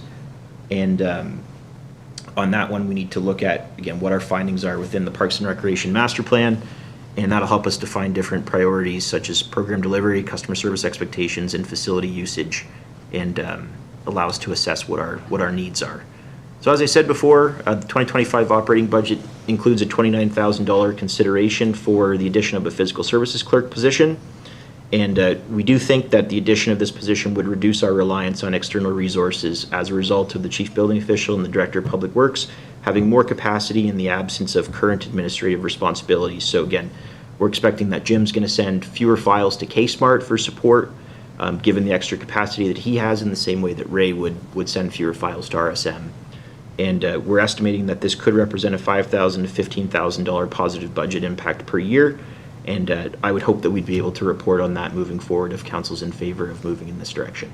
And with that, happy to answer any questions that council might have. Okay, any questions? Councillor Demers. Absolutely. The savings that you're talking about, then, that's included in the budget as well? No. Why not? Just because they haven't been, it's really hard to quantify exactly what that would be, I guess, at this point. So I would want 1 year to sort of realize what our, do you mean in terms of we would be reducing our consulting budget for RSM? We could certainly consider doing that. I mean, it's relevant for the decisions we have to make here, right? If we know we're going to save $15,000 or $10,000 this year, then it should come off our levy. I wonder too about whether additional training is included as well, because anybody that takes a position that's supporting a technical department is going to have deep understanding. So they'll need additional training. I don't know if that would be internal or external, and would there be a cost associated with that as well? So on the part of building, we did have a chance to review that. RSM has a specialized program for building services admin support. Actually, the reason that we looked into it initially is because Ray and I saw it as being necessary to have our front office staff, all of them trained on it. Yeah. That works, I believe it's $300, and we would be able to train all of our admin staff. So it's a fairly low input, but there is consideration for that in the budget. On the part of Public Works, Jim, I'm not sure if AORS or a similar organization has those resources available, but I think we would certainly be open-minded in looking for that. Yeah, and there's training in my budget as well that could be used. Right. Good. I think that's important, because I don't think that, if someone internally is going to be moving into that position, it would be unfair for them to expect that they would be adding a significant amount of value unless they really have the technical knowledge. Okay. Be like having a plumber ask an electrician a question. Yeah, right? Exactly. Like, are there things that just aren't getting done now because our directors don't have bandwidth? I'm not sure that there's things that are getting done that aren't getting done, so much as it's the opportunity cost of what we could be getting done. So when I look at that, I think of you know, our corporate communications are an area where, you know, I'd love to see some improvement, but it's just, it's not sustainable for us to emphasize, you know, improving our corporate communications when it's all coming through the clerk's office at this time. And we've got, you know, some people that keep it on the corner of their desk, but just being able to have more of that admin support to, you know, to better engage our community, better communicate some of these items. A good example would be, you know, the massive capital work that's been ongoing in Princeton. And I would love to see, you know, if we had administrative support servicing that department, I'd love to see somebody that's providing, you know, weekly updates on where we're at with the construction project, you know, better responses to public inquiries that we receive, proactively communicating with businesses that are impacted. And I think that's kind of the level of service that we have no obligation to provide any of that. Technically speaking, right, we don't have a statutory responsibility insofar that, you know, we need to knock on everybody's door and tell them if they're going to be impacted by capital work. But that's just a level of service that I think we would find serves us really well and is probably worthwhile. But as far as our, you know, our current staffing complement, it's just, I don't think that we do have the, you know, the bandwidth to be really expanding in that space. Or if we did, it would come at the cost of, you know, something else kind of being set to the side. Yeah, and I only asked that question because of our fiduciary responsibility. Of course. And, you know, having an understanding of, you know, what aren't we able to address is, Right. because of staffing issues is important to us. Right. Okay. You know, it was really interesting, Councillor Demers, when I did the sort of the analysis and looked at other municipalities and what their staffing complements looked like. I mean, it goes without saying that the Township of Blandford-Blenheim, we accomplish a lot with an incredibly lean staffing profile, and frankly, that makes me really proud of the staff that we have. I mean, we make a lot happen with very few people here, even comparatively to other municipalities. And when I was writing the report, I mean, I kind of thought of almost the exact question that you asked is, you know, what is the cost of us not investing in this space? And frankly, I don't think we're ever going to need to be in a position where we have as many staff as a lot of our comparators. I think the way that we're structured has been, you know, done really well in a way that we're very efficient. But there are spots where, again, I'd like to see some improvement, and I think that taking kind of a slow and steady approach to adding some of these admin support positions is going to, you know, not only improve our level of service, but also be maybe a more cost-effective solution than it looks like at the surface level when we free up some of our, you know, highest earning staff to do more of the strategic work that we're compensating them to do. For sure. I mean, it's incremental, right? Right. It's not, you know, we're not adding a huge salary, we're adding incremental support, so it makes sense. And I do think, I'm not opposed to this, it's just, I'm trying to get a comfort level with it. And I think that, I mean, comparing to other municipalities, you know, I'm not sure how valid, and maybe it was the wrong question to ask, because, I mean, we don't know if they're doing a good job or if they're that efficient. And when I looked at, you know, the number of you know, support staff in some of the municipalities, I'm shocked. For, you know, you look at their budget compared to, you know, cost per employee, it's actually pretty crazy. So I guess, you know, I sort of came to the conclusion that, you know, as we all expected, our staff is working very efficiently. So, you know, if that's the starting point, like, to me, that was the message from that. Right. Not so much that, you know, oh, they've got a admin clerk for this, we need to have an admin clerk for this, right? It's more of a matter of efficiency. So, I mean, it does give you a little bit more of a comfort level. Sort of the last thing is, I guess I would, you know, continue to encourage you to look at technology solutions. You know, phone, putting information online. Like, I think, you know, we're in a day and age where somebody wants to know something about the rules. They go to our website, and if we were a really good information on our website, and it's easy to search and maneuver, then, you know, an investment in technology takes us a longer way than investing in an annuity of incremental employment. Right. So I'm not, like I said, I'm not opposed to it so much as that I would encourage you to continue looking at technology as solutions as well. Yeah, totally understood, and I'm hopeful as well that, you know, council will see that some of the items in that space that we've been looking at are, you know, the agenda management software, and that's something that putting that in before looking to hire a, you know, a deputy clerk or a legislative coordinator is probably logical to assess what type of impact that has on Sarah's capacity. And I mean, just to speak to sort of how dynamic our current staffing complement is, I mean, find me another municipality where your drainage superintendent's live streaming the meeting. It's something that, again, we've got a staffing complement that is very dynamic and, able to fill gaps as they exist. And I think that's what's allowed us to, to get this far with having almost a quarter of the staffing complement that, again, very comparable municipalities neighboring to us would have. That goes to management too, right? You're leveraging the people instead of Right. leveraging the roles. Right. Right? Which is two totally different things. Right. So people aren't working in the capacity of what their title is. Right. They're working in the capacity of what staff, what the township needs. Of course. So it's a totally different perspective, right? Sorry, we could go on. Josh and I are just having a little chat here. I sit and listen to it as well, and, definitely our staff is efficient that's here. That's 100%, we all agree with that, but sometimes too, maybe some of those, rather than us being lean, maybe some of those are very top-heavy as well too, right? It could be the other way around too.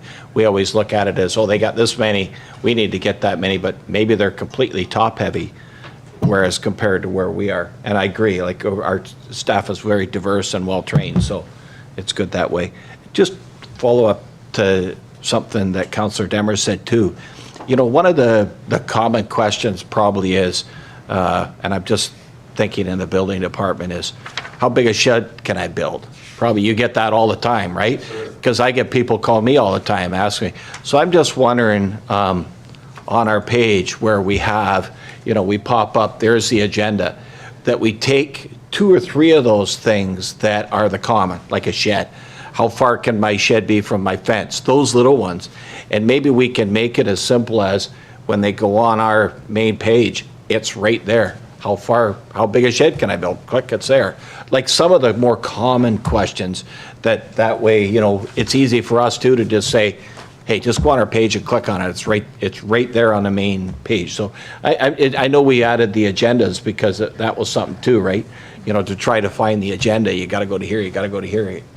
If it's just there, it's an easy click, and that's something maybe if we get together our common questions for every department, really, if there's a common question that you guys get asked, maybe there's a simple answer that we can put right on our page. So, okay, anything else on our CAO's report?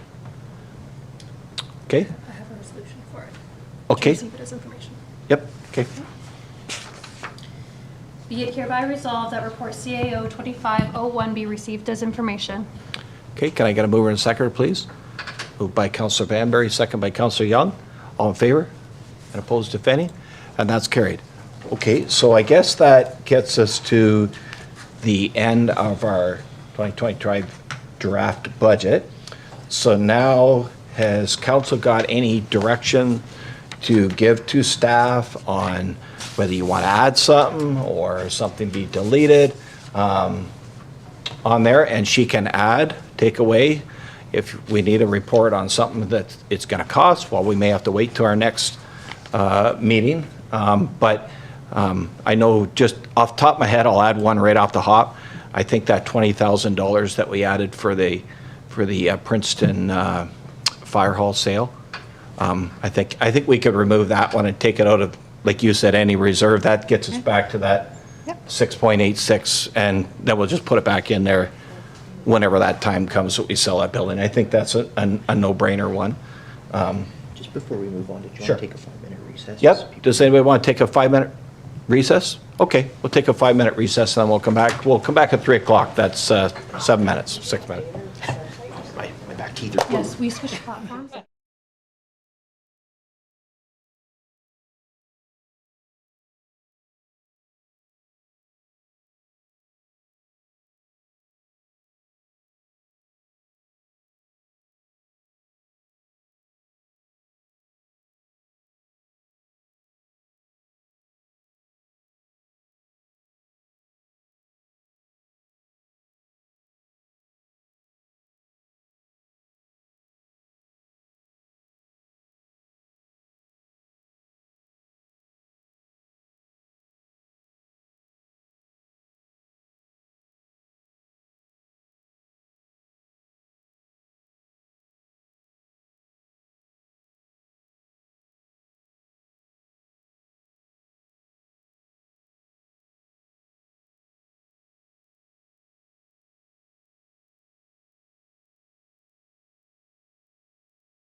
Okay, welcome back. So we're just in the part now of making directions to staff of where we're going to go.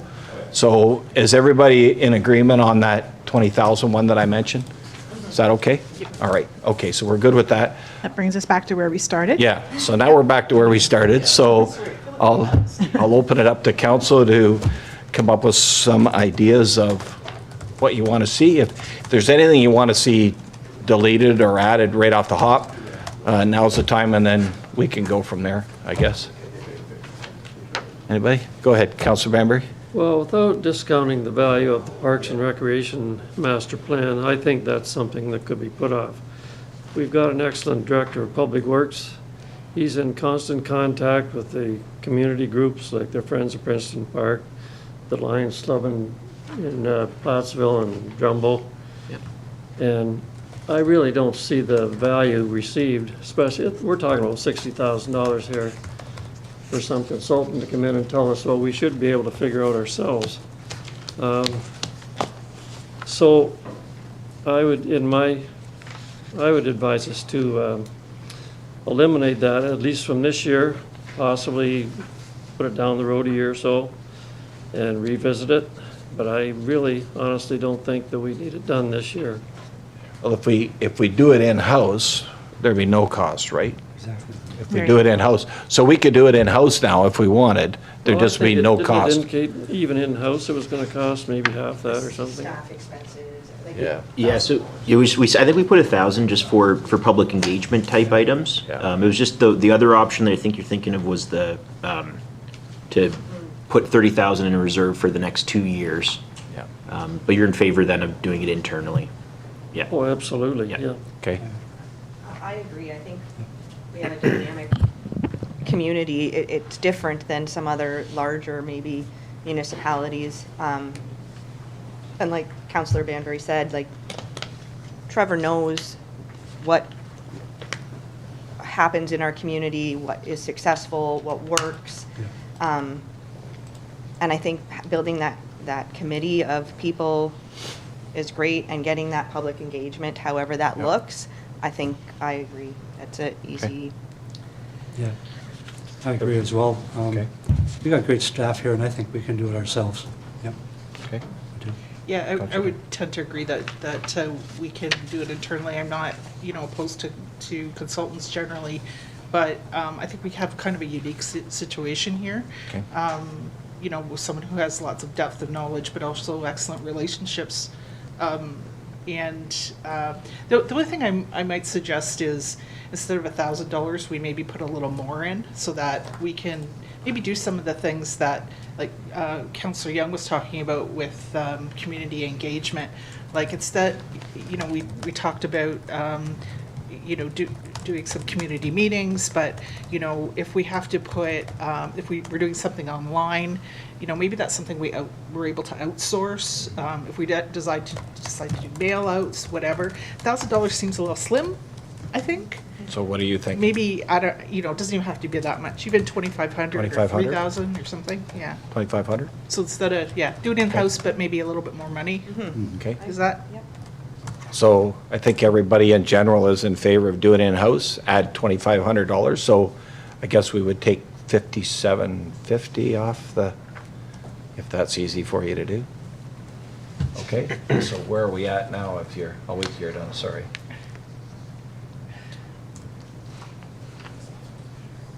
It's your turn now.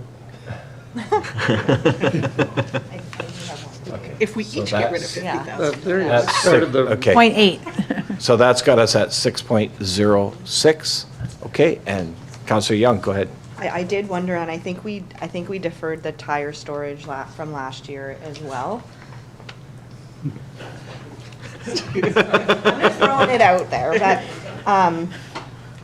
and we did see where you're talking about when we did our trip around, so I see why it's needed, or would be nice to have, but I think if it might be something I would look at doing differently, or waiting, or maybe we can find some grant for that too.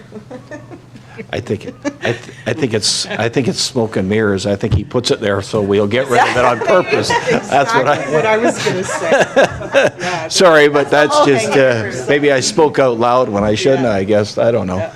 But yeah, I had that one on my list as well. The bridge. yes. Yeah. It's a red herring. So is everybody in favor of removing that one? Okay, sounds like it. Okay, so we'll see where we're at now.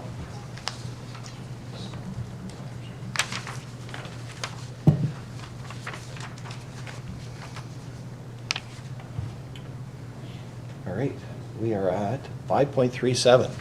That's better. We're getting close to where I want to see it. Yeah, I know. We've all got a number, right? We do. Okay, so anybody else have anything else on this side they want to remove? I'll just kind of, Counselor Banbury? Well, I'm wondering about the traffic calming measures. It's even mentioned in here that maybe we should wait until, see what Oxford County does. It's mainly the county roads, I think, that's the biggest speeding problem. Yep. So maybe, I'm not opposed to having them, but I might be prudent just to wait and see what the county does. And then we can work on top of that in the next 2 or 3 years, couple of years, whatever. I know Tina and I are kind of on a group, it's called, it's like a Vision Zero. So we've just had some seems like every time we have a meeting, it gets canceled for snow or ice or something. So we just actually had one this past week here. And there's a lot of thoughts there too on different ideas, what happened all over the world. Like I think it was Kitchener-Waterloo just come up with their own. Some of the European countries have things as like barriers. Like if you think of the 401, and I'm sure I know that our Director of Public Services over there can tell you how many fatalities have gone down on the 401 since we put a barrier up there. I bet it's 90 to 95%. It would not shock me if those numbers are there. So in Europe, some of the European countries, they have a barrier like that on every road, everywhere. So obviously, that's pretty high expense to have done here, but that's just kind of the answer. So instead of having that, I think you've heard that 85 percentile. I've heard those numbers from Oxford. So the thoughts are is it should be zero, not the 85 percentile. If let's no fatality. If you look at some of the numbers, well, the numbers went from 3 fatalities this year down to 1. Well, to me, 1 is too many. So if you look at some of these, so that's where your thoughts. So that's what Oxford County is in the mix of looking at, and there's going to be probably something come here to council as well for us to look at in the next near future. But that's kind of some of the thoughts. So, Councillor Young. And I was just gonna say, we've had lots of conversations about speeding and road safety. We kind of know that, or what we hear, is that people need to change their behaviors. We can keep doing all these things, but really, is it changing? But then at the same time, I think we do have some responsibility to try some things. And when Jim said we could make any picture, like, I think like we don't stop at just like a 50 sign. We make something that actually will slow people down and be like, oh my gosh, what is that? Yeah. But I wonder, I don't know, I have mixed feelings about that, about removing that, because I just think, I think I'm talking about deferring it. I'm not talking about removing it. I think it's a great idea. Yeah.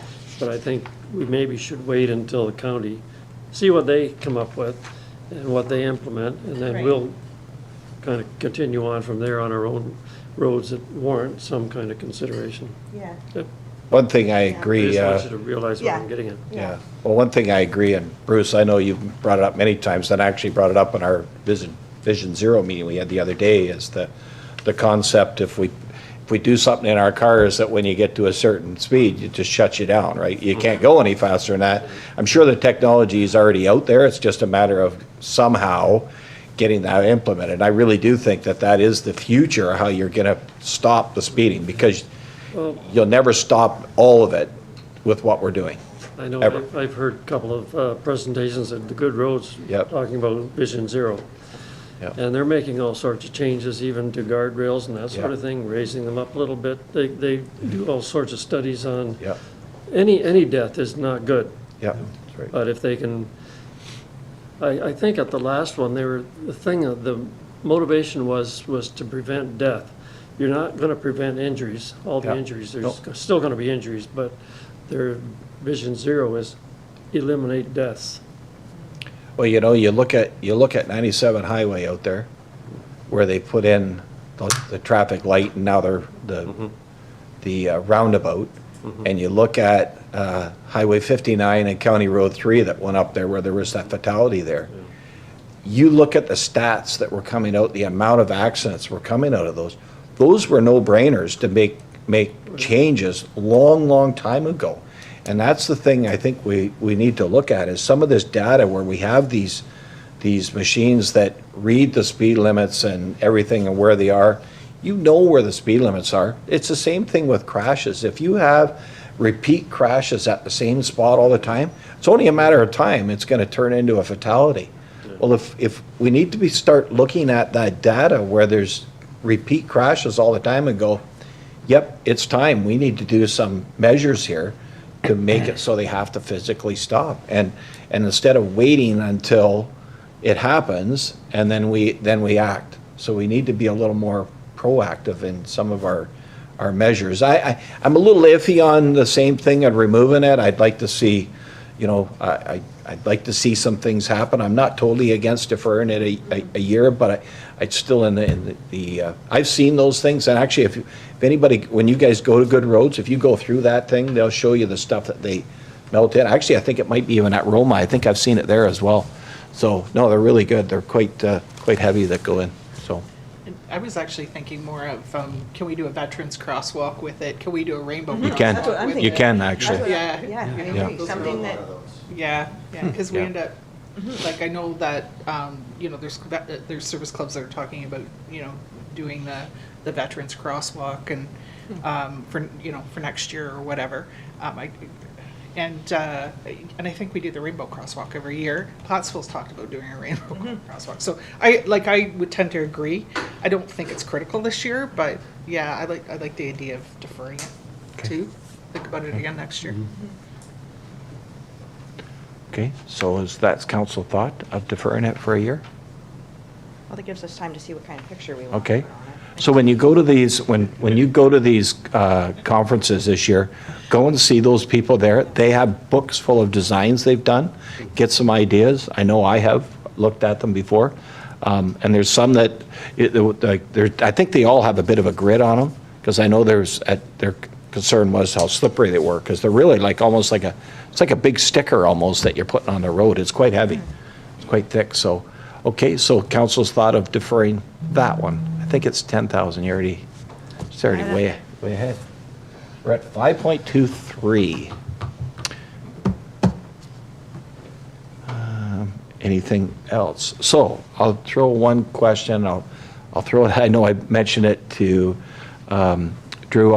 Is there the possibility of deferring the cost of the boat for 1 year to get the training in? Is that, like, if you think that's just something that, hey, we're going to have everybody trained by June and we're going to need a boat, then please say so. But if you're not going to get anybody trained till the end of November or even maybe into next year and we don't need it, just a thought. Is that your thought? It will be towards the end of the year when we need the equipment, we have to train. Yeah. We have assemble who's on the team first and then get them signed up and get them in courses. So that's a fair statement. Okay. And you need a boat to be trained on for certification? Like, do No. you need a boat is the question. We would if we brought the training to us. That would mean we would have to go to the training. If they don't have So you would need the boat? If we, to execute bringing the training to us, instead of us having to go to the training. Okay. So your plan was, though, to have them come here, was it not? I think it would be more cost effective to bring a couple trainers here than to send 8 of our people. Okay. So that kind of answers. So, okay. So I'll leave that question at that. I don't know whether council's okay with going through with the water rescue, that's up to you guys. Anybody else have anything else they'd like to remove or add?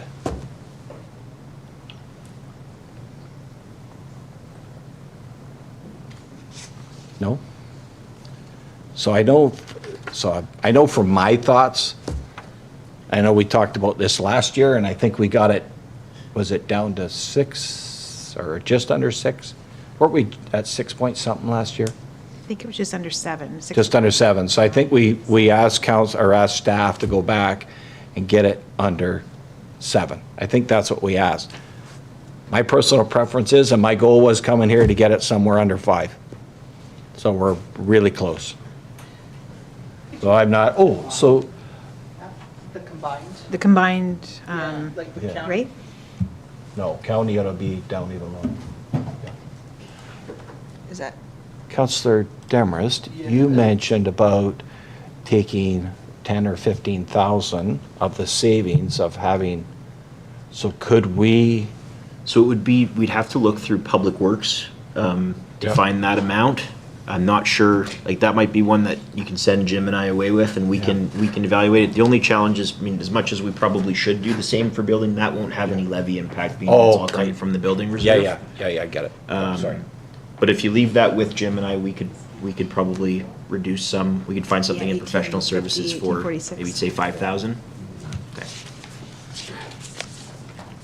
So at 5.23, And that gets us down to 5.12 overall. so, yeah, so to get that down, I'm just using my analogy, to get that down into the 4.9 area, what are we looking at, $20,000 roughly? like the vote? I'm guessing. Yep, that would give you to 4.95. Okay, so that's my take, it's pretty low. I know it's not, I know maybe it doesn't sound like very much, but it's optics of it. What's, when doing that, just, what's, Yeah. Yeah. Where's the county? The elephant in the room. Yeah, we have to address the Yeah, we elephant in do. the room. What's that? I don't, and so I'll just say it. I Sure. don't know that, I'm kind of 50 on the water rescue. Yep. To be honest with you, and I think Councillor Young and I have talked about this a little bit too. I would talk to the others. I'm not 100% sold, and part of the reason is probability of something happening. Where water rescue would even be effective. Water rescue training would even be effective. And, it might be just my lack of knowledge, but I'm, something in the back of my head is saying to me, are we spending money on something we don't necessarily need? And then I go back to, well, look at, we've got all this water in Blandford-Blenheim. So we're probably at higher risk than most municipalities. So I'm kind of on the fence with that one, and I'm kind of curious to hear what others think. I'm exactly the same as you. I'll be honest with you, coming in here, I wasn't in favor of it. I agree with the water part of it, but I look at where the water is. And the water, in general, really isn't in our villages. And that's the difference when I look at somebody like New Hamburg. It's right in their downtown core. They flood like crazy all the time. Same with Ayr. We do get some flooding in Wolverton. We don't usually get a whole lot in Plattsville. We get a little bit. But that's where I kind of look at, I'm kind of like, yes, like I tried to sit and think of, I don't want to bring back me being on the fire department, but I tried to think back of when I was on the fire department, and I can't think of one time that we would have used the water rescue. That's why I'm like you, I'm kind of 50-50 on it. It's nice to maybe get this other training as well, but I'm just a little, I know I've used this analogy before. If a plane crashes across the road, do we get airplane, whatever? Yeah, so I'm just kind of, I'm like you, I'm kind of tore on it. I'm not against it, but I'm not for it either.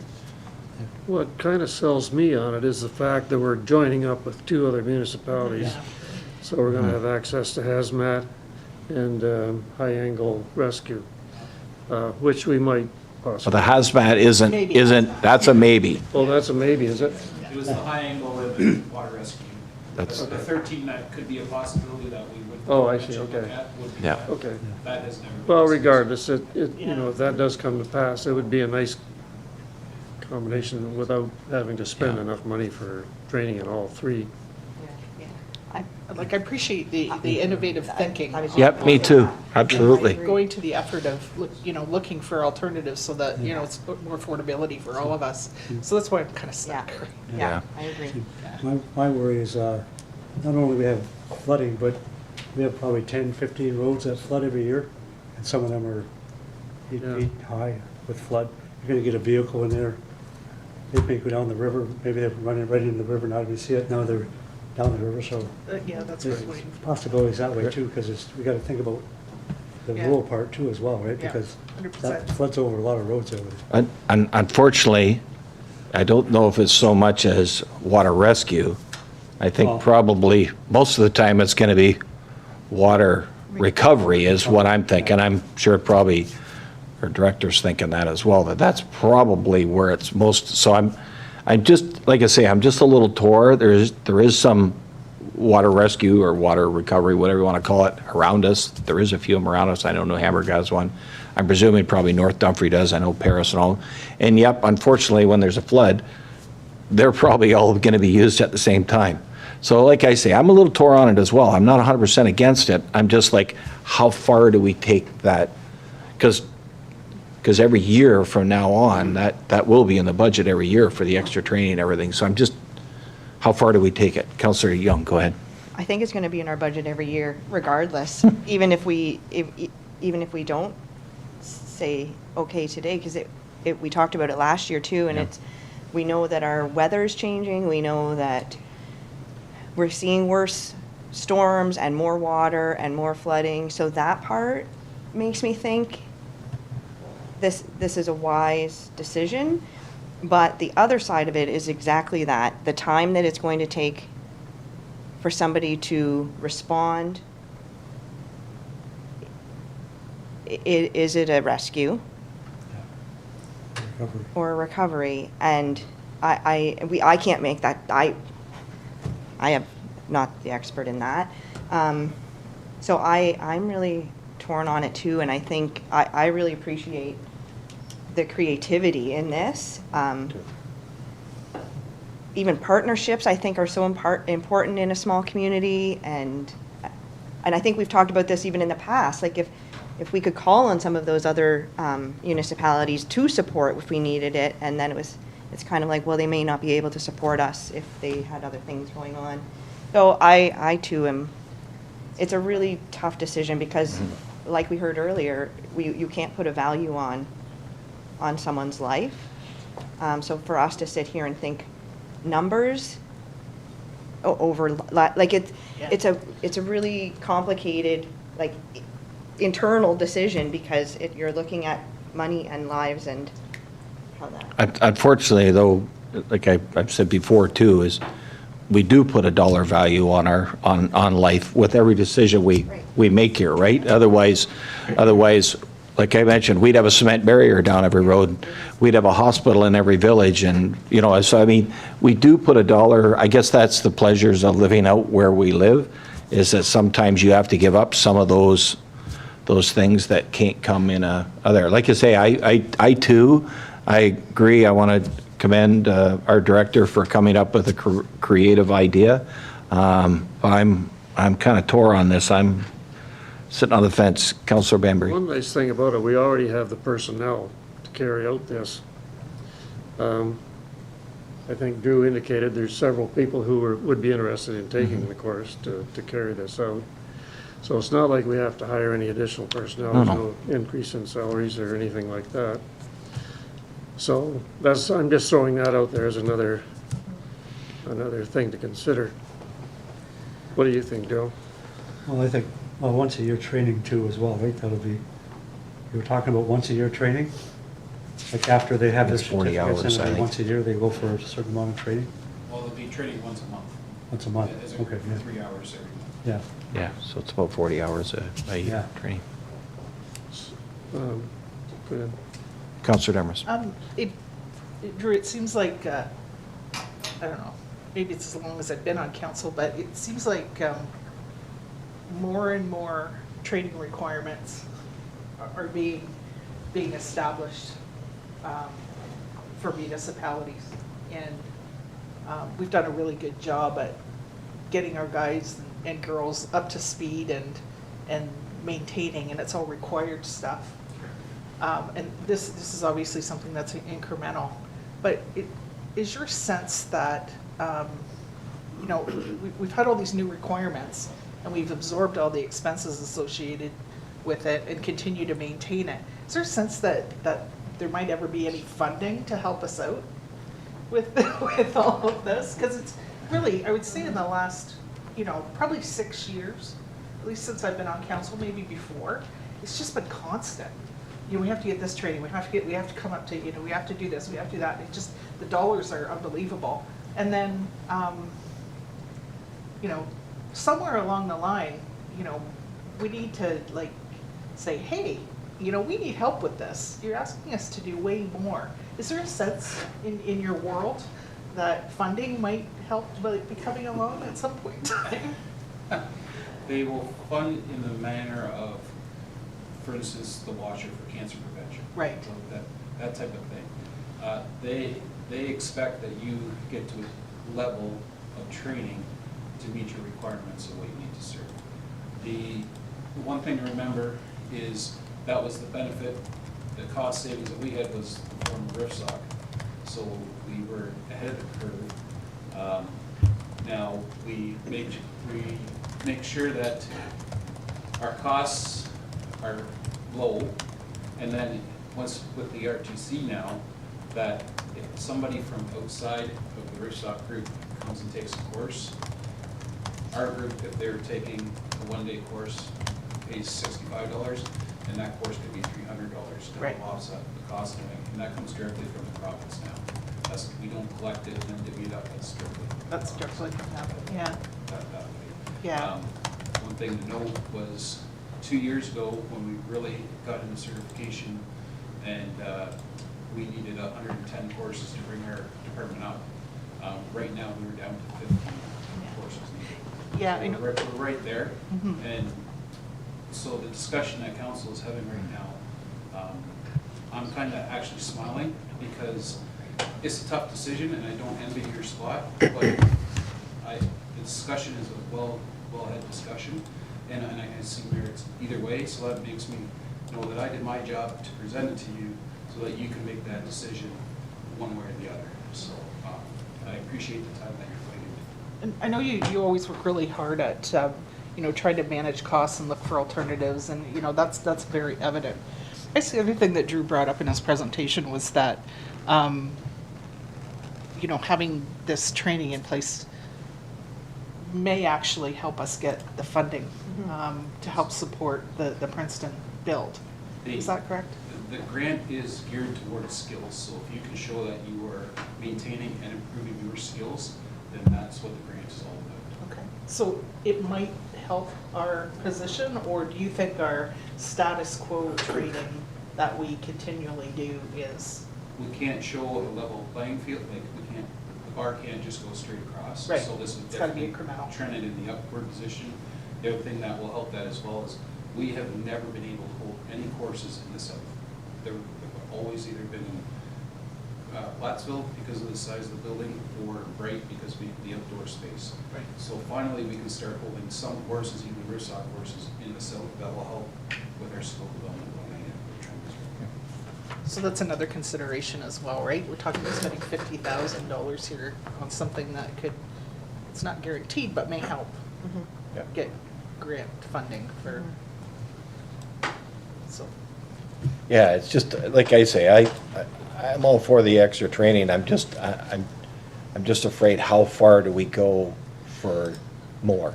Does it set a precedent? Is that what you? Well, not even so much because you know what, we still have the choice here to say no or yes, right?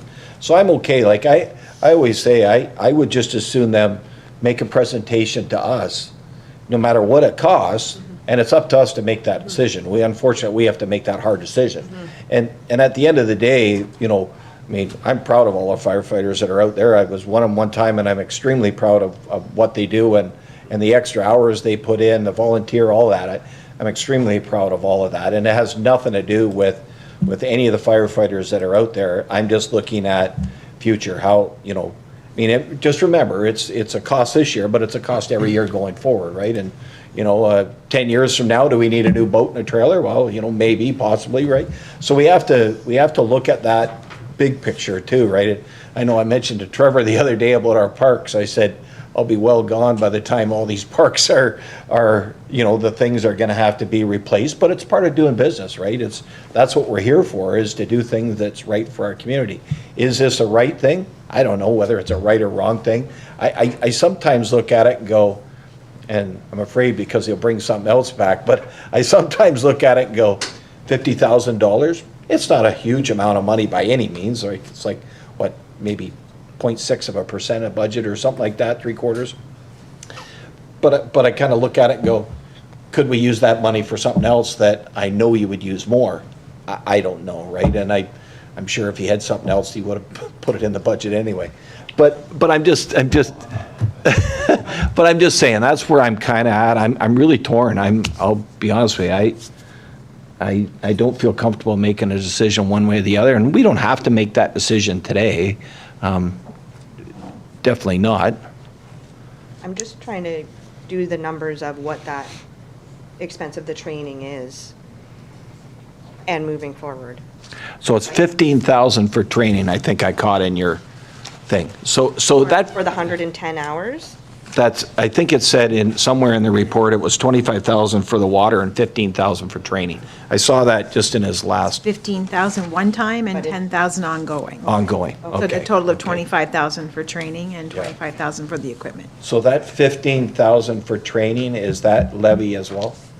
Yes. So that would be, so technically it'd be, if we decided not to do the water rescue thing, it'd be 40,000 off the budget. 50. It wouldn't be 25 for the boat and 15 for the training? It's 25 total training. 15 one time and 10, and an additional 10 ongoing. Oh, okay, I thought it was 25,000 for the boat and then 15,000 for the training on top of it. It's 15,000 like, so it'd be a total of 25,000 this year for training, but 10,000 goes forward every year. Yeah, but the boat's an Boat would extra? not. Oh, it's not included? I thought it was. Boat doesn't go forward. The boat is a one this year. But if we decided this year not to do it, it would be the 50. 25,000 boat and the training. And 25 total training. Okay. You lost me. And the boat's 25, Yes, so 50. yes, So, Oh, so 50,000 this year? 50,000. Okay, and 10,000 every year after? Yeah, yes. Okay, Yep. now you got me. Okay, so that's where we're at. yep. So is council comfortable in making a decision on that right now, or do you want to think about it till your next meeting? Do you want to ask staff to go and look at things to get it down, something else, or what's council's direction? Because we got it, we're pretty close, we're at, I don't know, 5.2 something, or is where we're sitting at. Sorry.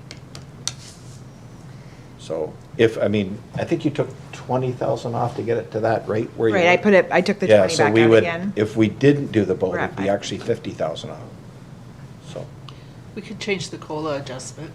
I'm just kidding. Sorry. That should have stayed. you want to increase it? Did you say you wanted to increase it? Is Yeah. Yeah, that'd go over well. I'm open for council's suggestions on anything, or even. I just want to draw some attention to another item that was included in that list. And this is one that the Director of Community Service and I have been speaking about. You know, we did kind of come to the conclusion, and again, I just, so that everyone's aware, I'm going to change subjects here for 1 second and expect we'll go back to the other. But just respecting the foundation repair for, the foundation repair budget for cemeteries, I think that, you know, that's a line item that is included on the basis that previous, you know, council direction has requested that it's been there. But we are cognizant that we don't currently have a set level of service for doing those repairs across our cemeteries. And I think, I'm not necessarily recommending that council consider removing that altogether, but I did just want to put it on council's radar that, coming up with a standardized level of service to ensure that all of our different cemeteries are managed in a way that's equitable is something that's on our horizon for this year. And, moving forward, I hope that we'll have a better methodology as to why certain repairs are undertaken compared to others. And council might consider, deferring that entire contribution for this year until there is a more comprehensive process in place that helps to prioritize why one monument is repaired over another. Because right now, as we said, we're moving around. We realize that there's an efficiency to do all of the repairs in one cemetery, but really we're just being responsive to, complaints as they're received. So that might be another opportunity for $15,000. We don't want to lose track of that, that initiative by any stretch, but again, we might want to, pursue it more aggressively once we have a better roadmap in front of us. Yeah, I like that idea. I'd rather have a process in place to make it less subjective.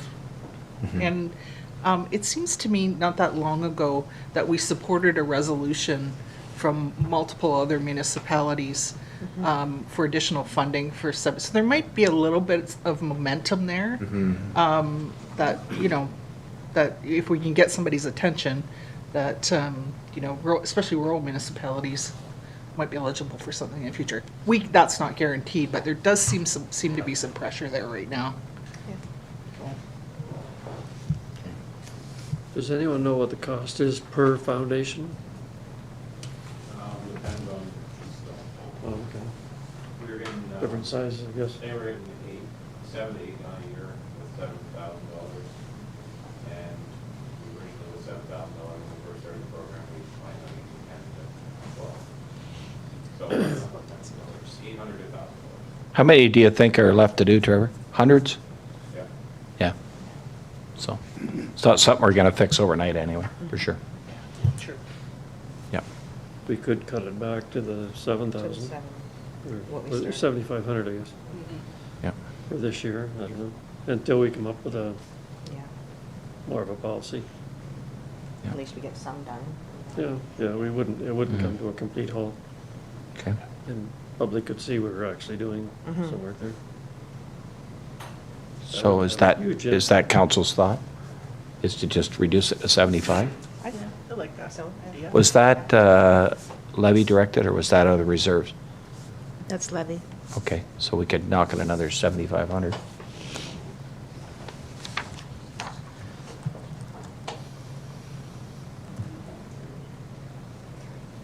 Did that even change it? Yeah. Okay.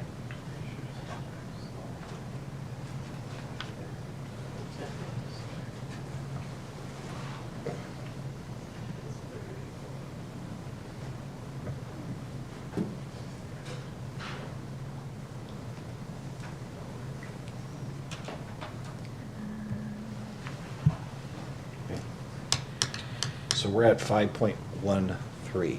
So from the discussion I'm hearing at the table, unless somebody else has any other idea, the only other idea on the table at the moment is whether we do the water rescue or not, right? yeah. And I don't want to cut the water rescue just so we aim for a number. No, I And I agree. don't want to. No, But I agree. don't want to leave it in just because we've hit a number either, Yeah, right? Like yeah. Yeah, go ahead, Drew. One suggestion to council would be that we concentrate on the Princeton Station this year and get the training facility complete and defer the water rescue to next year, knowing that it's coming, and then we have a place to train in. And we could ultimately, have our people in place, and then once budget is approved next year, they could start the training at that point, that we have the facility. Okay. So we could maybe not cancel it, but we could get our ducks in a row so that we'd be ready for next year, would be a possibility. Could that, though, reduce the probability of getting additional funding for the build? Well, we can put it in there if council's aware that it will be in there next year again. We can put it in our grant application. I see what you're saying. This is a skill that we want. Could approve it in principle, Yeah. say that, having that extra space will enable us to better carry out that Yeah. training. We just wouldn't be able, we would have to go through with it next year. Yeah, no, I agree 100%. I don't want to cut it just to get to No. that number, definitely not. We have to do what's right here. I have a number in mind where I want to Right, get to, whether right. we cut it or something else, that's neither here nor there, right? Because I don't want to say, well, we get to here, let's just approve everything else, even though there might be something else. But I'm not hearing anything else on the table from anybody, anything there, so. Is that the thoughts then of council, of deferring it for a year? Just remember, next year it will be there, right? We'll be there, Yeah. yeah. So, That suits me, all right. okay, I agree. okay. So I'm probably gonna have the same question as you, but go ahead. No, I'm just wondering, to Drew's point, like, is it also possible to have the hall in there this year dependent on the grant, similar to what we do with lots of the parks projects? Like, we go ahead with the parks project pending we get the grant for the project. Yep. I believe part of the grant application is that it has to be approved in principle. So, That's the question, right?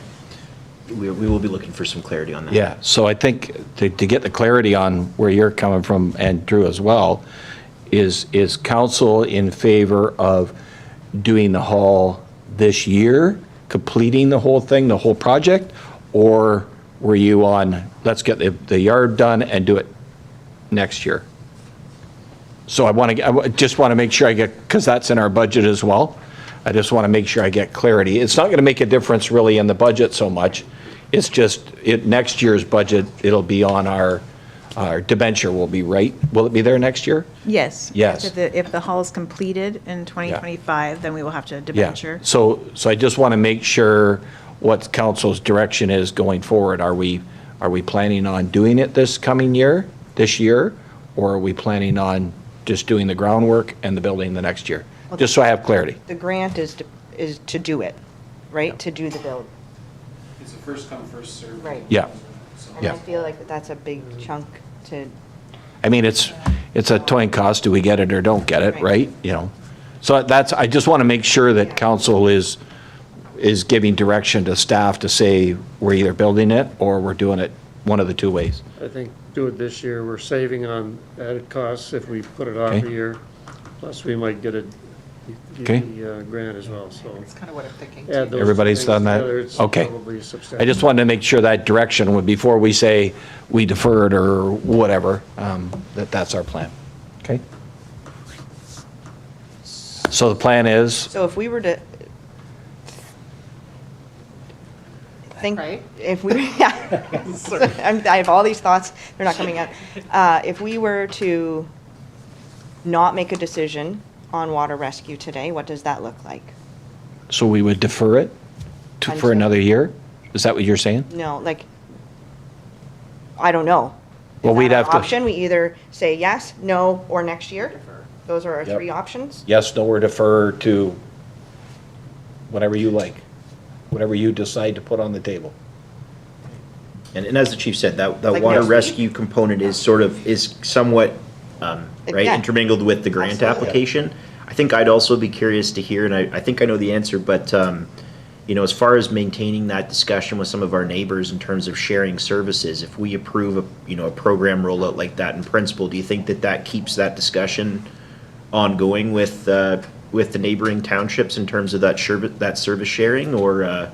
Absolutely it does. Yeah. And another thing that just popped in my head as we were talking here was, that might open up an opportunity to have discussions with key stakeholders in the township too, that might want to support this initiative if they know that this is coming. So, we might be able to have discussions with some companies in the township as well, if we knew that this was a possibility.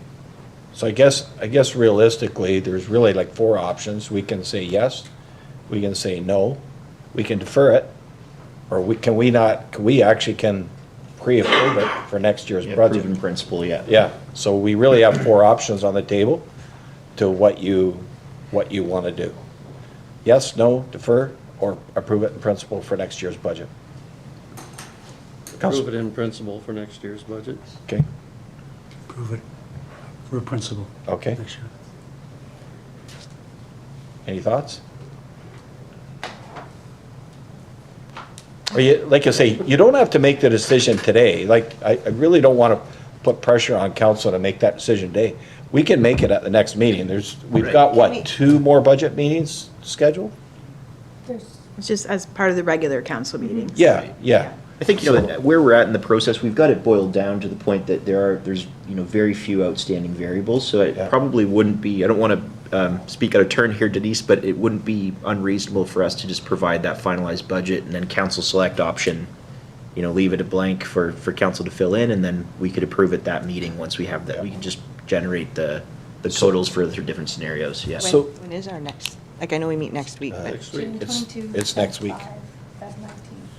so at any of those 3, we could, I think the only challenge with the upcoming one would be that agenda will be going out tomorrow.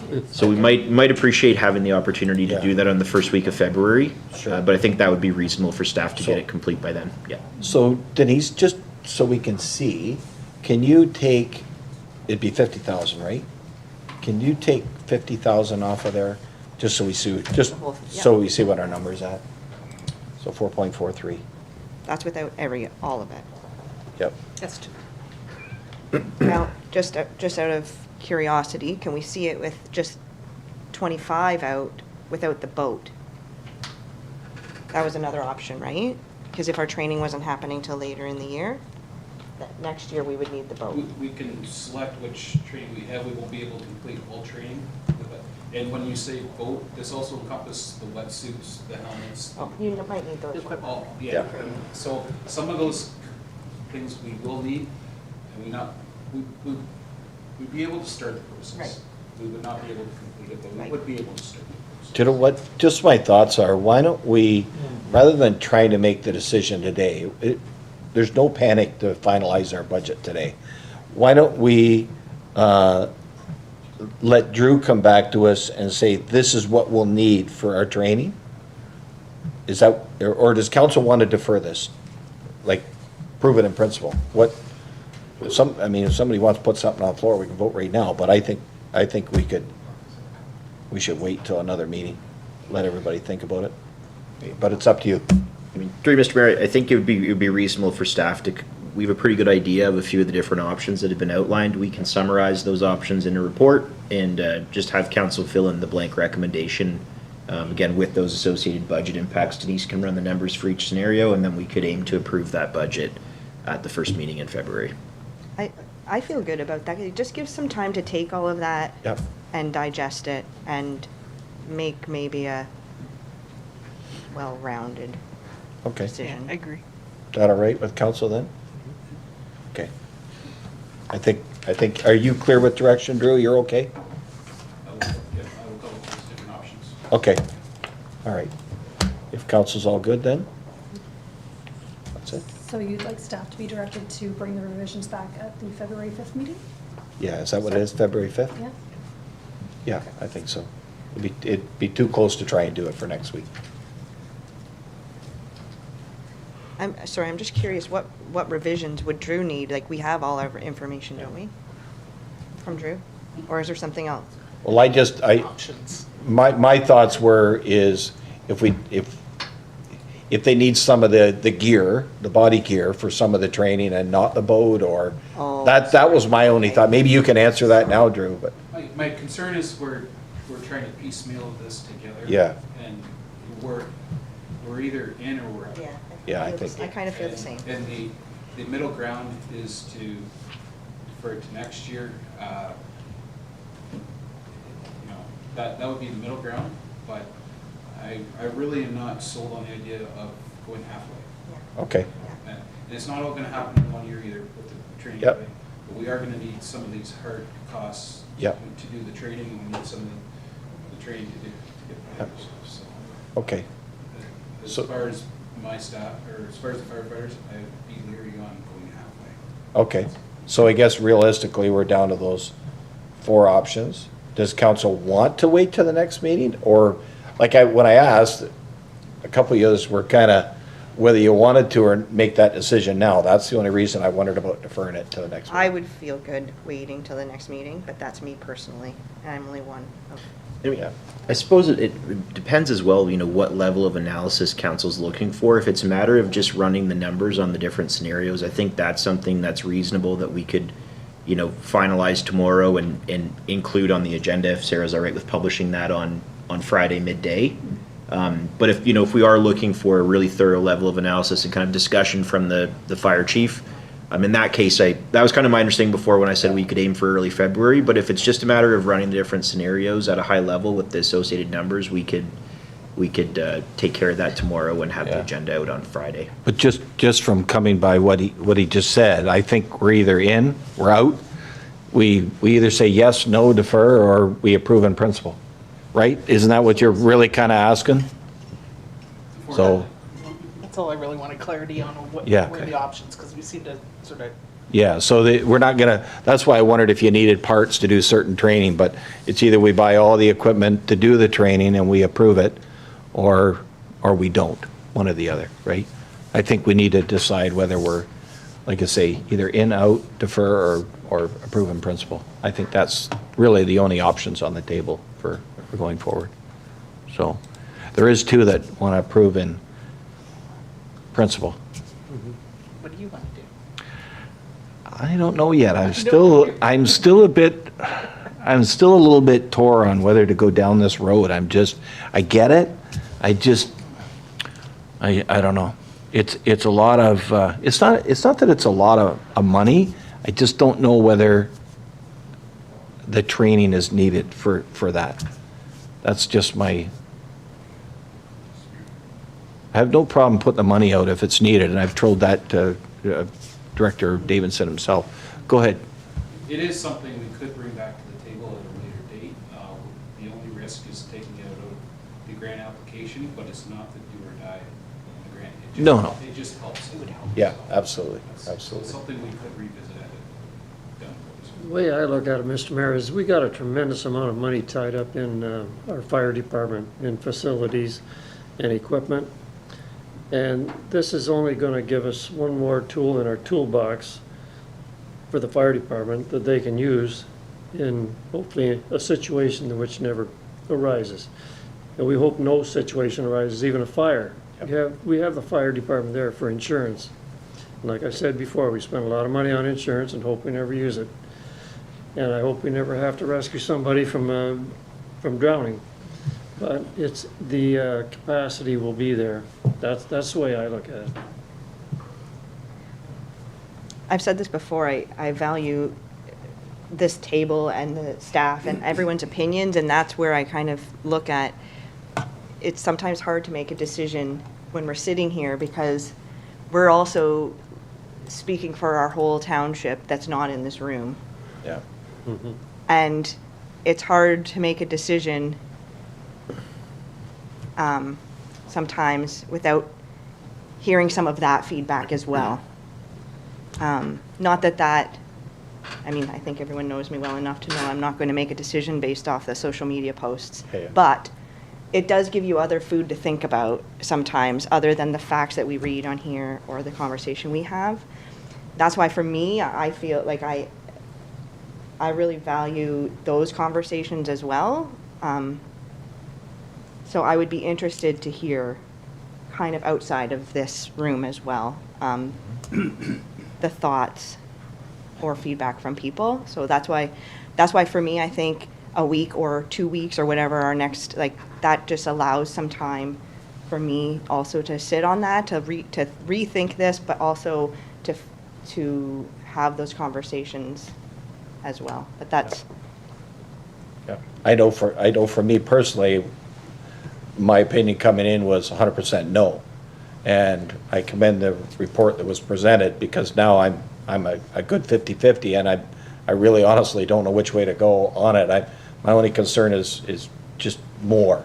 I know, Bruce, you mentioned about everything we have, and I think where we've come since Well, think of how far the fire department's come since you and I both been on.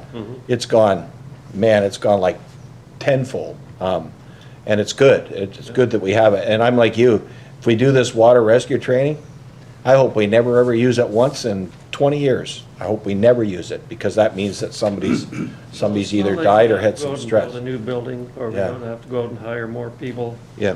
All we have to do is do some training, and there's So me or something have to buy. I guess I'm gonna lean to, I think in all fairness, I think a couple of counselors and even myself, I think I'd like another week, and I think we can get it on the agenda for next week then, if we do it tomorrow. So I'm gonna lean towards going to the point of, let's give it a week, and we all know the numbers, we all know where it's at, and to me, now it's not really so much the dollar figure, it's just whether we wanna keep going with more training, and I guess ultimately it comes down to dollars at the end of the road, but how far we go for it. So if council is okay with that, I think both of you, Councillor Demers and Councillor Young, both would like to defer it for one more week. Just have a And little more time to. And give us one more time to kind of go over things, and we'll, and if anybody has any more questions, I'm sure Director Davidson would more than gladly speak to you on any of those concerns, so. Okay, so has anybody got anything more about the budget? Nope, I don't think so. Other than, I've seen this township at its worst in its flooding over the years of being the road supervisor, and my fear is that someday we're gonna need that boat if somebody's trapped in a car, hanging onto a branch down the river or something like that. Like, we just might need that thing someday, right? Because I've seen it at its worst, and we have some pretty awful roads that get flooded in our township. And you know what's funny? Many times you've seen people, they think it's just a foot of water in there. All of a sudden, they get in it and go, oh yeah, there might be a foot of water, but it eroded 2 feet of the road away, and they get in there and they're in trouble. Yeah. So I say, if we were New Hamburg and Air, where we have that massive flooding in the towns all the time, like every year it seems, I would be 100% supporting this. I'm just a little iffy if it's something we need to go there, so. Sorry, I know we Nope. are stuck here. I just want to make sure I got all of this after we Yep. talked this big circle. This year, budget-wise, it would be $50,000 we would be putting out. Yep. Equipment, training. Yep. Full deal. 8 of our firefighters would be trained in a partnership, hopefully with Norwich, for high angle and water. And moving forward, every year, we're looking at about $10,000 in ongoing training until eventually our equipment needs to be replaced. That's Cole's notes of this. Pretty last- much. Yep. Okay. You I got just it. want to make sure that I've got it all tied up in a nice bow, Yep. that I'm not missing. And just, I'll reiterate it one more time for council, I guess really our decision on it is yes, no. Yeah. We defer it, or we approve it in principle for next year. That's, unless council comes up with some other idea between now and then. Okay? Thank you. Last chance? Nothing? Perfect. Actually, you know what? I want to commend council and staff as well, because when we have to make it a hard decision up here and we're all humming and hawing on it, then you've done a really good job in presenting to us, because like I say, it's, you know, some of the things, we have to make the hard decision. It's your job to present to us.